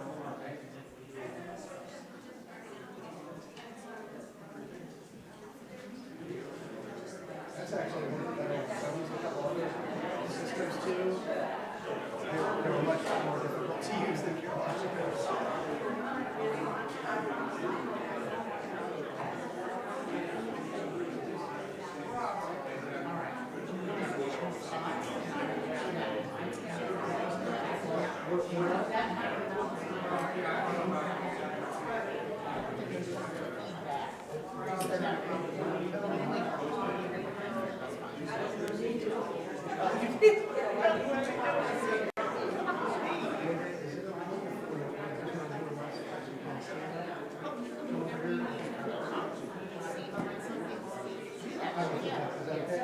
You guys do, if you want, I have a I can just stand right here. That'd be perfect.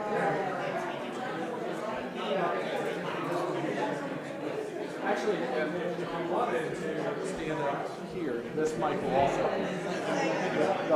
they'll turn it on. We're going to have a speaker from here. Yep.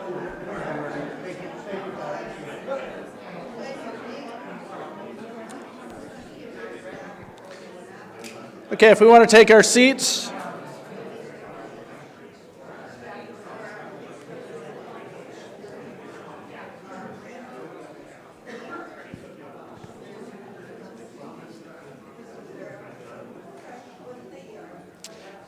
I am a personal believer that there are two things that kind of create lasting change in individual people's lives, and that is whenever we experience something ourselves and suddenly it changes our paradigm. And second is when we encounter somebody who's gone through something that might not necessarily resonate with our story, but because we hear that story, it changes us. And so I am really excited about this next panel called The Power of Voice, Housing Through Lived Experience.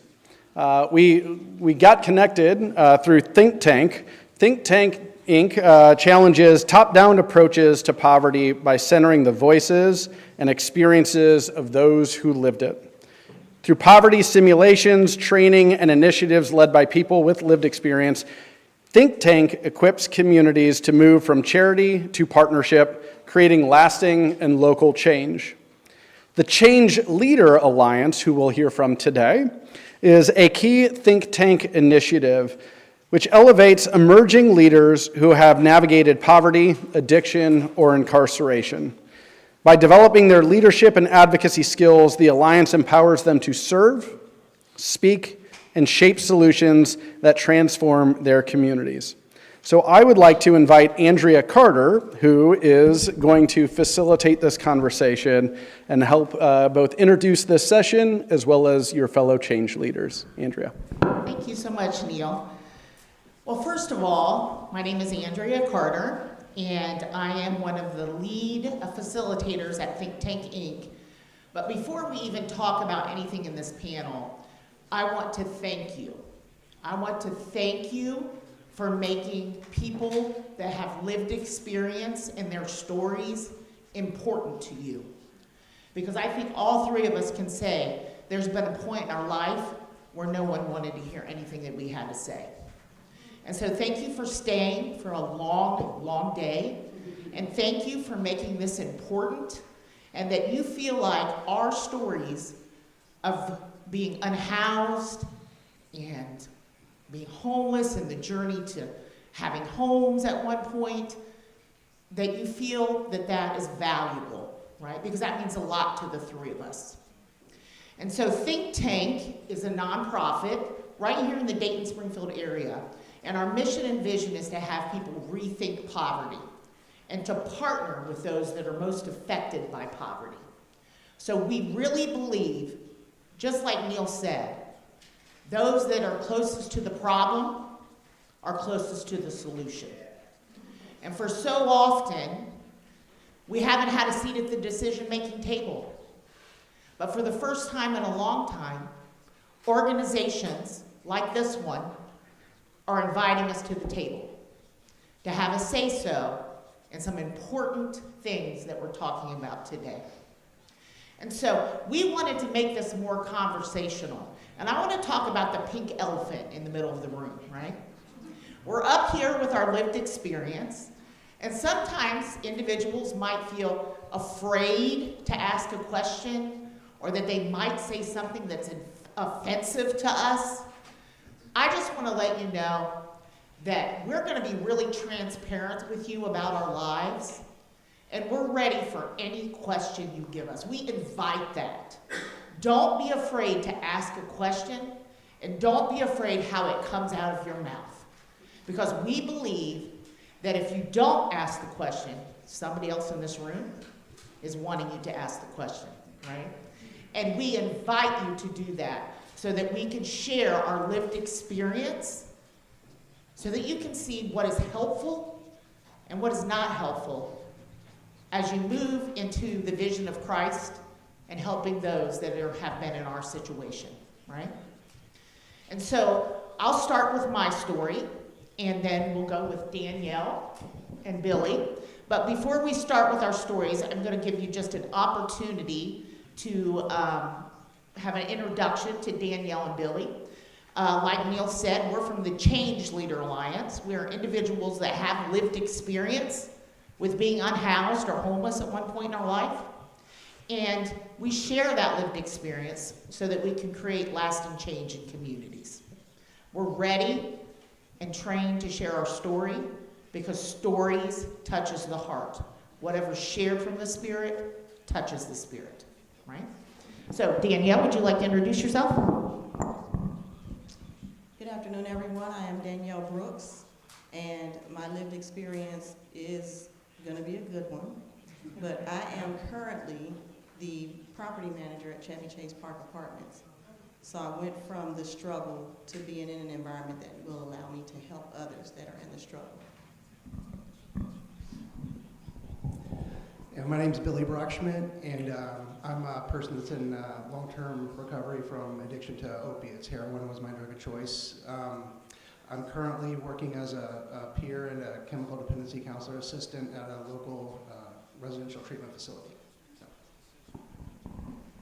All right, so sometimes there's stereotypes, stigmas, a preconceived notion of what we believe someone that has been homeless looks like, acts like, speaks like, talks like. That's for some of us. For some of us, not so. But I would like to share my story first, and I'm going to tell you that I was living the American dream. I was a very smart young lady, right? And I graduated from high school a year early. I got a full ride scholarship to Wittenberg University, academic scholarship in education, because I knew I wanted to be a school teacher from the time I was in 3rd grade. And I started my teaching career at 20 years old. And I taught for the Springfield City School District for a good 10 years. I bought a house young, I was a homeowner, got married, had a baby. I got my tax shelter annuities, right? Because I was going to retire at 55 and make sure that I was financially set, right?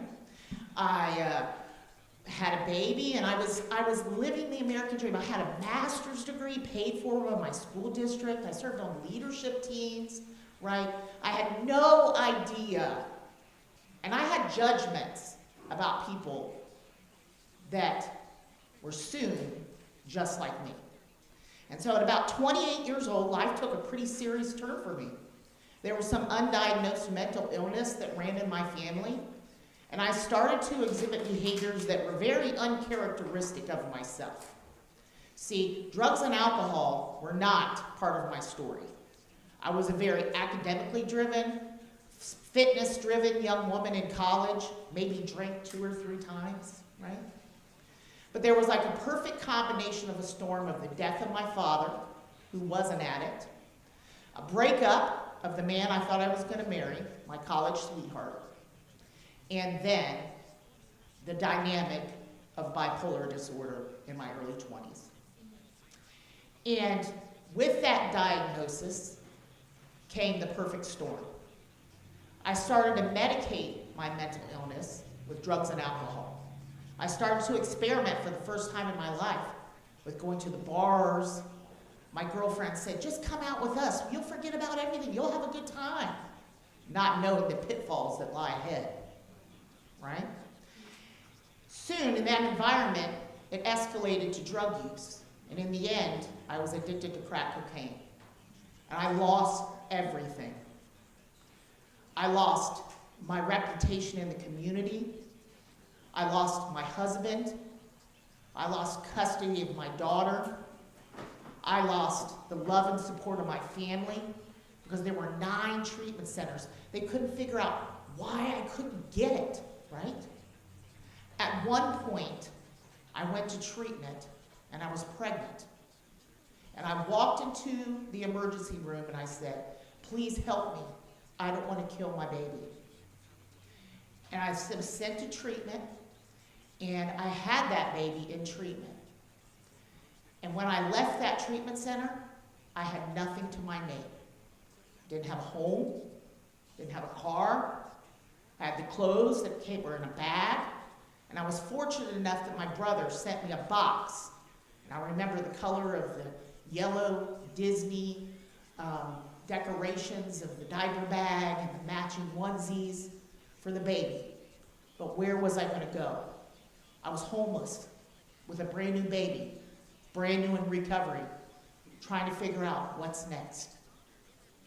So I was fortunate enough that my stepfather's mother had an old rundown house that she left a bunch of flea market stuff in. And she said, well, if you can make it livable, that can be your home. And I'm going to tell you, I lived in that home for 18 years. And I made it my home. And the condition of that home, when people went through to examine it, said it should have been torn down and donated to the land bank. But it was my home, right? Half of the electricity worked in the home. Matter of fact, my daughter's upstairs bedroom was wired with speaker wire. The heating and air ducts, half of them worked in the home. None of the windows opened.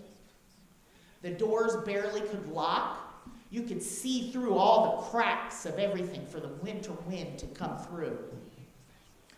But I took pride in it. I kept it clean. I made it smell good. I got flowers and decorated my front yard. That was my home, right?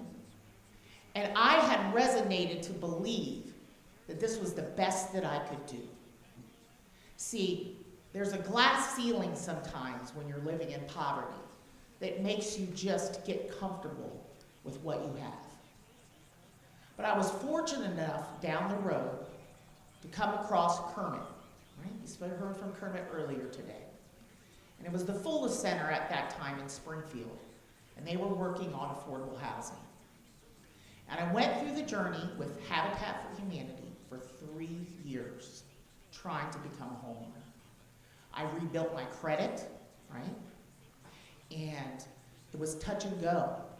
This house that I finally got was truly meant for me because there were struggles in that 3 years.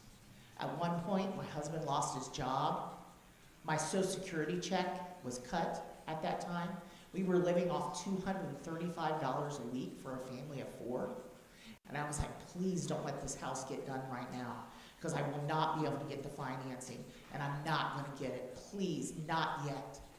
And it kept taking longer and longer for this house to be built. And it was because it was in God's timing.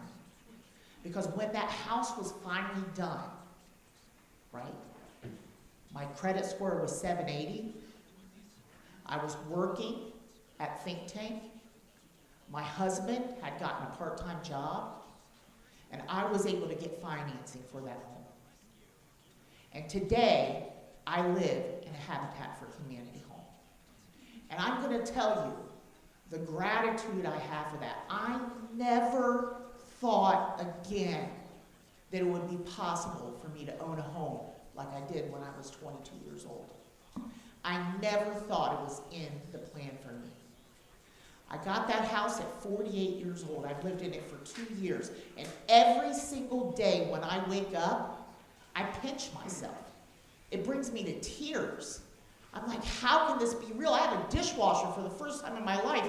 And then Norm and Kermit will tell you I had to call Tim from Habitat 3 times to come teach me how to work the dishwasher, right? But I was determined. I'm going to use a dishwasher. I had done dishes by hands my whole life, you know? And I was so proud of that dishwasher, right? Man, the blessings of God. And I'm going to tell you that at one point, the human resources person at the school district that I taught at told me, you'll never set foot in a classroom again, Andrea. But that's not what God said. God said, I'm going to do better. Even with your felony charges and your prison time, right? I'm going to have you be a facilitator that travels the country and teaches entire school districts, teaches the teachers how to teach on professional development days, on how to treat people like me with dignity and respect. And he made the impossible possible.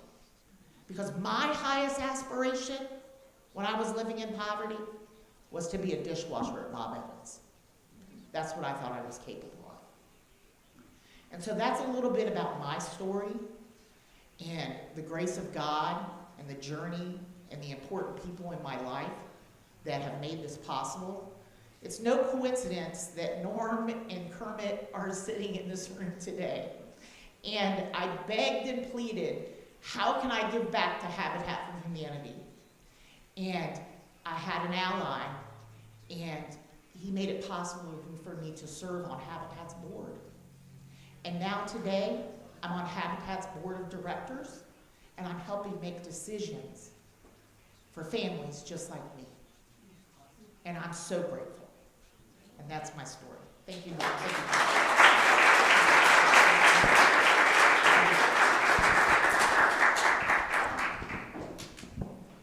So I'm not much of the public speaker. I may need some tissues at some point because I have not been telling my story as often.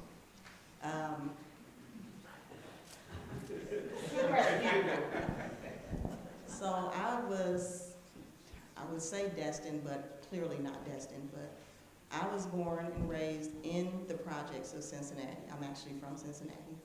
And my mother raised 6 children. We lost my brother when I was 4, he was 8. He was hit by a car out there. And my mother did the best she could. And as a kid, I was oblivious to all the things that are going on in the projects. I got pregnant at an early age and didn't know what that meant. I like to tell people that when you're in that environment and you don't get outside of that environment, you only know what the people in that environment know. And we all know the same thing. So the growth is not there. So I got pregnant at an early age, had my first kid when I was 18, but I aspired to be an engineer. I was very good at math, I was very good at school, and I wanted to be an engineer, but after the first kid, it kind of gave me a rude awakening, like that may not be possible. Well, then I got pregnant again, and I had the second kid at 20, and then I had a third one at 22. So now at this point, I'm in the projects. My mother raised me there. I got my own apartment there because that's what I learned. I learned that, okay, when I get 18, I got to get out of her house and get my own in this same environment because I didn't know any better, know any different. So I have 3 kids now. I was with their father. I gave myself accolades at that time because I thought, most of my friends are having babies by several different people. So I kind of patted myself on the back like, you have all yours by one, guys. It's like, what is that to be proud of? But that was where my mind was. But he turned out not to be that great of a father, and he went on in his life a different way. And so now I'm a single mother with 3 children. We went through some rough times with him because he had wanted to be a drug dealer. I don't know if that's what he aspired to be, but he thought it was the thing to do. And by the time we had 3 kids, that was just not something that I could see bringing my kids up in. And I also got to the point where I was starting to mature, maybe mentally and somewhat educationally, that this is not the environment that I want to bring my children up in. I don't want this cycle to keep repeating. And so eventually we moved. He was incarcerated. He skipped bail. We ran to Atlanta. And I get down there and I'm thinking, I'm trying to stay with my husband because we had gotten married eventually. Trying to stay with my husband, trying to keep my family together. You know, I don't know much beyond that. Only thing I know is what I learned in the environment that I was raised in. There were a lot of single moms, a lot of fathers staying in the household that weren't actually on the lease. Of course, those weren't things I knew at the time. But as I'm now a property manager, I understand some of the dynamics. And so we moved to Atlanta, and we get down there, and what do you know? He locates the place to sell drugs again. And so I get a call from a woman. I'm at my job. I managed to get a really good job. The schooling thing started out as the engineer. As the kids came along, it changed to executive secretary because that was the easiest thing that I could accomplish with raising children at home. There's so many caveats to my story. I almost get lost.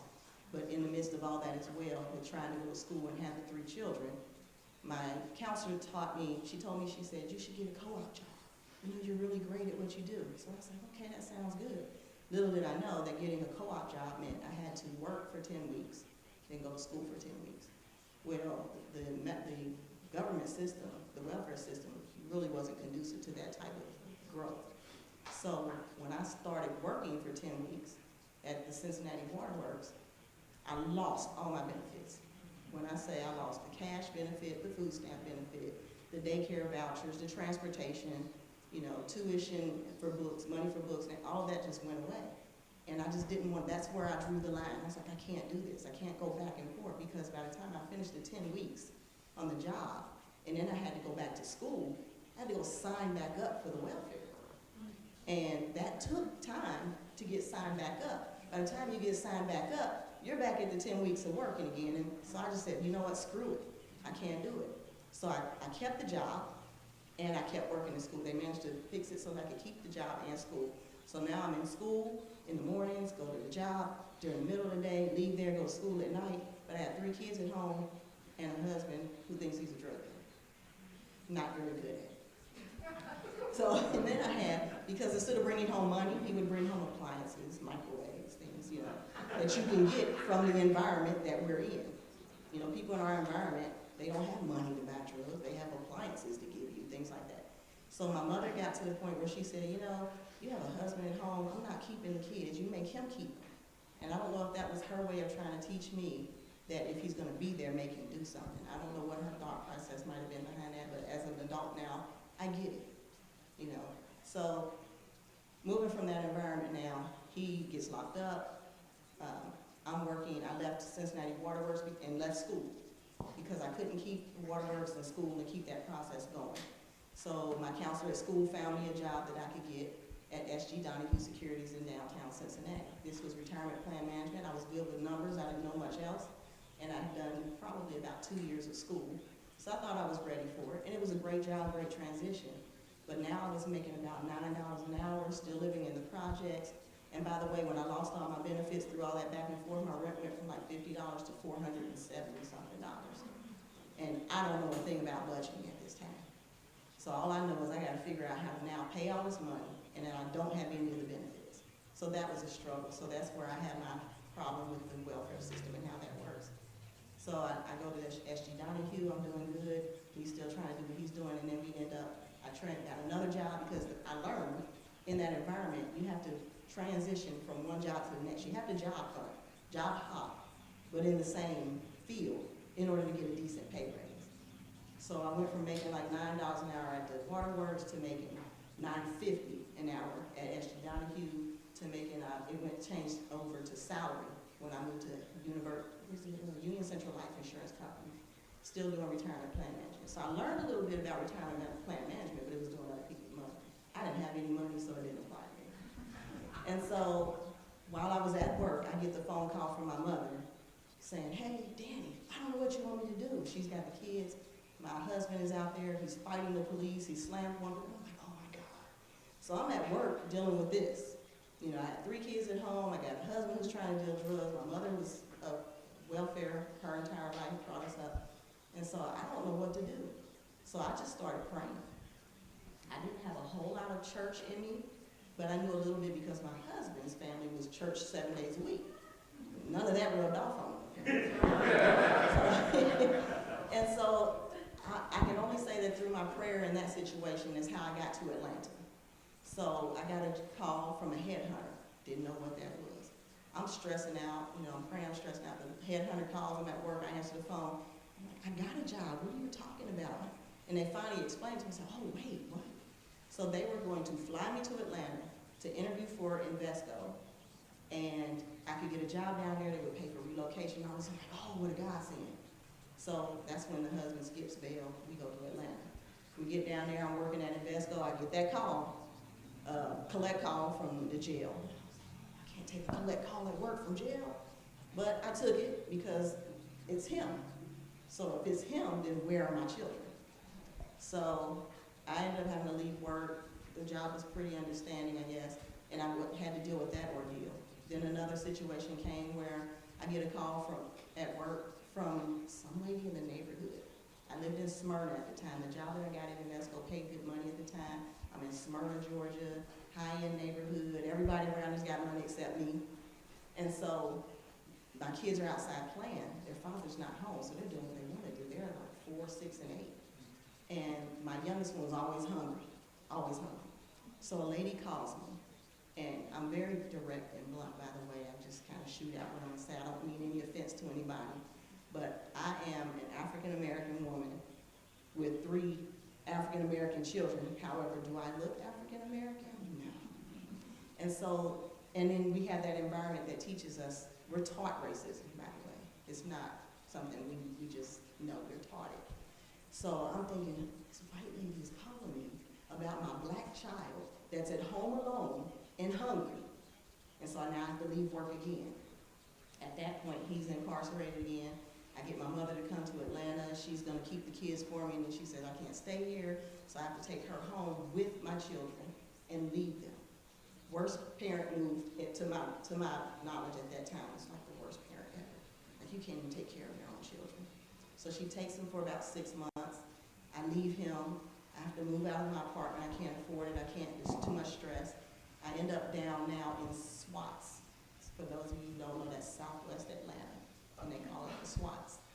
And it's not the best area to be in. Bankhead Highway, worst place you could be in with children. But that's what I could afford. And so I moved there, I come back to Cincinnati, I get my children, I bring them back home, and at some point, the husband sweet talks me. That happens a lot in this environment. He sweet talks me, I let him come back. He's right back in the same situation, locked up.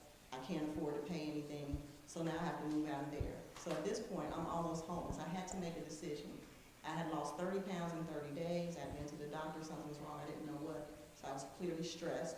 And the doctor told me, if you don't do something about your situation, if you come back in here and you're in tears and you're losing more weight, we're gonna have to send children's services to your home. So this is where the tears are. Okay, yeah. So I'm looking at the lady like, what? Those kids were all I had. They were literally all I had. And that was what kept me determined to keep going. And so I had to make a decision. A lot of our decisions in this environment are knee-jerk decisions. We don't have the knowledge, the wherewithal to decide what's the proper move, what's the wise move. Sometimes you just have to make the move. And so I go home. That was like on a Friday. I go home. He finally got a job, which he never held down a job. He finally got a job, so I happily took him to work. Well, let's see, that Saturday, I kept the kids out. I went to work on a Saturday just to get away from him. And then Sunday, I went to church. And then Sunday afternoon, I went to the mosque because I was like, I'm not ready to go back home yet. So I finally had to go home, and I'm just sitting there thinking, like, what am I gonna do? I have one brother who had made it a little further than any of the rest of us. I called him for help, couldn't really get much help there. So what I did was I took the money that I had that would have been for rent, and I paid for a storage unit. And I went and got a U-Haul by myself, mind you, because I don't know what else to do. I go get a 24-foot U-Haul, I back it up in this tight parking lot. I've never driven a truck that big in my life. And I just go in the house. The kids are still sleeping. They didn't have school that day for some reason. And my girlfriend that lived in another unit, she came over and she's like, what are you doing? I said, I gotta go. I gotta go now. She's like, well, okay. She didn't ask any questions. She said, well, send the kids over to my house when they wake up. So I'm in there, I'm just carrying stuff out by myself. And another friend of mine called and said, hey, what are you doing today? I was like, I'm loading up this truck. I gotta get it moved out. Were you doing it by yourself? Yeah. So he sent 2 crackheads over. He said, I'm gonna send 2 people over there to help you. And I'm like, okay, you know, we don't care. We just try to make a move. So these 2 guys come over, and for $25 a piece, they loaded my entire truck. We took it to the storage unit, unloaded it, and then took the truck back, and now I'm sitting in my car, like, where do I go? So the same guy who sent over the 2 crackheads, he said, well, my family has an apartment community. I have an apartment there, but I don't stay there. You can stay there. So I go there, take the kids, and we're just sitting there. I don't know what to do. But I gotta go to work, because this job at Invesco was taking care of everything that I have going on. So I go to work, and I come back, and I talk to the landlord. The landlord was nice enough that he said, okay, well, I told him, I said, I don't want to give up my apartment, but I don't know how to make him leave. So I just need to, if he leaves and gives you the key, of course, he's finding out now that when he comes home from work that day, everything's gone. I only left whatever his family left for him, TV, living room set, I left him in bed. Everything else I took. So I said, if he turns in the key, you let me know, and I'll come back and I'll pay you your rent. Fortunate for me, it didn't take but about 2 weeks for him to figure out I wasn't coming back. And so he turned in his key, and then the landlord let me know, and I moved back in, but now all my stuff is in storage. So I have my kids, and we're in here on the floor, and we have nothing again. Well, we have the stuff that we left for him. So we make it through that time frame. Every time he would come, we'd all jump in the car. The kids knew I had the neighbors telling me, let me know when he's coming. So the kids knew, run and jump in the car. So we'd go run and jump in the car and drive off as he was coming so we didn't have to interact. So I made it through that period of life. And then I eventually transferred, job hop, got a job hop to get more money, moved to Alabama, Montgomery, Alabama, got a job at a CPA firm doing retirement plan management. So at this point, I feel skilled in retirement plan management. I'm just gonna jump through that. Get to there, get to Montgomery, Alabama, I'm doing okay, and I can't recall what happened. It was a financial situation or something that happened. I lost my job for discrimination. They did not know that I was African American. I literally went into this job with, excuse my verbiage, but a white hairstyle, talking proper. Good morning, hi, how are you? What can I changed my speech and everything to get this job. But I didn't think about the girl on the other side of the cubicle could hear my phone conversations. And so when I was speaking to my friends or family, I spoke one way, and this is what you guys may have heard referred to as code switching. So I would speak one way on the phone to my family, but during business day, I spoke in a business communication. And so one day the girl asked me, she said, are you like mixed or something? And I froze because this meant that my whole charade was over, because the company was predominantly white people. The lady, the cleaning lady, I would be there, the cleaning lady would come by and she said, hey baby, you know we the only ones here, right? And I just looked at her, because I'm thinking, how do you know? I don't look African American, how do you know? So I knew when that happened, and then the girl asked me the question, I said, this is not gonna last long. So I was only there 6 months before things started getting crazy when that happened. They met my children. I brought them to this service that they wanted me to bring them to in Awana, and I knew I shouldn't have done that, but after that, everything went downhill. Racism kicked in. Everything that I had been doing right, it was just all of a sudden wrong. I had documentation in a binder that was all fine and well. Then one day they came to me and called me to a conference room and said, we're gonna have to let you go. You're not doing your job, basically. So I said, well, 1 second, please, because I've been complaining that this person is not doing what he needs to do. Once I submit what I'm supposed to submit, he's dragging his feet. So I went and pulled out a binder that I kept. I was smart enough to keep documentation. That's one thing I learned in retirement plan management, keep documentation. I kept the documentation, had a binder, 3-inch binder, all these emails that I printed out where I sent over and asked and told and requested. So they said, well, you mind if we look at this? So they looked at the binder and they read through it. And so that was around noon. So when they came back at 4 o'clock that day, I had went to lunch and cleared my desk already. So I went back to the table at about 4 o'clock that day, and they gave me this whole spiel. They made me sign some type of waiver that I wouldn't come back and sue, and they slid me a check for $13,000. It was supposed to be severance for relocation to help get back on my feet or whatever. And I signed it. I didn't know. I didn't have money for a lawyer to fight a discrimination case. I didn't know anything about pro bonos, class action, none of that. I took the $13,000 check and walked out the room, and they said, well, aren't you gonna get your stuff? I was like, I already knew this was gonna happen. My stuff is in the car. And I left. So then I lost the house. I had gotten a house. I rented a house. I lost that, ended up back in public housing in Alabama. So then I decided, you know, I gotta do something else. I started a cleaning business. Didn't really know how to start a business, but I had to do something. But being in public housing, your rent is adjusted by your income, so it's kind of flexible. That didn't really work out well. I went back to school. I'm getting really close to this degree that I was working on, by the way. Go back to school. Then my mother has a stroke.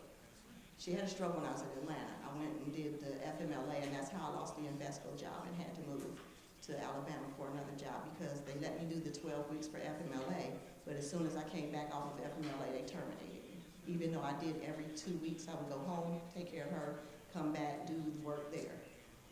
So now I have to go back home to Cincinnati. I come back home to Cincinnati, and all of my children are, I got 15, 13, and 11 at this point. They're in school. I know I'm stuck in Cincinnati for at least 8 years, so they can finish their schooling all at one school in high school. They don't have to go switching around. And at that point, I got into grassroots activism. And I drug my children with me in everything that I did. I lived in affordable housing. Churches would come into the community. I would volunteer and help. I was there. And then my youngest son started a fire. The apartment caught fire, and we had to pay for that. They came at me for $23,000. I don't have $23,000, but the answer in that environment is if you don't have it, what are you gonna do? And so you don't proactively try to figure out a solution, you just ignore it. Now ignoring the problem doesn't make it go away. They did relocate me, and I still continued into activism and served on resident councils and did what I could, but eventually that $23,000 caught up with me, and it was either move out or get evicted. By this time, I have a child in Kentucky State University, and then I have a child in the University of Toledo, because I told my kids that if they didn't want to live the lifestyle that I was living, they needed to get good grades in school, and they needed to get scholarships, because I cannot afford college. And they did. They were all at the top of their class. They did great. I'm very proud of them. I feel like we broke the chain. We broke the chain in our family. And they are doing so much better than I ever was doing at the age of 32, 34, and 36. And I'm very proud of that. But the dynamics of the healthcare system, the welfare system, is not conducive to help people grow. They keep wanting to throw money at it, give you food stamps, give you cash, but not give you the programs and the resources that you need to come out of that. We need more mentorship. We need more hand-holding. It may seem silly that we have to hold someone's hand, but when they don't know, you have to teach them like a child. That means you have to hold their hand, walk them through the processes. So every time someone comes into my office to move in, I explain to them, because I've signed many papers for affordable housing, and I literally just signed them. I don't know what those people said. I needed an apartment. You said give you $50, sign all these papers, and here's some keys. That's what I did. And so now I teach them when they're coming in. This is la-la land. This is not the real world. The government is paying the majority of your rent. This is your portion. And I just break it all down to them. And then I understand, too, being in that environment, that a lot of that is going over their heads. But I always tell them my door is open. Come and speak to me. If you're planning on something, trying to do something, I don't care if it's sneaky, underhanded, talk to me about it, and I will let you know if it's going to work or not. Because I'd much rather you succeed. So at this point, I've been at Chevy Chase for 8 years now, manager, 6 years at this point, and I've had about 40 plus residents go from affordable housing to home ownership. Yeah. Because I brought in Dave Ramsey, that's all I knew. I brought in Dave Ramsey, started with that, then we started working with Fairhaven, with Faith and Finance, and then they get budgeting, they get credit learning, and I brought in a mortgage person to talk about the myths of buying homes. And here I am with 40 plus residents who have now went from affordable housing to home ownership. So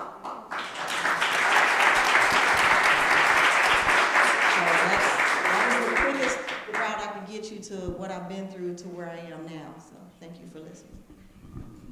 Go. Sorry, I get anxiety when I talk, so I got to stand up and probably pace a little bit. Can everybody hear me? All right, so yeah, my name's Billy Brockschmidt, and like I said earlier, I'm in long-term recovery from opiate addiction. I spent 20 years abusing drugs of various kinds. 16 of those years was with opiates. The last 10 of those years was IV heroin use. Eventually, I became fentanyl. So, like one day, there suddenly was no heroin. You couldn't find it anywhere. It was just fentanyl. And that one was particularly, as you all know, especially dangerous. I never overdosed in all those years until fentanyl came, replaced it.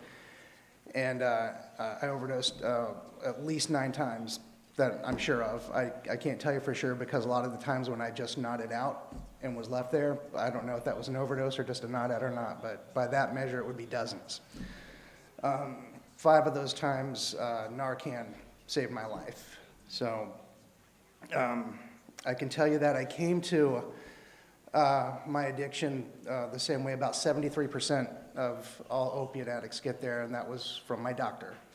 I was in the military at the time. I had surgery on my kidney. I was on convalescent leave for 18 months, and during that time I got at least 200 Percocets a month. I say at least because if I ran out at any point, all I had to do was ask for more. They never asked me why I was out early, not once. And so at the end of those 18 months, I was obviously horribly addicted. and I was unable to stop. I was started off by going to, well, first let me tell you about the first time I ever experienced detox. I had no experience with any of this. I'd never heard terms like dope sick or withdrawal. I was an airman, you know. I took the military very seriously. That's all I ever wanted to do with my life. So the first time I went into withdrawal, I thought, I was married at the time, my wife and I both thought that we were dying, that I was dying, not we. We called an ambulance, they took me to the base clinic, and I'll remember this moment the rest of my life. The moment I knew what was happening to me, they gave me a shot of morphine. I don't know why they did this. To this day, I wasn't exhibiting any symptoms of pain. But they gave me a shot of morphine, and it went away instantly. And that's when I knew what was going on, and I knew what I had to do to never feel that way again. And I spent the next 16 years trying to avoid that feeling. The last 3 of those years I spent living in my car. I had nowhere to go. I burned every bridge. All of my, none of my family couldn't take the chance of letting me in their house because I would steal all their stuff. And I actually consider myself lucky that I had a car those 3 years. I knew a lot of people that didn't. This was not a nice car. The windows were busted out. All 4 of the door windows were busted out because one of the times I overdosed, I had locked myself in the car, and firefighters busted the windows out to get to me. Why they needed to break all 4, you know? I like to think maybe there was a competition. Whoever got to me first got a bonus. I don't know. But I had plastic duct taped around the windows, and that's what I lived in for 3.5 years. That was what it took for me to get to a point where I was ready to ask for help. I don't like to use the word rock bottom because it's not quantifiable in any way. But there is, for sure, a certain level of discomfort had to set in before I was willing to ask for help.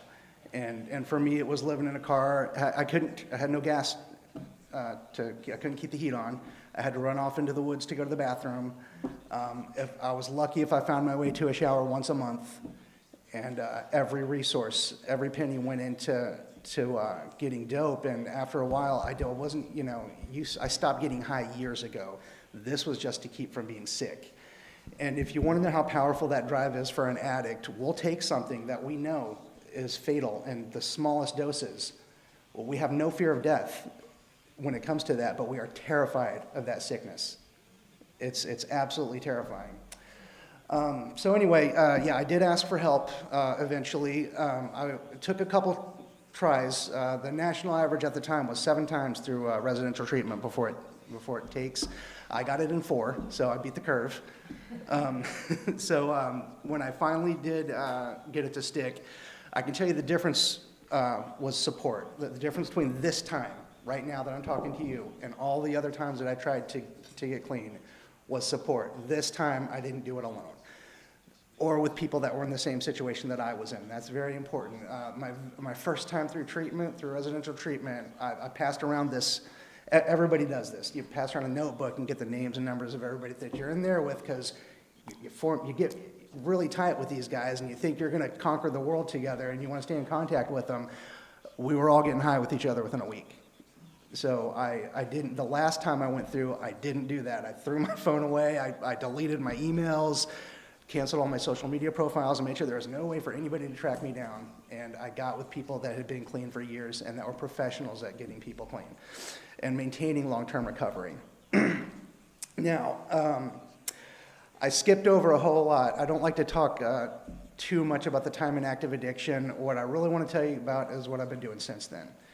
So I went to an organization called FOA. Have you guys heard of Families of Addicts?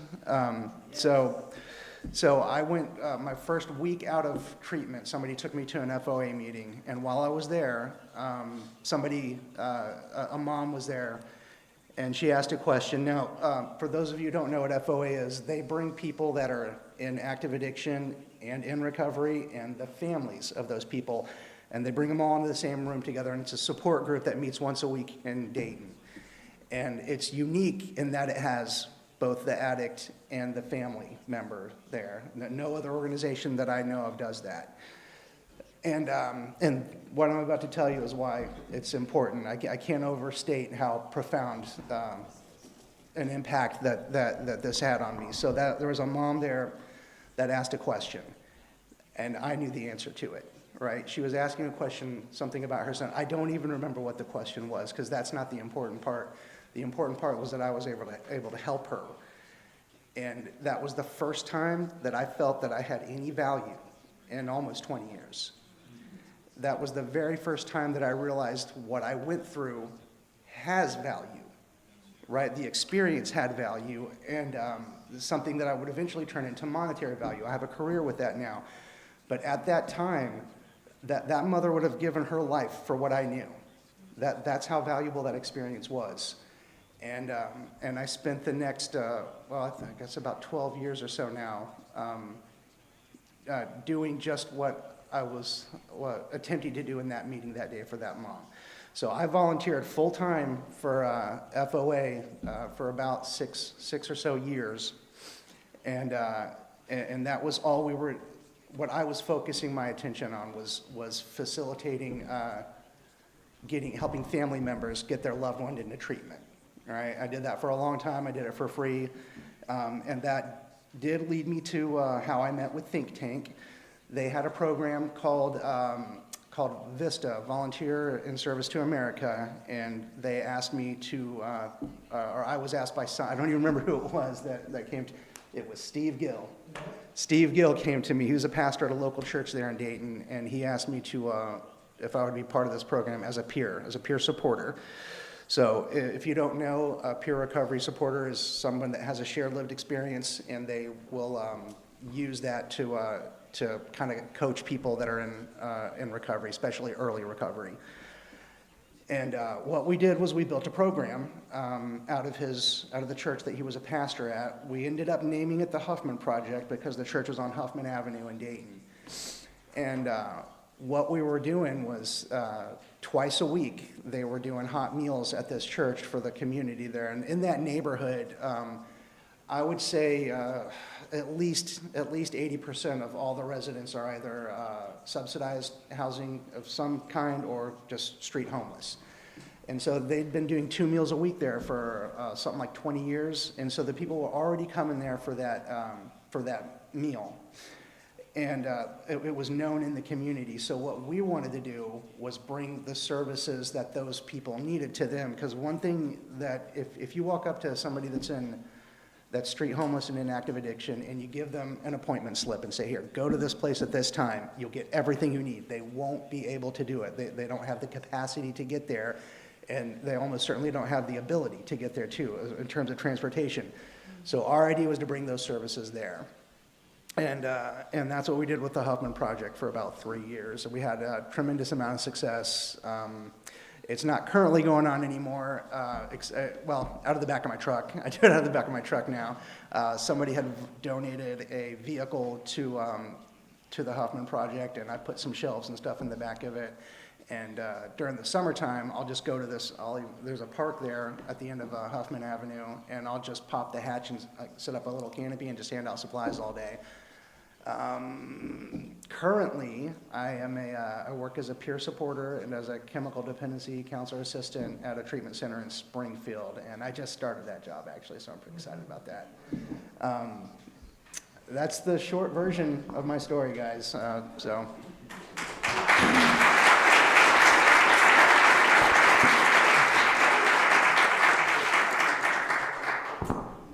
Your time, because it's been a long afternoon. We have just a few minutes left. But what I want to highlight, okay, that what Billy said, what Danielle said, and there was a pivotal person in my life, right? It was actually a parole officer who asked me to lead a GED program in his case roster of felons. And he looked at me for my leadership. He found value in me when I didn't find any value in myself. They found value in Billy when Billy didn't see any value in himself. Someone saw value in Danielle when Danielle didn't see any value in herself. And when you can pull out a person's value when they don't see it, right? Like I have nothing important to share, and you make them feel valuable and like a leader, it will literally change the trajectory of their life, right? We are sitting here today because of relationships, because of people walking alongside us and seeing something in us that we don't see in ourselves, right? They don't say, let me help you. They say, can you help me? The difference. And so we have a few minutes for questions. So Neal's going to walk around and see if anybody has anything that you want to ask. Like, you know, I'm curious, am I doing this right? Is this helpful? Is this not helpful? You know, we can answer a couple of those questions. Hello. So my question is, what is some encouragement or like different ways or advice to help someone who is nervous about sharing their story but would love to share their story? All right, so you're like some encouragement for someone who is nervous about sharing their story but wants to share their story, right? Yes. Well, a good way to do that is we don't ever just throw anybody out there, right? First of all, we let them know you can share the story at the rate you want to share, at how much you want to share, and what you don't want to share, right? And at Think Tank, we have the Change Leader Alliance Academy, where we can ask people that have lived experience that are curious about sharing their story to come through our academy, our Storytelling Academy, where we teach people to be consultants, right, for organizations, to tell their story in storytelling ways, and also to be an advocate in different areas, right?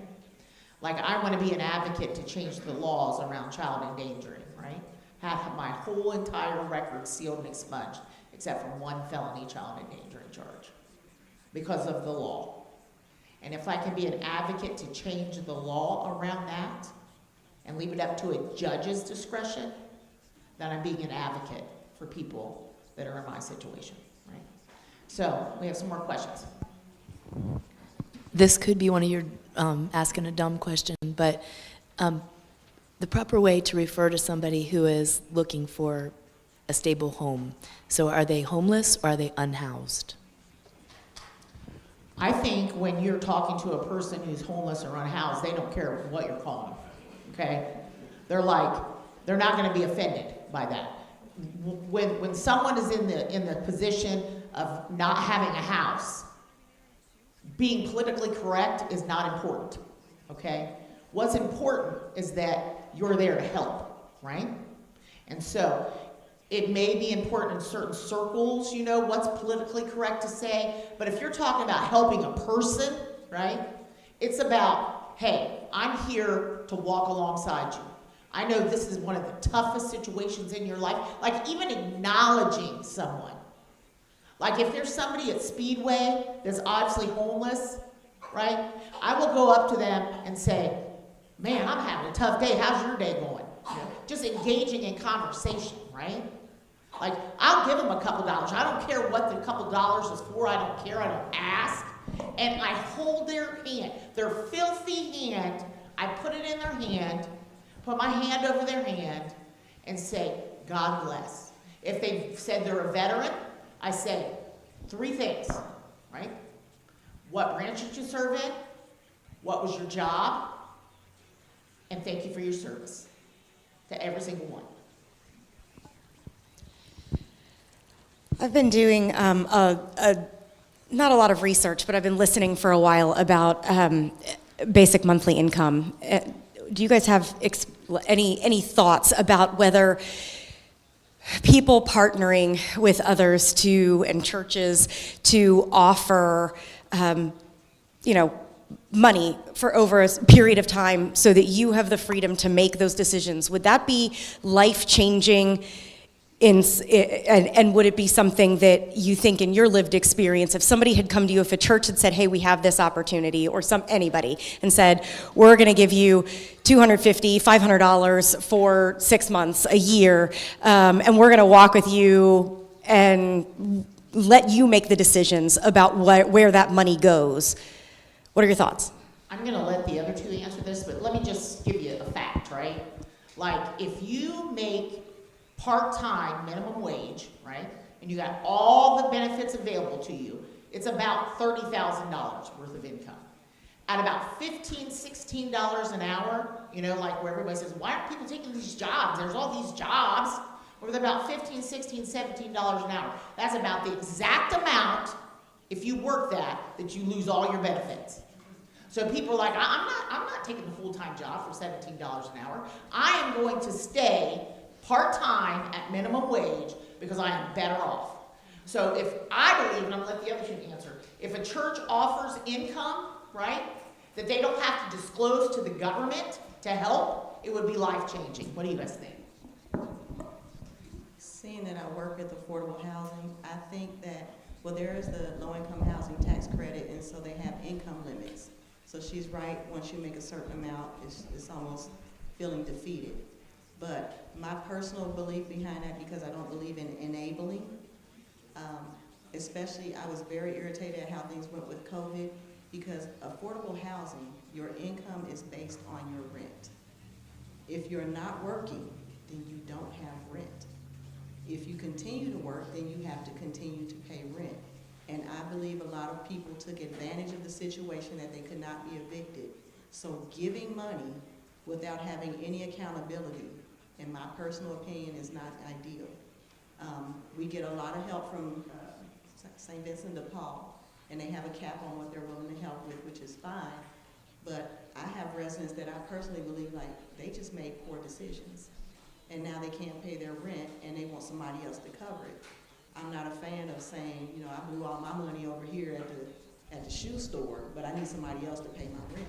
I'm just not a fan of that, and I think that if you're going to give money, that there should be a program in place, like in order for you to receive money from us in the future, we'll help you this one time, because normally they're right at the cusp.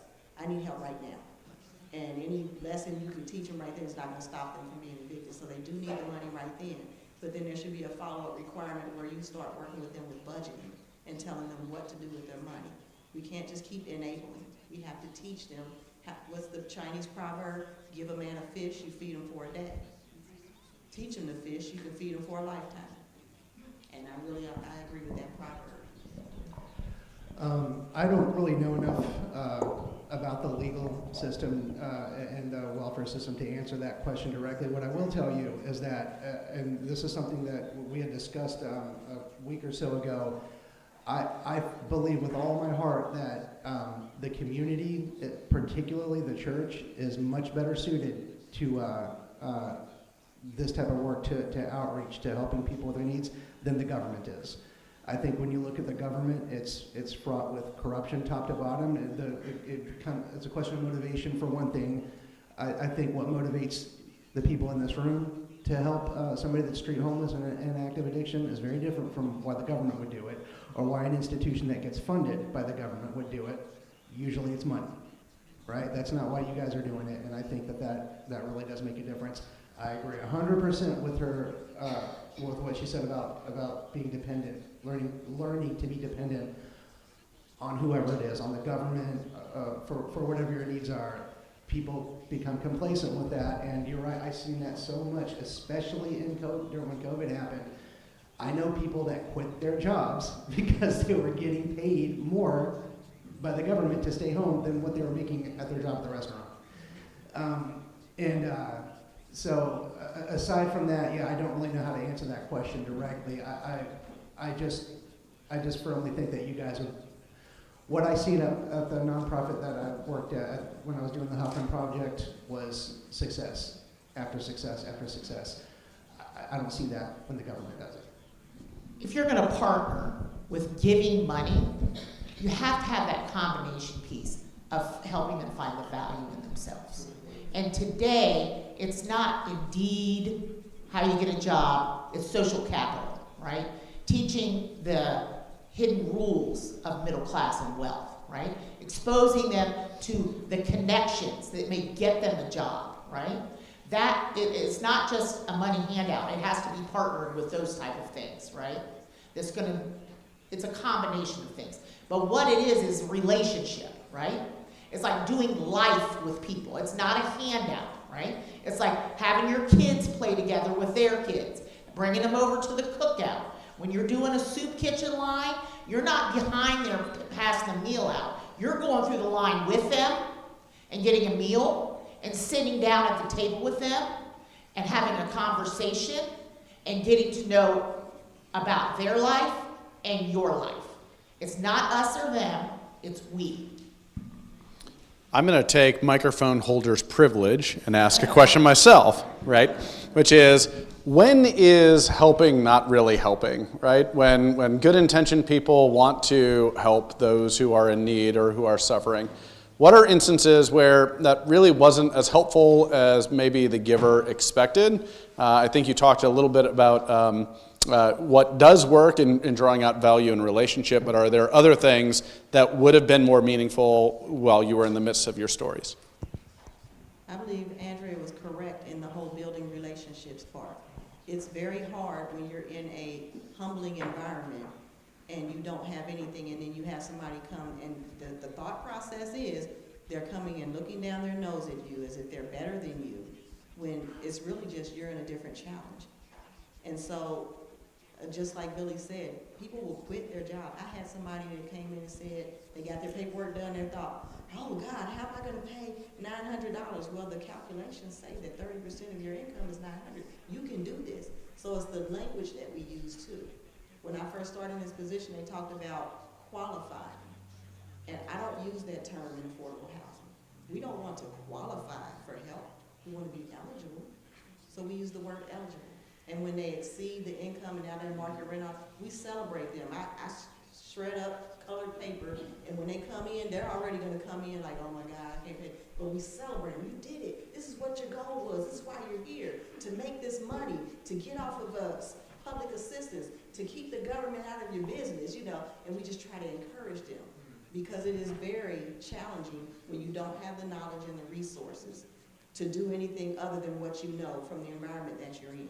So build a relationship, communicate with them, find out what's really going on with them, and just be helpful, not enabling.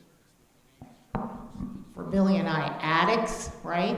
For addicts to get clean, we must experience pain and desperation. If you interrupt the pain and desperation process, why quit, right? So the way that you would help an addict that may be homeless or on the street, right, is like giving them rights to meetings, right? Helping them with food. Things like not giving them money to go to the grocery store, but going to the grocery store and bringing food to their place, wherever they're at, right? Billy, you want to answer some other ways? Because you did the Huffman Project for a long time, where you were helping and not enabling addicts. Well, first, I want to tell you something that my mom told me when she was dealing with my addiction. She's told me that at some point she had to do what she could live with, and what she meant by that was she had to worry about it every time she gave me money. Was this the $20 that I was going to overdose and die on? Was she going to be responsible for that, right? So, and she had to think about that every time she gave me anything. And what she came up with was like, I have to do what I can live with. I have to weigh giving him this money or paying for a hotel room for him versus him sleeping outside. Giving him this money versus him going to steal it, or commit a crime for it. You know, what can you live with? What could she live with? Imagining the worst consequences from each of those choices. So that was how she handled enabling. But as far as that goes, yeah, I definitely think that when I was doing work with the Huffman Project, the guys that I had the most success with were the ones that got involved with working with us, is what I mean. Doing service work. Gosh,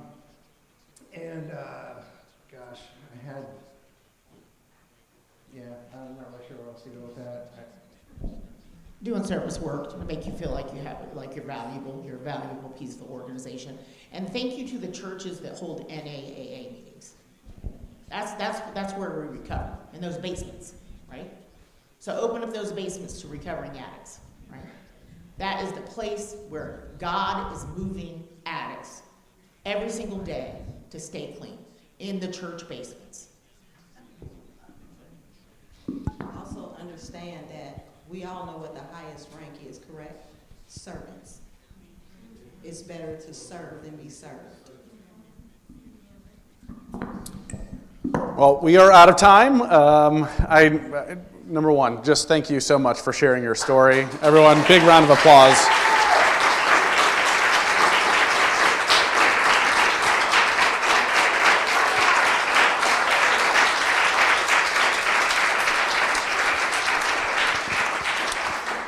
All right, so all of you have almost made it through the marathon session today. We're almost there.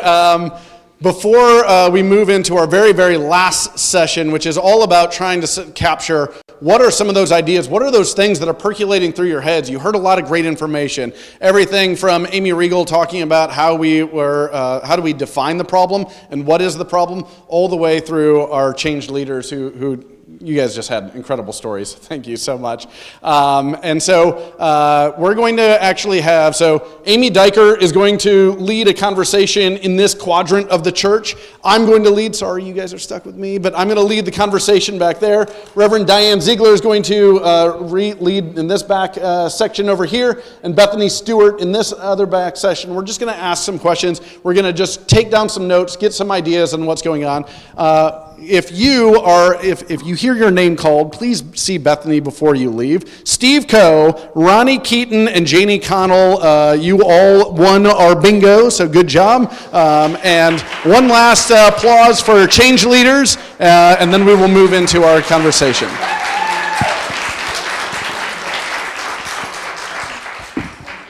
Thank you so much. I appreciate it. Thank you so much. Thanks for having us, man. Appreciate it. Thank you. Thank you.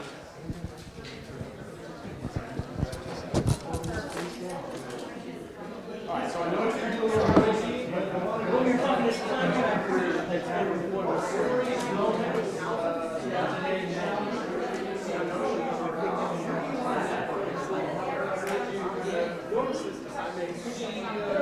And all three of you guys are up there, and I know all three of you. I'm not nothing, just very casual. I don't know if you remember. I remember.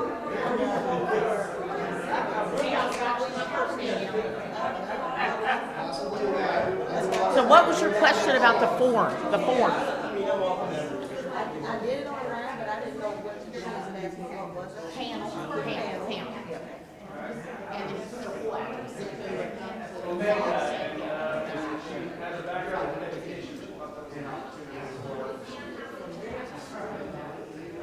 Yeah, no, I didn't know that either. I did not hear them there.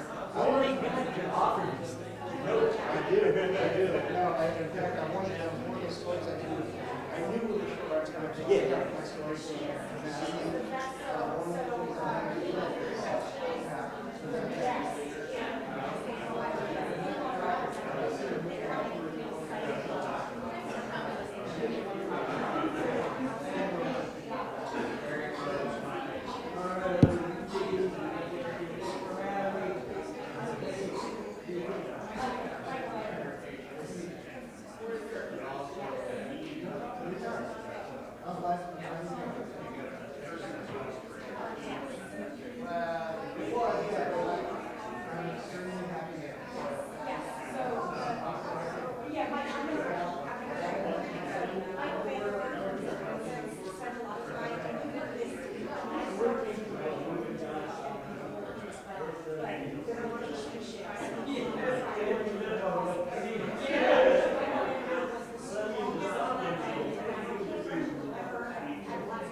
not to be in those spaces because they're concerned with mental health or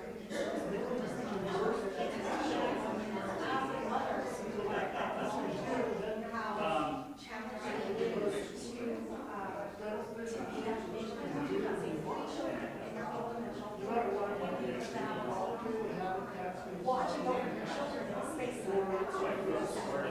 I can't even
to not walk away. And again, we talked about how like there's a lot more attention in this issue because now in class, the Wednesday class, the company we have open class, we're starting to feel those pushes and things are getting tighter.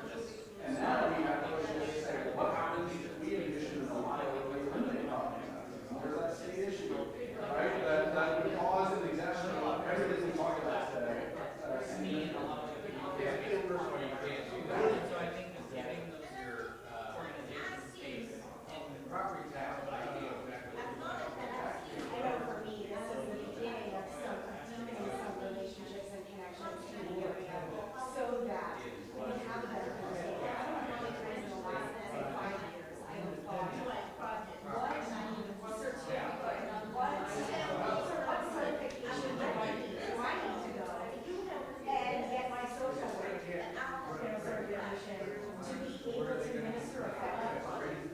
I mean, that's the question. And part of it is kind of get out of the silo of the population to build their real relationships that help me understand how to Right.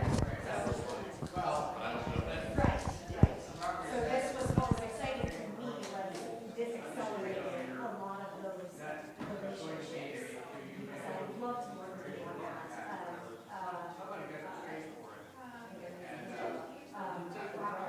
That is involved in the community for here in Kettering, setting just for coffee. And so that's, we're going to do that. So I'm going to be happy to do that in detail.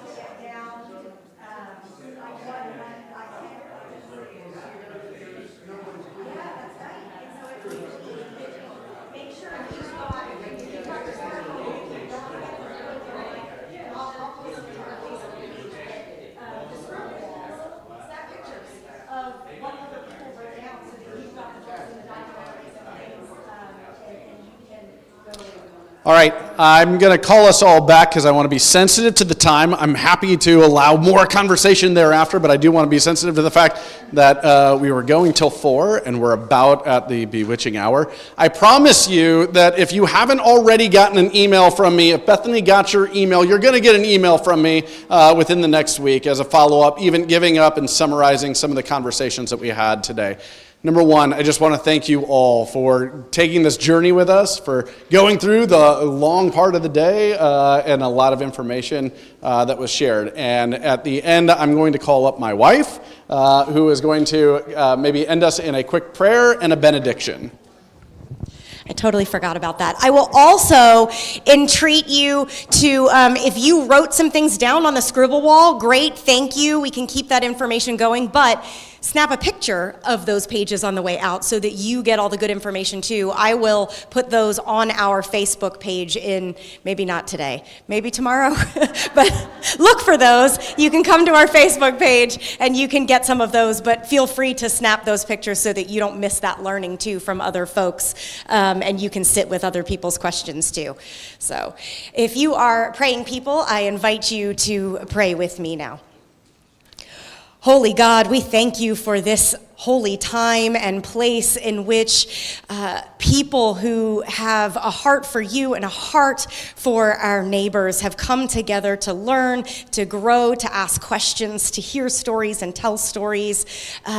I know that many seeds have been planted for the relationships that you call us into to participate in the healing of your world. And so I pray that none of us would walk out of here unchanged, that in the next hours and days and weeks that you would continue to stir our hearts and our minds, continue to help us to forge these new relationships and partnerships so that we can join what you are doing in our communities and be a part of the healing rather than the harming. We ask all of these things humbly in the name of the one we seek to follow, Jesus Christ, our Lord and Savior. Amen.